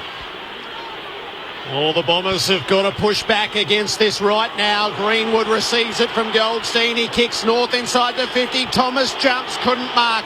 Hurley's got the fumbles at the back. He worked it away. Stanton to Hooker. He works it into the back pocket for Steinberg. Needs some help and Stanton provides it. Receives the hand pass, puts it through back.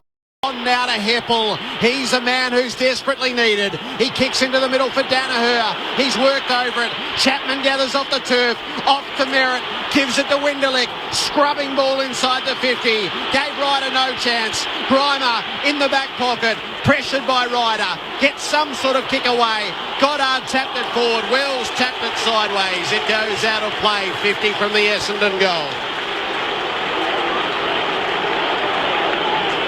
It's amazing what you can do when you've got a little bit of dare. It's incredible difference. We've seen North Melbourne do this so many times during 2014, and now they're doing it on the big stage of September. Thrown in, Essendon football. It's Heppel who kicks around the body inside the 50. Ryder the only target. Couldn't mark. Terrific defensive play from the Kangaroos as they work it out to half-back. That was well played by McMillan. Although the kick has come unstuck, Essendon come back with the football. Heppel and Stanton working. Now Zaharakis takes the bounce, kicks the full forward. Terrific play, Zaharakis. And it's Howlett that comes out and marks on his chest. 40 from goal, straight in front. Got away with one there, Zaharakis. Didn't need to bounce the football. The bounce of the football allowed Turner to apply the pressure. Now, I think that was a lucky kick in the end to Howlett on the lead because it didn't spin well, and I don't think it meant to go to Howlett. Well, it is in Ben Howlett's hands, kicking to the punt road end. This is just so important for Essendon to break North Melbourne's momentum. The kick is on its way, and the cheer squad cheers at home. The red and black flags go up behind the goals at the punt road end. And the Bombers now back out by 9 points. Essendon 8-8-56. North Melbourne 7-5-47. 20 played third term. Might go down to Blakey. Is there any movement from Courtney Dempsey? I reckon there might be. Yes, he's got the vest off, Whitey, so we're just looking, it might be Aaron Steinberg might take the red vest. They haven't given it away yet, so Dempsey's going to come on very soon.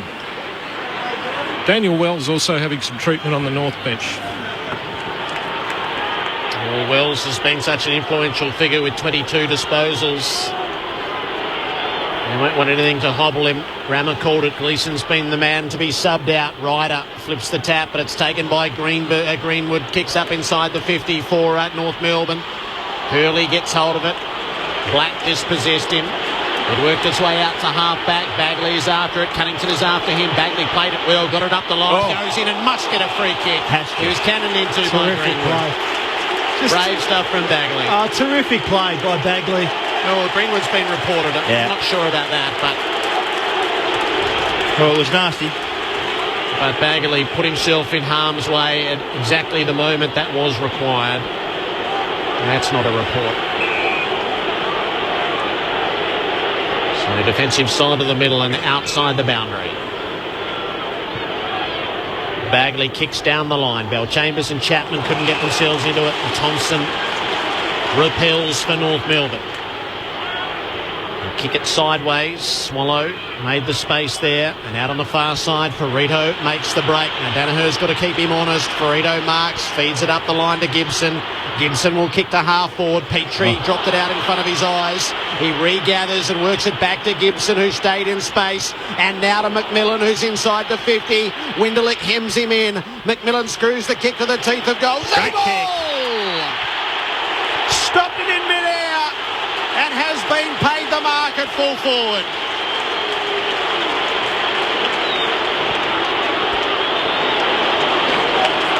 Climbed into a pack in which there were bigger forwards and defenders, but with great purpose. Jack Zeeble was the man to stop the footy. He's barely 15 metres out, and the angle is only slight to ensure there's no hiccup in the momentum. Zeeble drills the goal, and North Melbourne again within 3 points. 23 minutes played of the third term. 8:5:53, chasing Essendon, 8:8:56. Really good work by Gibson down there, fantastic, and Ferrito as well in the back half. And then McMillan gets a kick. He's on the boundary. He could have a ping if he wanted, but no, he puts it to the most dangerous spot on the ground. And you know what? All the forwards went there. Brown was there. Zeba went over the top of him. This kid can play. Once you get him in the contest, if you can get him to compete properly, and he can, no doubt about it, put him in the middle of the ground, he goes forward, put him in the right spot there, he kicks another goal. 3 points in it. You wouldn't believe this at half-time, would you? You just would not believe the way they played last quarter compared to this. It's a completely different game of footy.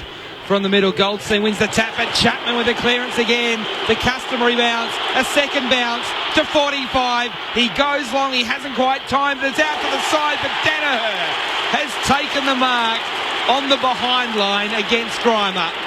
Now he's a left footer, so he can open the angle from here. He's done it once, he'll do it twice, and he'll kick it again.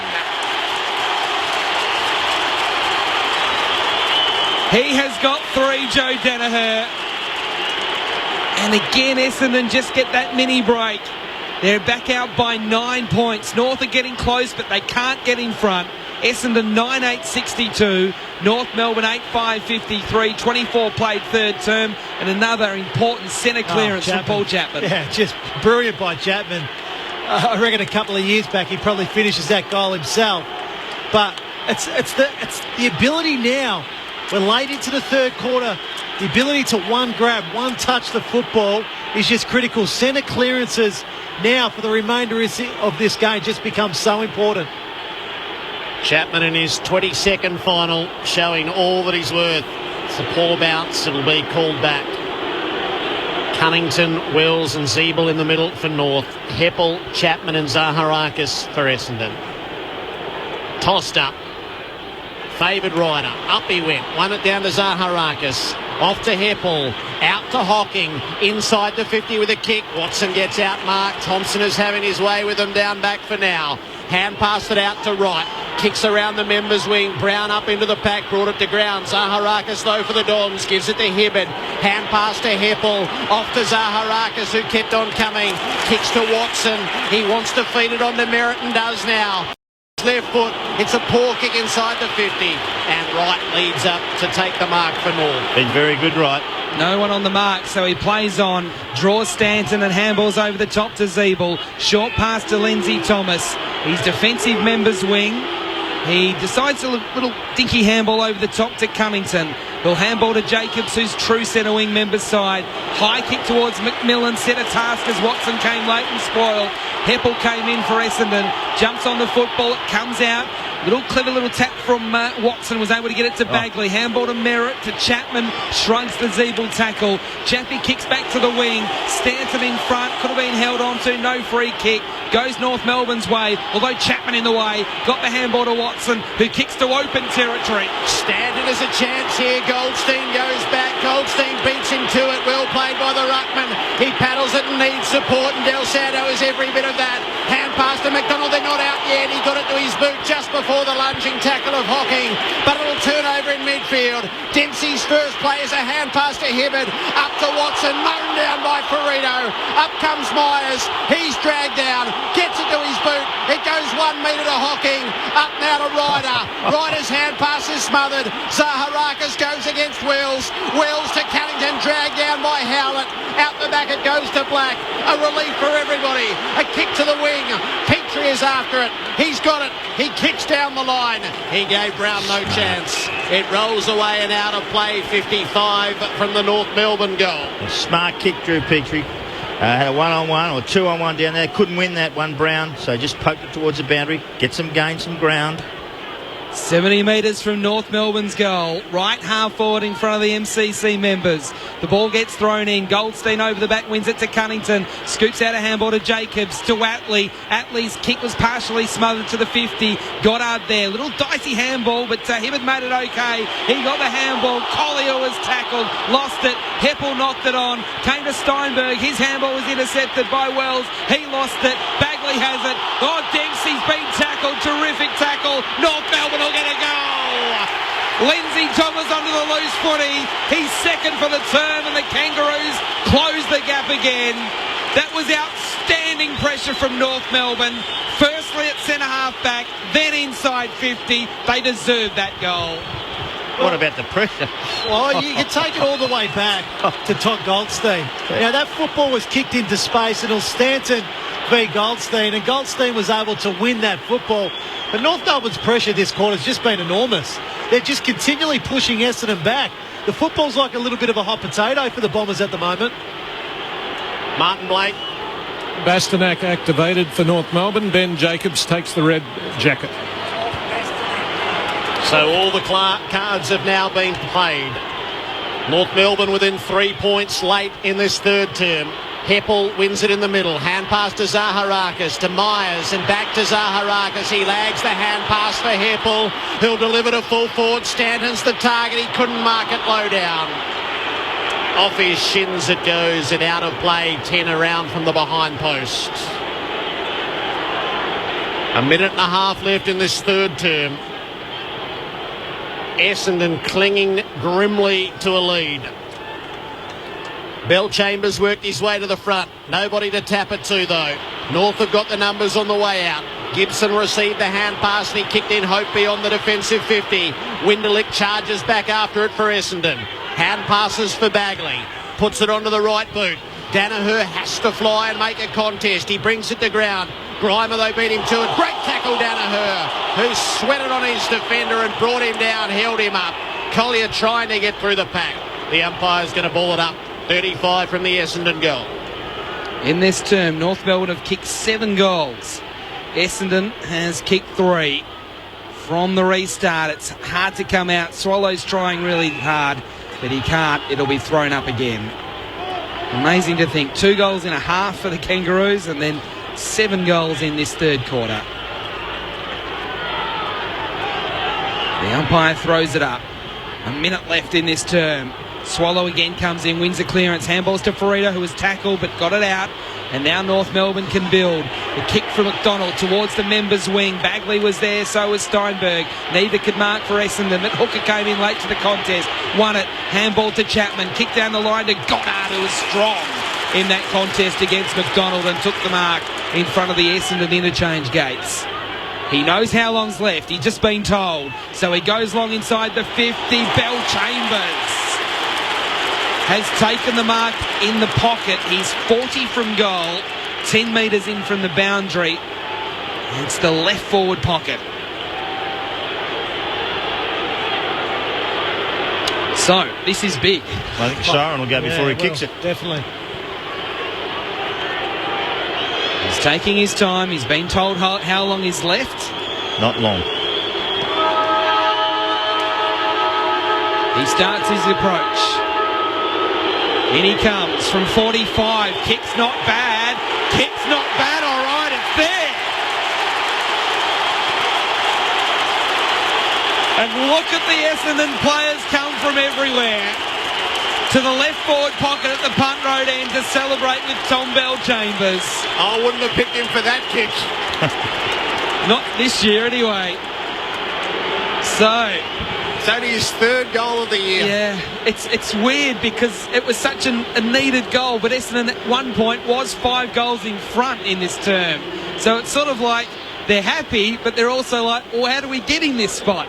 So let's just have a look at this. Essendon 10-8-68, leading North Melbourne 9-5-59. So it's a 9-point lead at the last break Essendon's way. The goal kickers for the Bombers, it is 3 to Danaher, 2 each to Chapman and to Collier, and then singles to Bell Chambers, Goddard, and also Howlett. For North Melbourne, 3 to Brown, 2 to Thomas, and then singles to Gibson, Greenwood, Del Santo and Zeeble. So Essendon led by 1 point at quarter time, 27 points at half time, and they did kick the first goal of the third term to go out by 33 before North Melbourne kicked 5 in a row to close the gap to 9 points at the last break. This is a good game of footy at the MCG. This is Grandstand AFL on ABC Local Radio, News Radio and Grandstand Digital. Mum, this is who I've always been on the inside. I came here to show you who I really am. New on DVD, Carlotta, based on the life of the iconic Les Girls headliner and transgender pioneer. Starring Jessica Murray, it is a universal story about identity, tolerance and acceptance. Carlotta is an uplifting celebration of finding your place in the world and making your mark against all odds. Carlotta, available now from ABC shops, centres, shop online and DVD retailers. Grandstand AFL. Grandstand AFL. The elimination final. Myers handball, now back to Hocking from the 50 into the pocket, Chapman! He will go for the snap, opens the angle, here we go, here's the snap. You knew the rest of it. He kicks towards Petrie on a long lead. Hooker with the spoil. Wells with the crumb. Wells takes the bounce. Advantage paid. Wells 20 out. Handballs into the square and Brown breaks the North Melbourne goal ground. Handball to right for Swallow. Quick handball to Jacobs. To Cunnington. Look at them run through midfield, North Melbourne. Gibson picks it up. Handball back to Cunnington. 50 out. Gibson kept running. Got it back. Snapped it goal and North have got 5 in a row. And now to McMillan, who's inside the 50. Winderlick hems him in. McMillan screws the kick to the teeth of goal.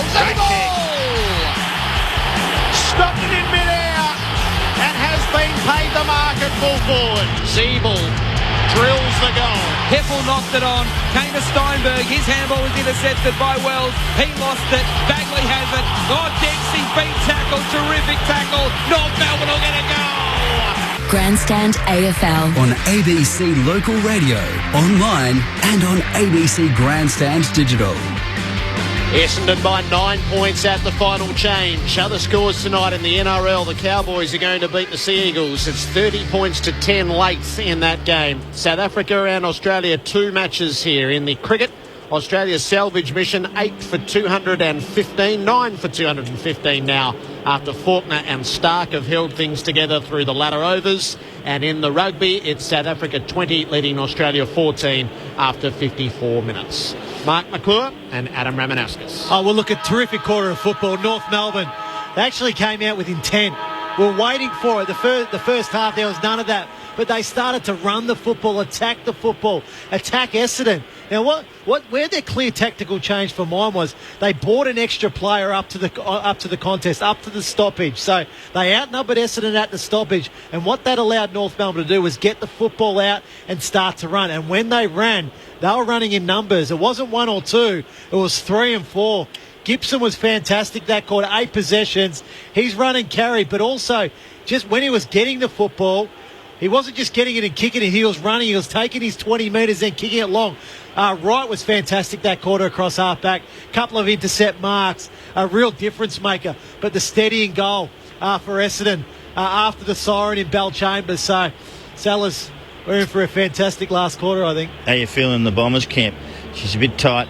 All of a sudden you've got control of the game and all of a sudden you get smashed. It's actually amazing when you open your mind and have to think about it. You're playing for survival or you're playing to win. And I think that's what North turned around in the third quarter. Their first half was playing for survival. Oh, we'll hang in here, we'll hang here. You can't hang in here to these games. You just got to flat out at it. If you have a look at the statistics, they've evened up all across the board. Everywhere is the same. Scoreboard similar. 9 points difference only. We've got 30 minutes of cutthroat football and we're going to enjoy every second of it. I'm not certain who's going to win, but I just got a little feeling that the Kangas might just keep attacking because it doesn't matter. Doesn't matter if you lose this. At least you put up a show, and you might even go over the top of them because the Bombers can fall over. 7-1 North kicked in that third term after kicking one behind only in the second quarter. These two teams have lived right up to their billing, and they have delivered a thriller so far. Essendon by 9 points. It's very much in the balance as we enter the final stanza. And a crowd that is well and truly amped for what's about to take place. Goldstein wins the opening tap down to Greenwood, who bursts his way out of the middle. He kicks for Thomas. The spoil put on by Bagley. Black with a hand pass. Greenwood on the follow-up. Gets it to full forward. It flops in short of Brown, and Steinberg has gone back there. And he takes the mark. His kick on the way out has set Heppel a task, and Del Santo reaches up and flicks it out of bounds. See, Hocking's had Del Santo and kept him reasonably quiet. I don't understand why Del Santo doesn't go to Heppel and say, I'm going to take you. So you take a 2-on-1, open up for the side. 55 from the North Melbourne goal. Flipped clear of there by Watson. Gained a bit of ground, but Greenwood onto it again. This time he overran it. Heppel works the hands to Merritt. Out to Watson. On to Stanton. Kicks to an open forward line. It hasn't worked because Ferrito left his man Goddard, who went the wrong way. He came like a steam train. Gave the handball to Swallow in midfield. Spreads it wide and Turner will mark. Right half forward. Too far out to score. Pops it up for Brown in the pocket. Steinberg with the spoil, but he was held. Brown. He'll get a free kick. Held by Steinberg in that contest. And it will be a free kick to Brown. 35 from goal. About 15 metres in from the boundary right of centre. We'll have a look at the replay. And he had a hold of his jumper. So a clear free kick. Easy to see. Easy to pay. Wow, he's gone back a fair way, hasn't he? This is what he does, Sellers. I know, he comes in like a fast bowler, we know that. Well, he has kicked 3. I know, and they've been great. So let's see how he goes here. This time to the punt road end. He's got the gallop up. The kick is perfect. North Melbourne get within 3 points again. Essendon 10-8-68, North Melbourne 10-5-65. We've got about half an hour left in this match. Season on the line. For one of these teams, it's over. It's only 3 points the difference. Well, if you want to see intent and attack on the ball, watch Michael Ferrito come at it. He just charged at it, and everyone actually got out of the way. He went straight through and said, I'm not going to get out of the way. This is my last chance in life to stay a footballer. Yeah, guess what? Keep doing that and you will. And then all of a sudden it goes up forward, and Brown, he's emerged, this kid. 4 goals, young man, 21 years of age, mop of hair, number 50. Have a look at him, he's a beauty. They've alternated the last 7 goals in the match. Goldstein down to Swallow, out to Cunnington, to the side for Bastanak. He's run down by Watson and dispossessed. Myers puts the Bombers back to the 50. Thompson, though, is steady in front. He takes the mark and he releases right. He goes on a bouncing run through half-back. Cunnington's his target, he reaches up, he can't mark, but he can gather, and he gives it to Swallow. The North skipper with a ping, it's to the square, it's the wrong side of the post. Ever so narrowly. They're down by 2 points. Quick kick in to Bagley in the right back pocket for Essendon. Merritt's come from the bench, but he hasn't been spotted. Bagley's gone shorter to Hibbard, who takes the mark. And defensive 50 for the Bombers, as they are in front of the Olympic stand. Now they're becoming careful. What's this? Hibbert will go long to the members' wing. Drops a little bit short for Ryder. Petrie actually spoiled it. Then Hocking came in, got a hand to it. Chapman, good handball towards Myers. Now to the run of Collier. Collier takes a bounce, then kicks to half forward. Now really he's only looking for the boundary there. He's going to find it 70 metres from Essendon's goal. It's actually not a bad option because Essendon had no players in the area whatsoever. The pack moves up for the throw-in. Goldstein in front, feeds it to Swallow, down by Heppel. Cunnington flips it up, knocked down by Ryder. Zeeble puts himself in the skirmish. Watson feeds it out. He threw it. Well picked up. Cunnington's ball at half-back. He's now being called to play on from a standing start. He kicks looking for Petrie. Just got clear of hooker. And takes a rare mark. Wells has gone darting inside the 50. Courtney Dempsey's got to go against him. Dempsey did well. He slapped it away and opened it up for Bagley. He gives it to Goddard. Trying to find a way through. He couldn't. He goes backward with a hand pass to Hurley and he checks the kick sideways to Dempsey. Dempsey's dangerous kick into the corridor. It's okay, and Ryder marks at centre half back. But this is the next kick Essendon's been struggling with over the last half hour or so. He's been told to play on. He kicks towards the members' wing. He wants Hooker. He couldn't mark. He had to beat two. Greenwood got a big piece of it. Socket off the ground away from the congestion by Scott Thompson. Chases after it close to the line. Gave the handball to Del Santo, who gets tackled as he kicks it to the 50. Brown was good there. He was behind but forced a contest. Hurley won it at ground level though. Handballs to Hibbard. Now across to Howlett. He's stuck on the boundary. He has to go backwards to Hooker. Del Santo's running good interference. Hooker goes a long kick down the line. Bell Chambers up early, couldn't mark. Collier towed it off the ground, got it away from Greenwood. He's got all the toe. He gathers and kicks for Danaher. Yes! Got it right against the boundary. It's as difficult a shot as you could ask for. He'll start in the gutter with the furniture in front of him. Joe Danaher with 3 goals, 1 to his name. Young forwards at either end, threatening to define this elimination final. From the boundary, 45 out. Danaher's given this an extraordinary look. That is the most wonderful kick. It's a kick the greats would be proud of. 20-year-old Joe Danaher has kicked 4 goals. 21-year-old Ben Brown has kicked 4 goals. And Essendon answers the call again. They're up by 8. 11-8-74 to North Melbourne 10-6-66. Oh, don't you just love our game? You're spot on, Jared. We've got a 21-year-old at one end in his first final. We've got a 19-year-old up the other end in his first final. 4 goals apiece. But again, it's the involvement of Collier. It was a great contest by Bell Chambers on centre wing. Then Collier again, just his speed has worried North Melbourne all night. Composure to hit Danaher. It's not a good bounce in the middle. It will be recalled. Again, North Melbourne got within a couple of points but couldn't get in front, and Essendon just get that little buffer again. Thrown up in the middle now. Ryder jumped early, won it down but then got tackled out of it. Greenwood for North Melbourne gets the clearance up towards half forward. Good spell there from Steinberg, but it fell to Del Santo. Handball though was forward but straight to Hooker. Short little kick, not 15 to Hibbard, who has to handball under pressure to Myers. Myers gets caught, has to handball on to Chapman, waited for it to bounce. Handball to Zaharakis, who slipped over. Wells came up with the football, got it to Turner. Turner chips it forward to Black, who's off and running. Black's got some space, half forward, kicks to full forward. Zeeble couldn't mark, off the back. Cunnington will run in and kick another one for North Melbourne. This is unbelievable football. Essendon 11-8-74, North Melbourne 11-6-72. 8 played final term here in an eliminator.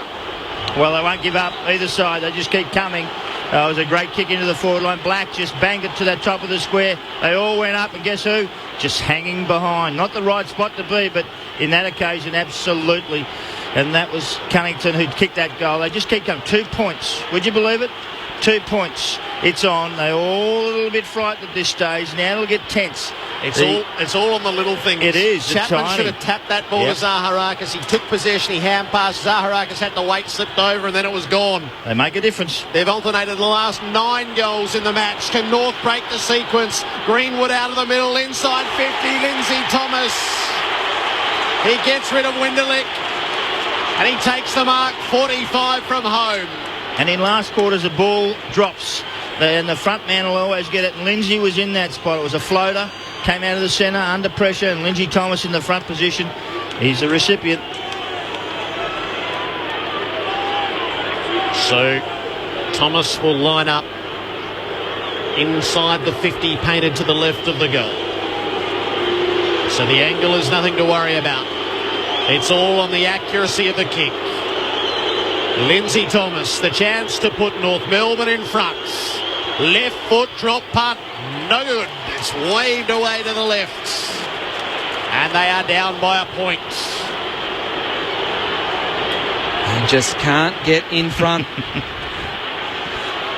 They cannot get in front. Hurley kicks to himself and then goes long, but it's not a good kick. Gibson's marked it for North Melbourne. 70 out from goal. Told to play on after he went off the side of the mark. So he goes short to Swallow. Outside the 50, but in the corridor.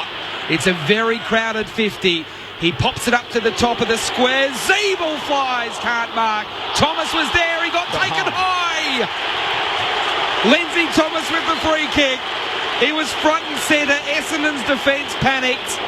They took Thomas high.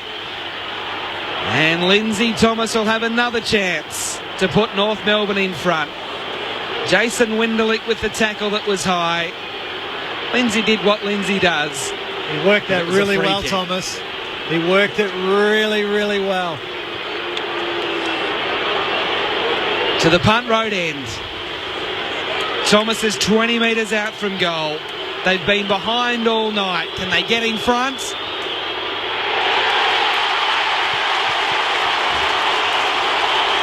Yes, they can. North Melbourne's in front for the first time on a Saturday night at the MCG. It is North Melbourne 12-7-79, Essendon 11-8-74. We've played 11 minutes in the final term. It's taken 100 minutes for the Kangaroos to get their nose in front. Look, it's just been all North Melbourne to start this quarter. 8 inside 50s to 2 in 11 minutes in this quarter. So they are just absolutely peppering the goalmouth at the moment, the Kangaroos. 3 goals to 1 to start this quarter. Now the questions are to the Bombers. How can they answer? Where are they going to find their winners from? North Melbourne need to keep attacking though. 10 second half goals from the Kangaroos. Up by 5 points. But an eternity left in the game. At the bounce, Ryder knocks it cleanly down to Heppel. His kick wobbles out to half forward, but Chapman leads the chase. He paddles it with Gibson coming at cross purposes. Chapman off to Goddard. The 2 experienced September players. Goddard's weighted it perfectly. And Winderlich slides in at the 50. He's against the boundary. He's not going to have a shot. He's going to centre it up, but it's a good play. Myers is a true centre half forward. Every Essendon fan wants him to have a go. He'll send it to the teeth of goal. Danaher not back there this time. It's knocked away by the defence. The target was Bell Chambers, but it was against the behind post, and it's out of play. I don't know why Myers played on. That was odd. Very weird. At the throw-in, Ryder and Goldstein. Goldstein feeds it down to Swallow, gives it off to Bastanak.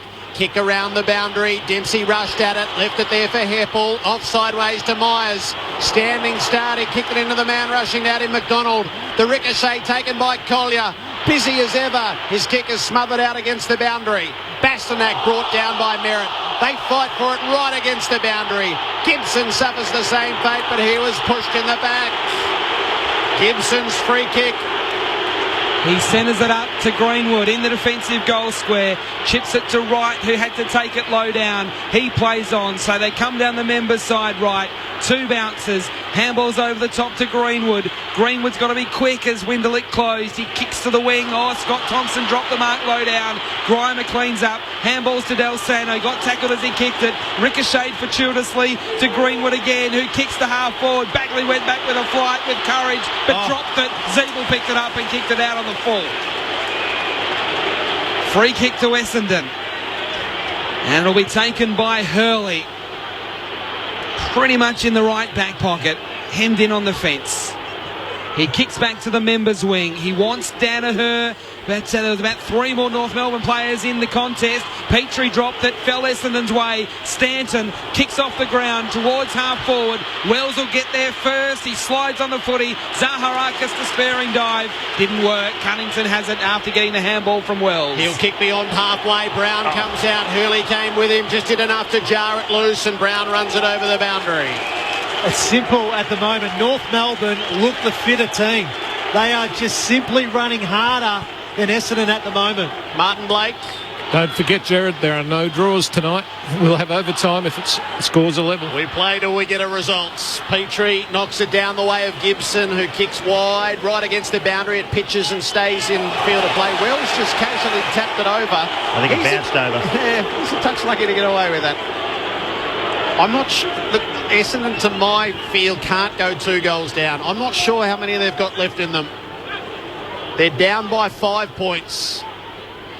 Ryder the tap. Wells tried off the ground. Heppel held him up well. Trapped the footy. Left it there for Watson in the tackle of Cunnington. The ball. Oh, the umpire went for the whistle and didn't blow it. Watson off to Zaharakis, who's kicked it straight away. He kicked it to Thompson. And Thompson goes short to McMillan. McMillan will square it up to the back left corner of the square to Ferrito. And they're running on the southern side here. It's a good switch. Atley marks, defensive southern wing. Should dink it over the top to Gibson. He does. He'll play on. He'll kick it inside 50. Out wide towards Black, but over his head. And Steinberg takes the mark for Essendon. So that was a promising build-up. Just break down with that last kick inside 50. Steinberg goes out towards Goddard, who got rid of his opponent, took it on the bounce, gave the handball to Merritt, running the wing on the southern side, kicks to Danaher, who slides in and marks on his chest. Stanton desperately wanted it to the side, so too did Watson. He went to Watson, who was the closer to goal. He's in the side of the centre square. Watson's not terribly sure. He's been called to play on. So he just lays it off to the side for Goddard. Goddard works it up over the top for Stanton. There's no need to fall into the frenzy that a final term in such a final can create, not when there's 16 minutes up on the clock.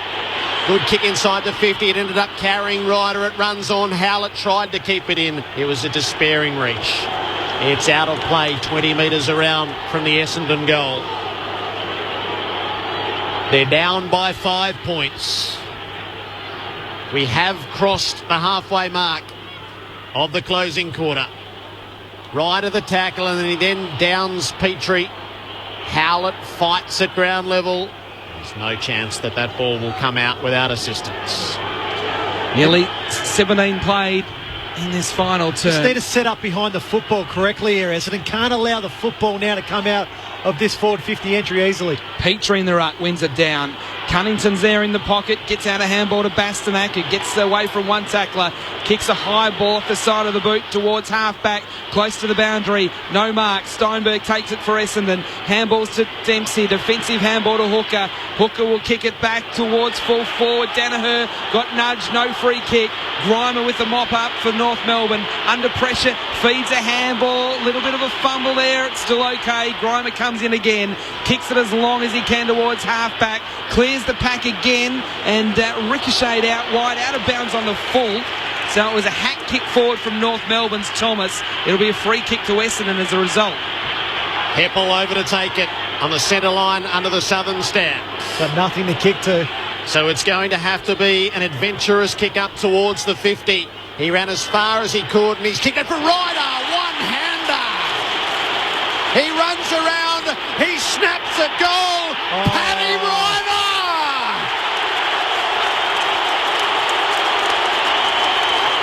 He's looked every inch a $1 million man in that moment. A one-handed mark and a sparkling snap, and he puts Essendon back in front. 12-8 to 12-7, 18 and a half gone of the final term.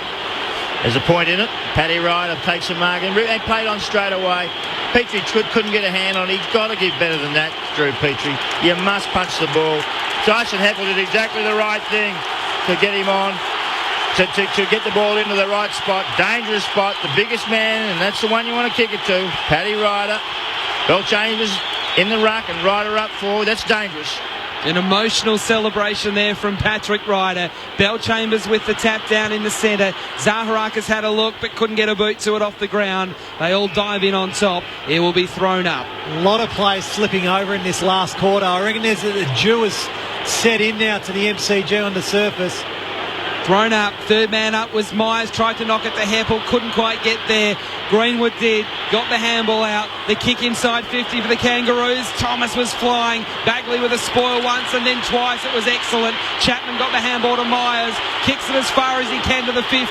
Danaher caught out of position, Scott Thompson took the mark for the Kangaroos, handballed it on to Greenwood on the members' wing. Greenwood will give it back to Thompson, who kept on coming. This is a driving play from the fullback. He's kicked for Thomas in the square, it cleared him. It goes over the top and through for a behind. And that levels up the scores. You can hear the hush.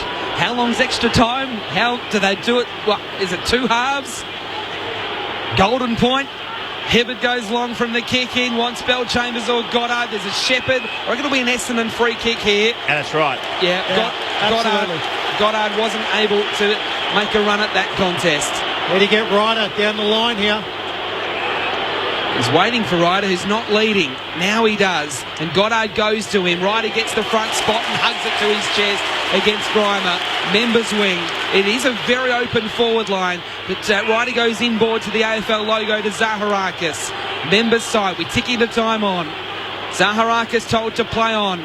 Again, he wants someone to lead towards him. Stanton's that man, gets to the back. Howlett there, shrugs the tackle. He's 55 out. He's gone long. Winderlick at a one-on-one. Couldn't mark. Spoil was very, very good by Atley. They're deep in the pocket, North Melbourne. They cough it up. The snap towards goal. It's close. It was running and missing to the left by Zach Merritt. Trying to run it home from deep in the left forward pocket. But it does put Essendon in front by a point. 78,559 in to see a pulsating elimination final. Del Santo work it back and forward with Thompson, and the kick on the way out's a good one for McMillan. Out now to Greenwood, who can run into some space. Gibson working hard over the top. He gets it at halfway. He can have a good study of what's ahead. He'll kick for Petrie, slides in, 2 kicks out from goal. Black wanted it deep. Brown wanted it deeper. Lindsay Thomas as well. Bagley made the spoil, backed himself, gathered the footy, gives it off to Heppel. Steady kick on the way out for Goddard. He has it outside the defensive 50 at the 22-minute mark. Heppel up to 33 disposals, 9 more than any other Essendon player. Goddard's gone wide to Collier, but this is slow ball footy from the Bombers. As we get up to nearly 22 minutes in the final quarter, Collier will kick down the line. Bell Chambers and Ryder in this contest. Neither could mark. Goldstein almost did. Howlett crashed in and won the football. Gave the handball to Goddard to full forward, but Stanton was behind. And Ferrito takes the defensive mark for the Kangaroos. Ferrito kicks it to Gibson, who'll switch out the far side for Thompson. Thompson's got Swallow working hard over the top, and Cunnington's the next one down the line. That's where Swallow puts it. Black is free near half forward. They've worked this perfectly down the field. Now to set up the score. Black drives it near full forward. Brown and Petrie. Thomas is the crummer. The spoils are made. And it's seen out of play in the right forward pocket. North Melbourne has it deep. Essendon leads by a point. There is 23 minutes on the clock. Throw in about 25 around from North Melbourne's goal. Right forward pocket to the punt road end. The ball gets hurled into play. Bell Chambers wins the tap down. Hibbert slides in. Oh, there's a free kick. I thought it was a sliding free kick against Hibbert, but it's going Hibbert's way for being taken high. That'll be spoken about. Hibbert goes as long as he can towards the southern wing. Bell Chambers in the chop, couldn't mark. The spoils came over the top. It's back out of play. A throw in just forward of the wing for North Melbourne. Well, that was paid sliding all of last year and the first 5 or 6 rounds of this year. The ball gets thrown in. Ryder this time in the ruck, beaten by Goldstein. Down to Swallow, crashes through, gets a handball to Goldstein. Back to Zeeble now. He kicks to full forward. Oh, in front, Petrie. Wonderful gather. Wonderful snap. Wonderful goal. The veteran stands up when his team needs him the most. That was so good. North Melbourne by 5 points. 24 played last term. And that was all about Andrew Swallow out of the boundary throw in. He just wanted to will himself through a pack of players and no one touched him. He just kept going, and then the ball comes in, and Petrie, it's his first goal for some time. The big man picked it up, but Swallow, you are a ripper, son. That's what leadership's about. Take it on when you get a chance, and Swallow did it beautifully. So how much do you want it? North Melbourne just made its case, and Essendon must answer that. It's the Kangaroos by 5 points at the 24.5-minute mark of the final term. Ryder flies in, but he knocked it straight to Del Santo. Kicks the Kangas back inside the 50. Black stands, gives it to Wells, sidesteps, waits the hand pass to Petrie. Could he again? My word, he can! He'd been stone cold all night. And in time on at the final term, with his team trailing, Drew Petrie has asserted himself. North Melbourne by 11 points. 25 on the clock. Well, look, firstly, the clearance, a set of clearance by Nick Del Santo, just absolutely brilliant. But Daniel Wells, the presence of mind to hold on to the football. And he drew Hooker, he drew Dempsey, finds Drew Petrie. This is going to be very hard now for the Bombers, very hard. So we saw Paddy Ryder with the snap, the traditional snap from 45, and Drew Petrie with the check side from 45. Unbelievable footy. Clearance again to North Melbourne. Goldstein goes off the ground to half forward. Dempsey dives in for Essendon. Got it somehow out to Hibberd. And now they go, the Bombers, as far as they can. Hibberd's kick towards half forward. Not quite got to Stanton. North Melbourne with the footy right. He goes once, he goes twice. Good work. Got the handball to Del Santo. Centering ball to Black, who stands strong and takes the mark as the traffic came from behind. Black will go back to centre half back. The Kangaroos will try and spread the Bombers to the members' side. The kick is very good to Grimer from Greenwood. Grimer has it. He's got a runner in Thompson running shotgun. He goes to Scott Thompson. Scott Thompson looks up from the members' wing. Why not? Kick it to big through. Petrie's got it, 45 from goal. He's close to the boundary at left half forward in front of the Olympic stand. And this, it's going to take his best. But if he kicks it, North Melbourne are going on to next week. He wants the moment. He's not passing it. He thinks he can kick it. He opens the angle. He gives it everything he's got. It's away to the left. It's an anticlimax. It's a behind. North Melbourne 14-9-93. Essendon 12-9-81. We've now played 27 minutes. You couldn't imagine they would lose in regulation now, North Melbourne. Goddard at the restart as far as he can. Danaher propelled out of the pack. It was punched back inside North's 50. Greenwood worked it away to Atley. Hand passes around to McDonald. He kicks to full forward, but Goddard was still there. He marked and came rushing out. They're going to go straight through the middle. The kick was an incisive one off for Heppel. Heppel's put it out in front of Watson, but it never arrived. Wells chipped in, and he takes the intercepting mark for North. And he goes wide to Del Santo as the Kangaroos start to take some time off the clock.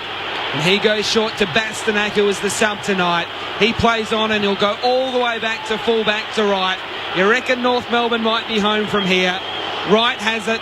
He kicks back to Del Santo, who got some space at half back again, and he takes the mark, making the move from St Kilda across to North Melbourne to playing these sort of games, to win these sort of games. He's had 23 disposals and a goal, and he's gone short to another star in Wells, who now kicks up to Black. So North are getting loose players everywhere, and at the 28-minute mark of the final term, they might just hold on to the footy from now to the end. Black's kick up towards Petrie, doesn't get that far. Hurley marks. They must roll the dice, the Bombers on the southern wing. There is still a way to get this to extra time, but an awful lot has to go right in a hurry, and that's not the kick to get it done. It's a wide ball to half forward, which has given Watson no chance. It slips away and out of play, and Mark Thompson has left his seat at the front of the coach's box. He hasn't left the facility just yet, but it has slipped away. That's unfair. It's been taken away. Del Santo kicks it up and down on the spot. Goddard had a swipe at it. Still they try to muscle it forward, Essendon, and Del Santo stands against the rock. He holds it up, 55 out from the Essendon goal. 14-9 to 12-9. And every player on the ground will be aware of the urgency of it with the runners working the clock. Goddard, third man up, out wide. Collier in the tackle of Del Santo.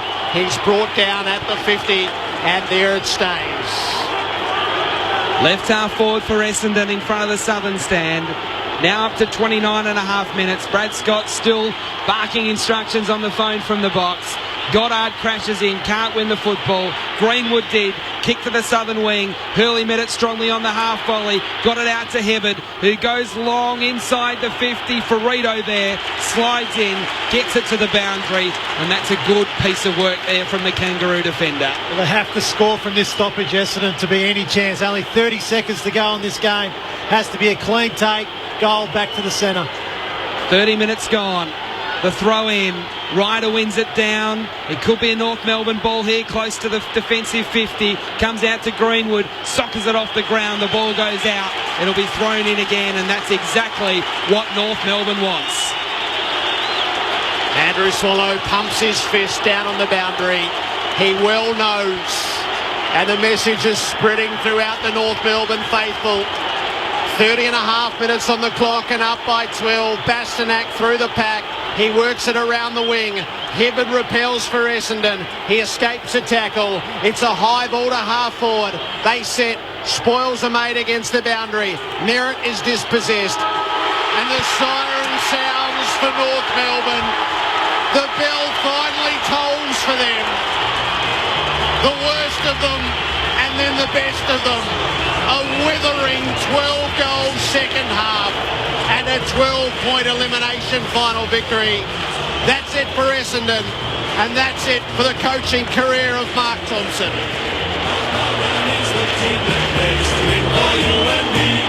North Melbourne 14-9-93 over Essendon 12-9-81. It's the first finals victory under Brad Scott, and it sets up a family affair next Friday night. North Melbourne to play Geelong in a semi-final as the Scott boys go at it. Join in the chorus, North Melbourne's on the roll. Good old North Melbourne, they're champions, you'll agree. North Melbourne is the team that plays to win for you and me. Essendon led at quarter time by a point, by 27 at the half. It got as far as 33. They led by 9 at three-quarter time, but North Melbourne ran them down to win by 12.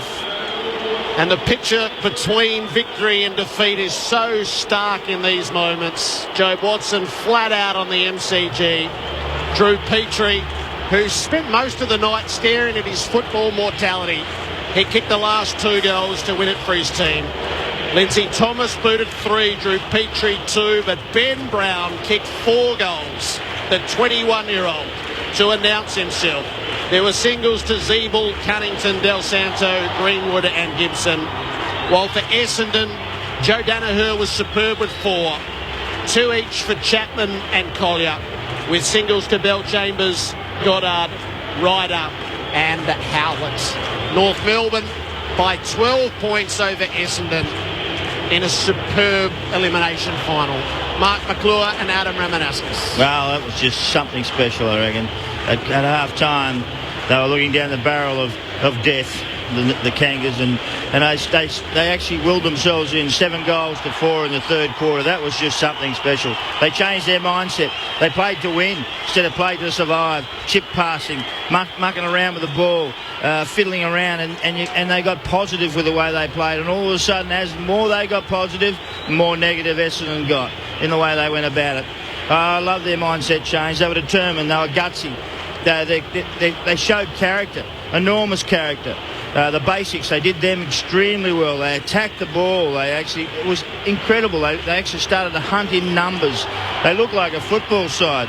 Let's see what you can do when you put your head down and you actually look at each other and make a pact to do something about this football club, because you were looking down the barrel of absolute oblivion at half-time. They were shocking. You couldn't see them actually doing anything. You can do anything you like in this game. I thought that was one of the great comebacks of all time. A change of play, change of mindset, and have a look at them now. The joy on their faces. Hard work. It's a simple game, this. There's not much to it except actually having a go and being pretty basic about it. There's a few little structural things that you need to do. And they showed today that you can do anything if you put your mind to it. I love the work of some of these guys. I love Brown. I thought he was terrific the way he played. Greenwood was instrumental in his work through the middle of the ground. Cunnington as well. Wells with his absolute pace and skill set up a hell of a lot of play. And Gibson too. Their midfield was terrific. The defence of Thompson was unbelievable, and Ferrito changed it around. His charge at the ball and attack on the ball, it's infectious. Love what I saw this afternoon. They'll give Geelong a bit of a workout here next week. That'll be a reasonable game. If they can keep anywhere near this form, they'll certainly push Geelong. Geelong are a good side, but they'll be setting up for that. And I thought that was a really good turnaround. players who hardly touched it, like Petrie got into the game, Thomas got into the game. You know, it was amazing what you saw with some of these guys, how they turned their game around. Zeeble, after half-time, was instrumental, took a mark, kicked a goal, and put himself in the game as well. Crunching hard, hitting bodies. As we said, simple game. I actually really love this. This is a really good game of footy. Set up. Bombers should have won. They should have won this game. Guess what?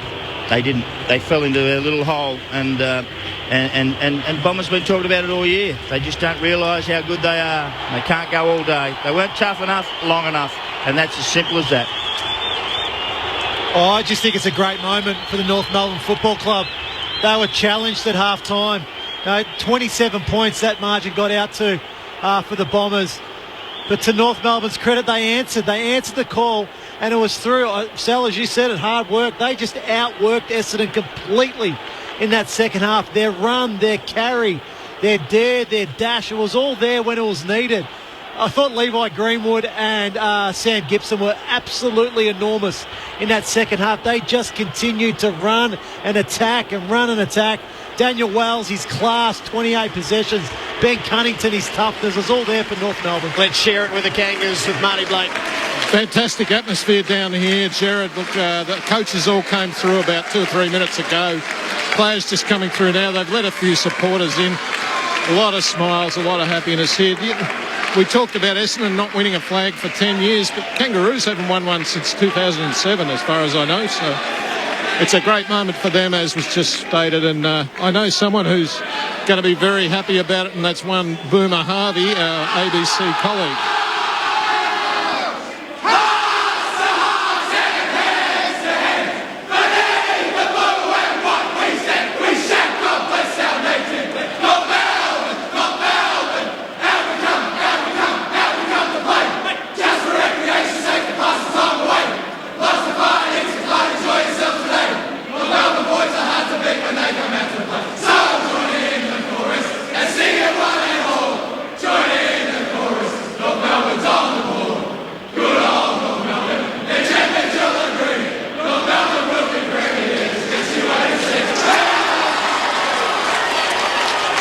Huge rendition there, Jared. We'll be back soon, hopefully with the match winner. And shared by the fans in the stand who all stayed to watch it on the big screen.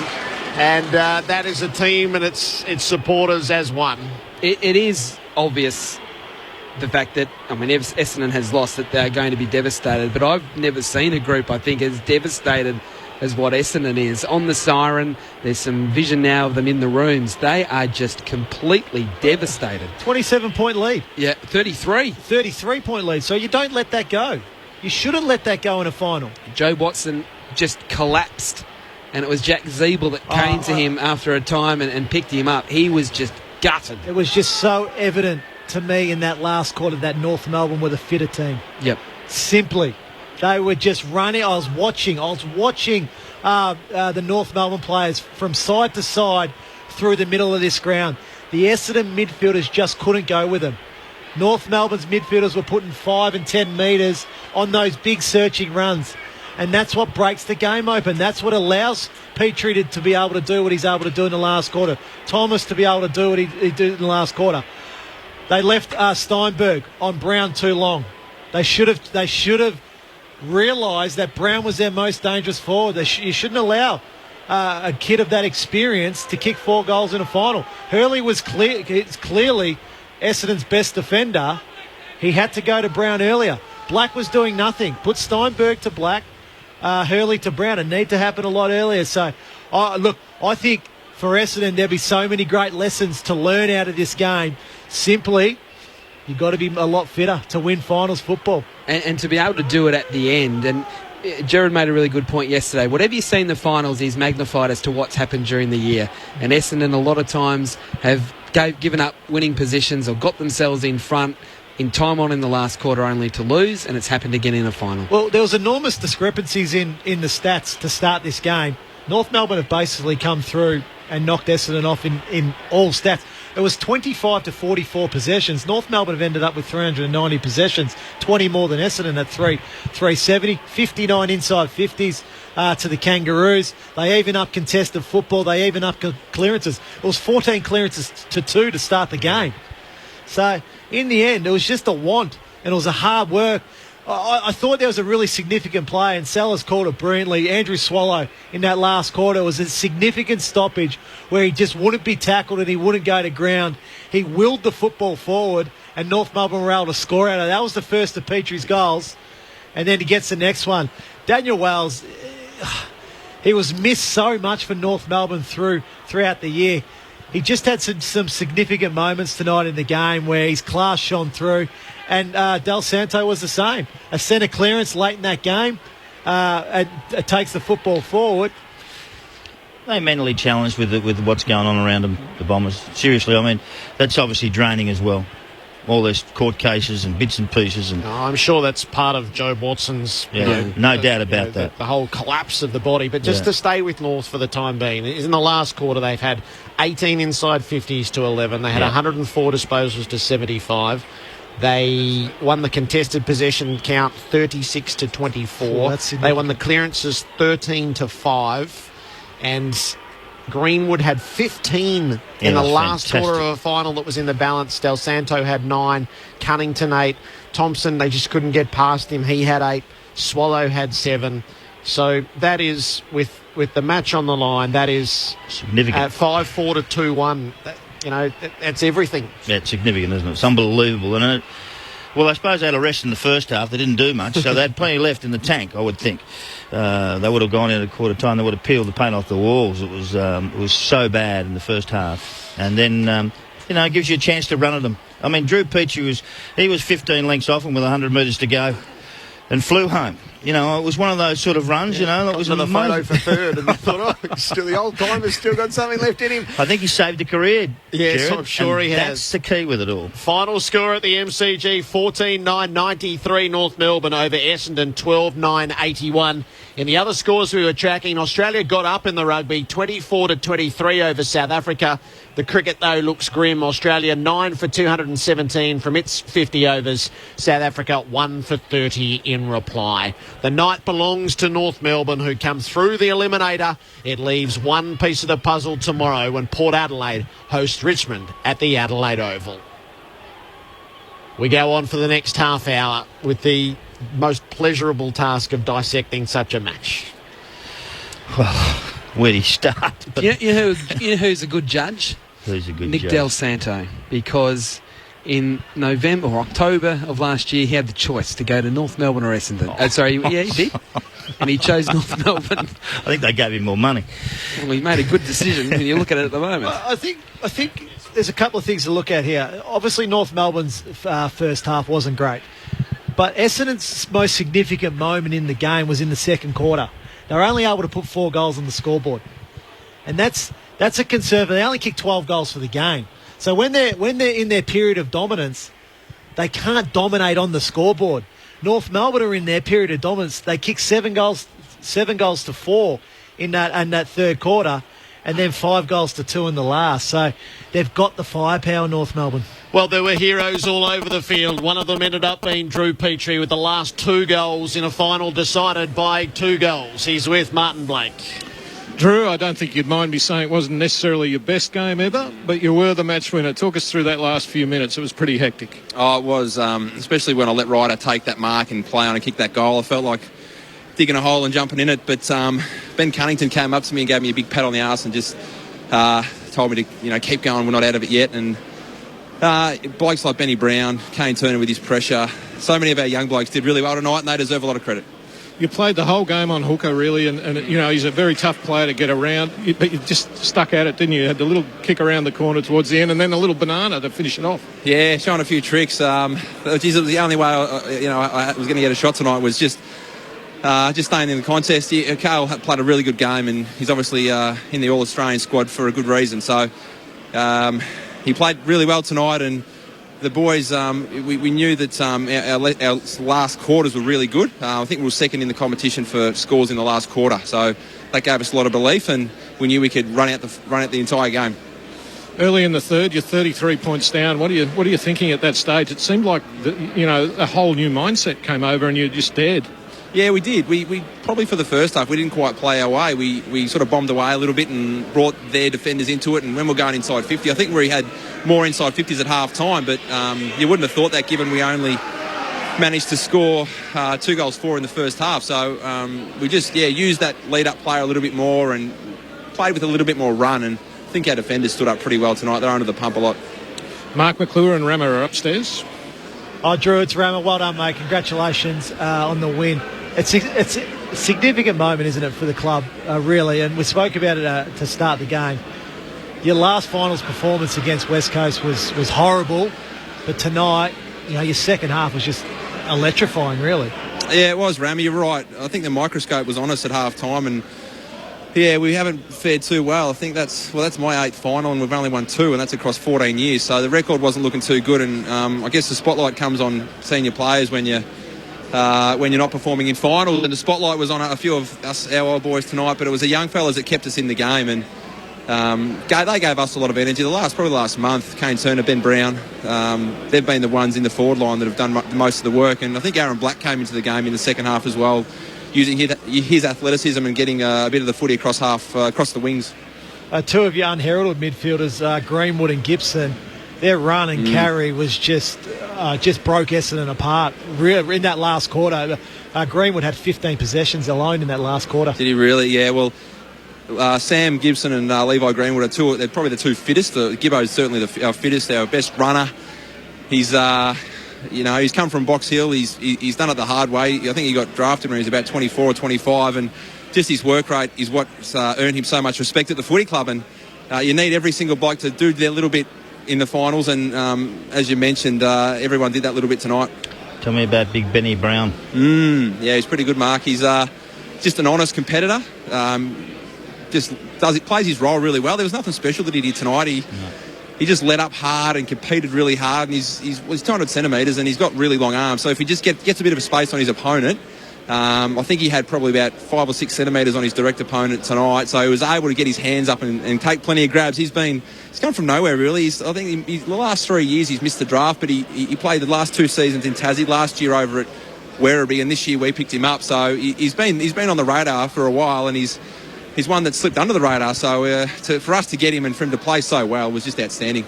Ferrito's had a return, hasn't he? Oh, he has, I know. Well, yeah, absolutely. I think our defenders were pretty good tonight. Spud's been one of our best players all year. But his attack on the ball, he just charged at it and set a standard, Yeah, he did. There was one that he got out of bounds, and there was one that Essendon kicked to centre half forward in that last quarter as well, and he just left, he might have been on Danaher, left his man and just attacked the footy and kicked it back our end.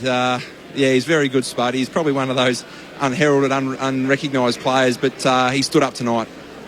Adam White upstairs. Drew, congratulations. Is that the highlight of your career? What's just happened? Yeah. I know it's just happened, but is that as good as it gets? Close to 07. We got flogged in 2 of the 3 finals in 07, but we managed to win a semi-final here. But that's equal. That's equaled the best game that I've played in. The crowd was unbelievable. Just the noise they were making. I mean, if we get 40,000, that's a pretty good crowd for us. But to play in front of 79, was it tonight? Yep. It was just, the roar was just deafening. Yeah, sorry, Jared, I've got to ask about the celebration. Because hang on, leave the celebration. I just want to get to the acts of kicking the goal. Maybe work backwards a little bit, Drew. There were 2 superb goals, but you had moments of frailty in the last quarter. You dropped a mark, you were next to Ryder when he took the mark. Is there enough time within a game to have moments of self-doubt? Absolutely, yeah. As soon as Ryder took that mark and wheeled around and kicked a banana, from 40 for a goal, I thought, right, the first thought was probably self-doubt, and the fact that I've got to lift, I've got to do something, otherwise the spotlight's going to be on me, I suppose. And again, Ben Cunnington came up to me and just got me going, and there was still about 6 or 7 minutes to go, enough time to help the boys. I owed the team and I owed our supporters, and was lucky enough to kick those 2 in the end. No, not lucky. The first pickup around the laces was absolutely superb for a young man, let alone... You're calling me old. I'm calling you old, Drew. That was a superb pickup. So is that all instinct in those moments? Yeah, I mean, my marking was awful tonight. I dropped so many easy ones, and fortunate that ground ball, I got it, wheeled around and just had a crack at the big sticks. And the second one, Wellesley tried to get out of his way and let him have a shot, but ended up getting in the way and handballed it to me. And there wasn't enough time to straighten and kick a drop punt, so I just tried the check side and it worked.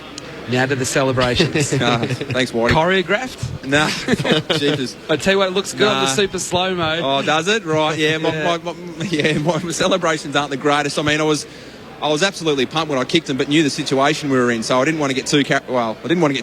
I don't know how it looked, but I was pretty excited, and the boys were jumping all over me, which is a good feeling, but maybe a little bit more work to do on those, you think, Whitey? Well, one thing is that it will be replayed for years and years and years. Well, the first one or the second one? Well, the goals and then the celebrations. Certainly the first one. That's going to be your move, Drew. Is it? Righto. You've patented that. There'll be nightclubs around Australia trying to... This is the Drew Petrie. Might have to patent it. So it goes on now, and in the excitement of the moment, it's wrong to forecast too far forward. But you get a fresh crack at Geelong, who you've played twice this year and come up tellingly short against. What's this worth heading towards a new matchup against Geelong? Gives us a lot of belief. No matter what situation we're in, we can come from any margin down. We don't want to do that, though. Obviously, you don't have to rely on that every single week. But again, using the stat I did before, knowing that we're the second in the comp for scores in last quarters means that we can run over sides. And I watched most of the game last night, and Geelong were really impressive in that first half yet again. So if we give up big leads in first halves, there's only so many times you're going to be able to come from so far down to win games. So the last one is Mark McClure sat here at halftime and he said sometimes in coaching you've got to be half a bit of a con. You've got to be able to talk your player group into something which mightn't seem entirely obvious. How was Brad Scott at halftime, and did he help you do that? Absolutely, he did. He was really calm. He had every right to yell and scream and hit the whiteboard and curse at us, but he didn't. He was very measured. We always look at a few clips, and we had a few clips where we just weren't moving the footy as well. We were just sitting a little bit deep. So when we came up and defended them in our half, and then when we used the footy a bit better, used that free man, used that spare, that was his messages at half time. And I think his calmness and his confidence in his delivery of that message really helped us in that second half. Drew, it's great when it happens for the good guys. Well done. Good on you, Jared. Thanks, boys. Drew Petrie with us in the North Melbourne rooms. He kicked the last 2 goals as North Melbourne came storming home to beat Essendon 14-9-93 to the Dons 12-9-81. Amazing. Well done. Yeah, well done to the Kangaroos. Look, we thought they were gone. We did. I know Sellers and I, we sat here. We couldn't see a way back. We couldn't see. It was hard to see a way back for the Kangaroos, but they somehow did it. They just weren't far enough in front. That was the problem. They were actually atrocious, and Essendon just didn't actually put their foot on their head and squeeze them down, and that was the end of it. And when we spoke before the game, Rama, it was about Essendon's probably maxed out at about 12 goals, and it was a question of whether they could keep North Melbourne under that, and North Melbourne has been able to kick 14 and Essendon was stuck on that 12. But even when Chapman kicked that first goal, Sellers, of the third quarter, where they didn't corral him, they allowed him just to open the angle and snap the goal, you just sort of thought, North Melbourne's off here. I don't think their thinking was right. No, that's right. They just weren't switched on and all that. But that, you can turn that round, and it's turned around by actions.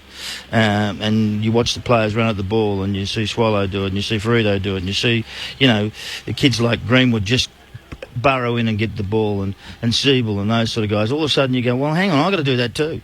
And it all sort of just concertinas and just all sort of follows like a wave. It just keeps coming, and then all of a sudden you get on a ride and the opposition get a little bit scared.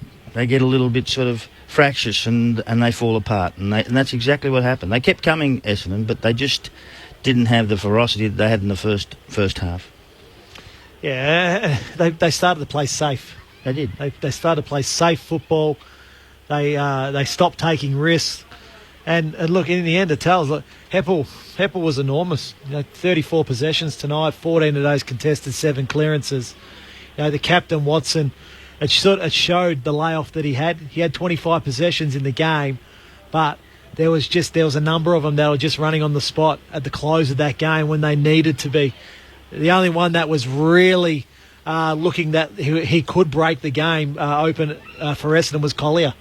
He created that goal for Danaher on the boundary with his speed, but in the end, those midfielders for the Bombers, they were found wanting. Well, in the end, Rama, to sort of emphasise your point, the runners didn't get the footy. Zaharakis has only had 20 disposals, Stanton's had 19, and ended up spending a lot in the second half actually as a forward. But those running types, they rolled the dice and had Dempsey as the sub. He came on and really didn't have an impact, only had 3 disposals. So that outside run that we thought Essendon could worry them with which they did for a while, wasn't sustainable in the end. It's interesting that Courtney Dempsey was on the bench with a red vest on. From the start. Yeah. From the start. And I don't get that. No, that didn't work. No. Because when he came into the game, he only had 3. Yeah, I know, but the game was shot to bits then. They were on the back foot, copping punches from everywhere. So it was a difficult one for him. It was too hot. Dempsey's a type of player. It was too hot for him when he came on to the ground. He's a guy that needs to settle into a game. I thought, look, Gleeson, only in his second year of football, is probably a little bit overawed by the occasion tonight. Only the 3 possessions, fumbled a few times, but it was just a really, really odd selection as a sub for mine, Dempsey. I know there's plenty of times for post-mortems, Rama, but what does Essendon do from here, from a list management point of view? We saw them play in the first of the pre-season matches against Port Adelaide, and you walked out and said Essendon's in trouble this year because they're forward line.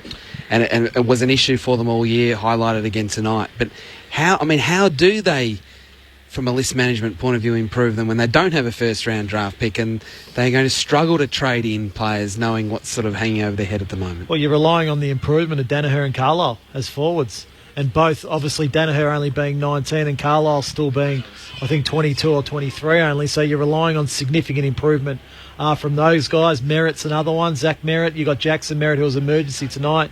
That's what you got to rely on, improvement for those guys. I thought Chapman did his job tonight.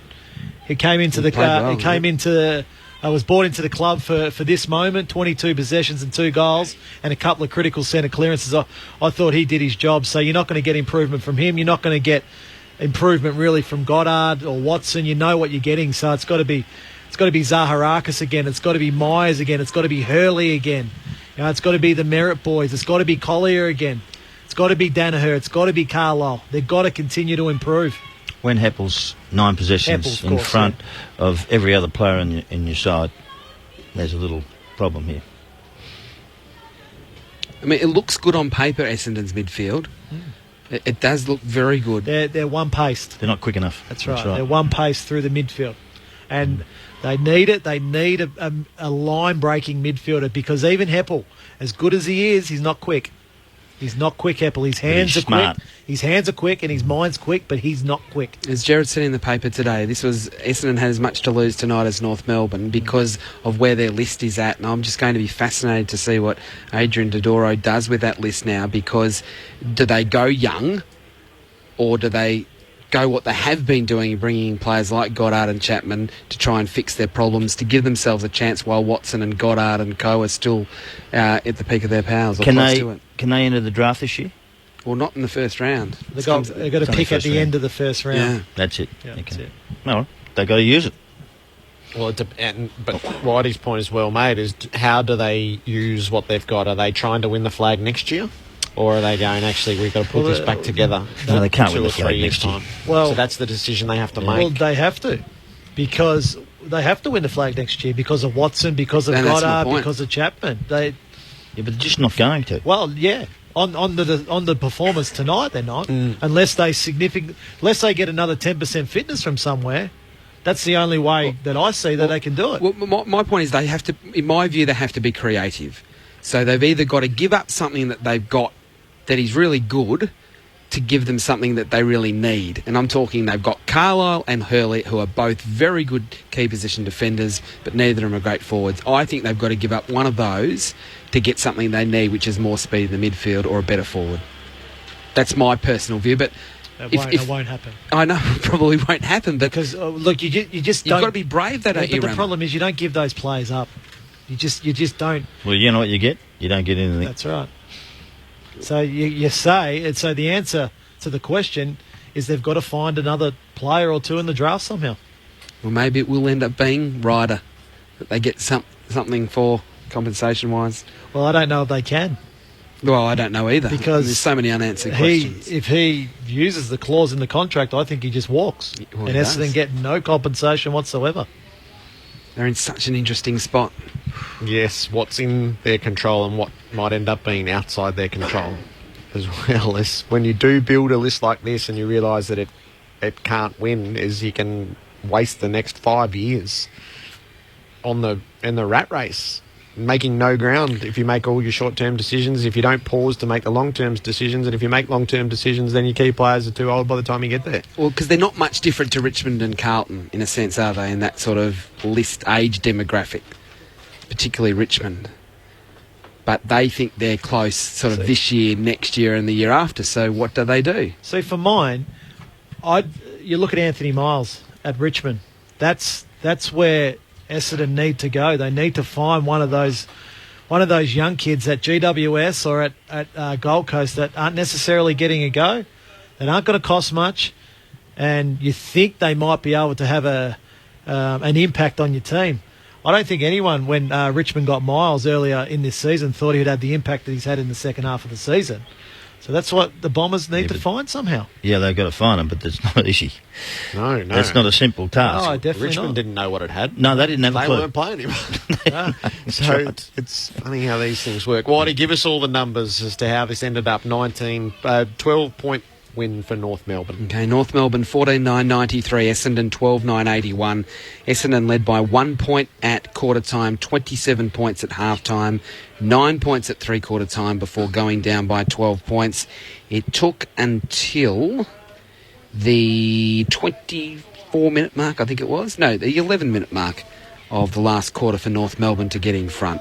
Overall stats, disposals 390 to 371 North Melbourne's way. Clearances, amazingly, North Melbourne won them 37 to 36. Tackles 64-57 Essendon's way. Inside 50s 59-53 North Melbourne's way. Contested possessions 141-138 to Essendon. Individually, for the winners, Greenwood had 32 disposals. As we said, he had 15 in the final term, but 6 clearances, 7 tackles, 7 inside 50s. I mean, at 15 contested possessions, you can't get much better than that. Cunnington had 30. He really sort of crept up on you the way he played his footy. 7 clearances as well. Wells 28. Just a blue ribbon game from Daniel Wells, coming off such a limited preparation. Gibson 27, Del Santo 24, 9 in the last quarter, Thompson 24, Swallow 23,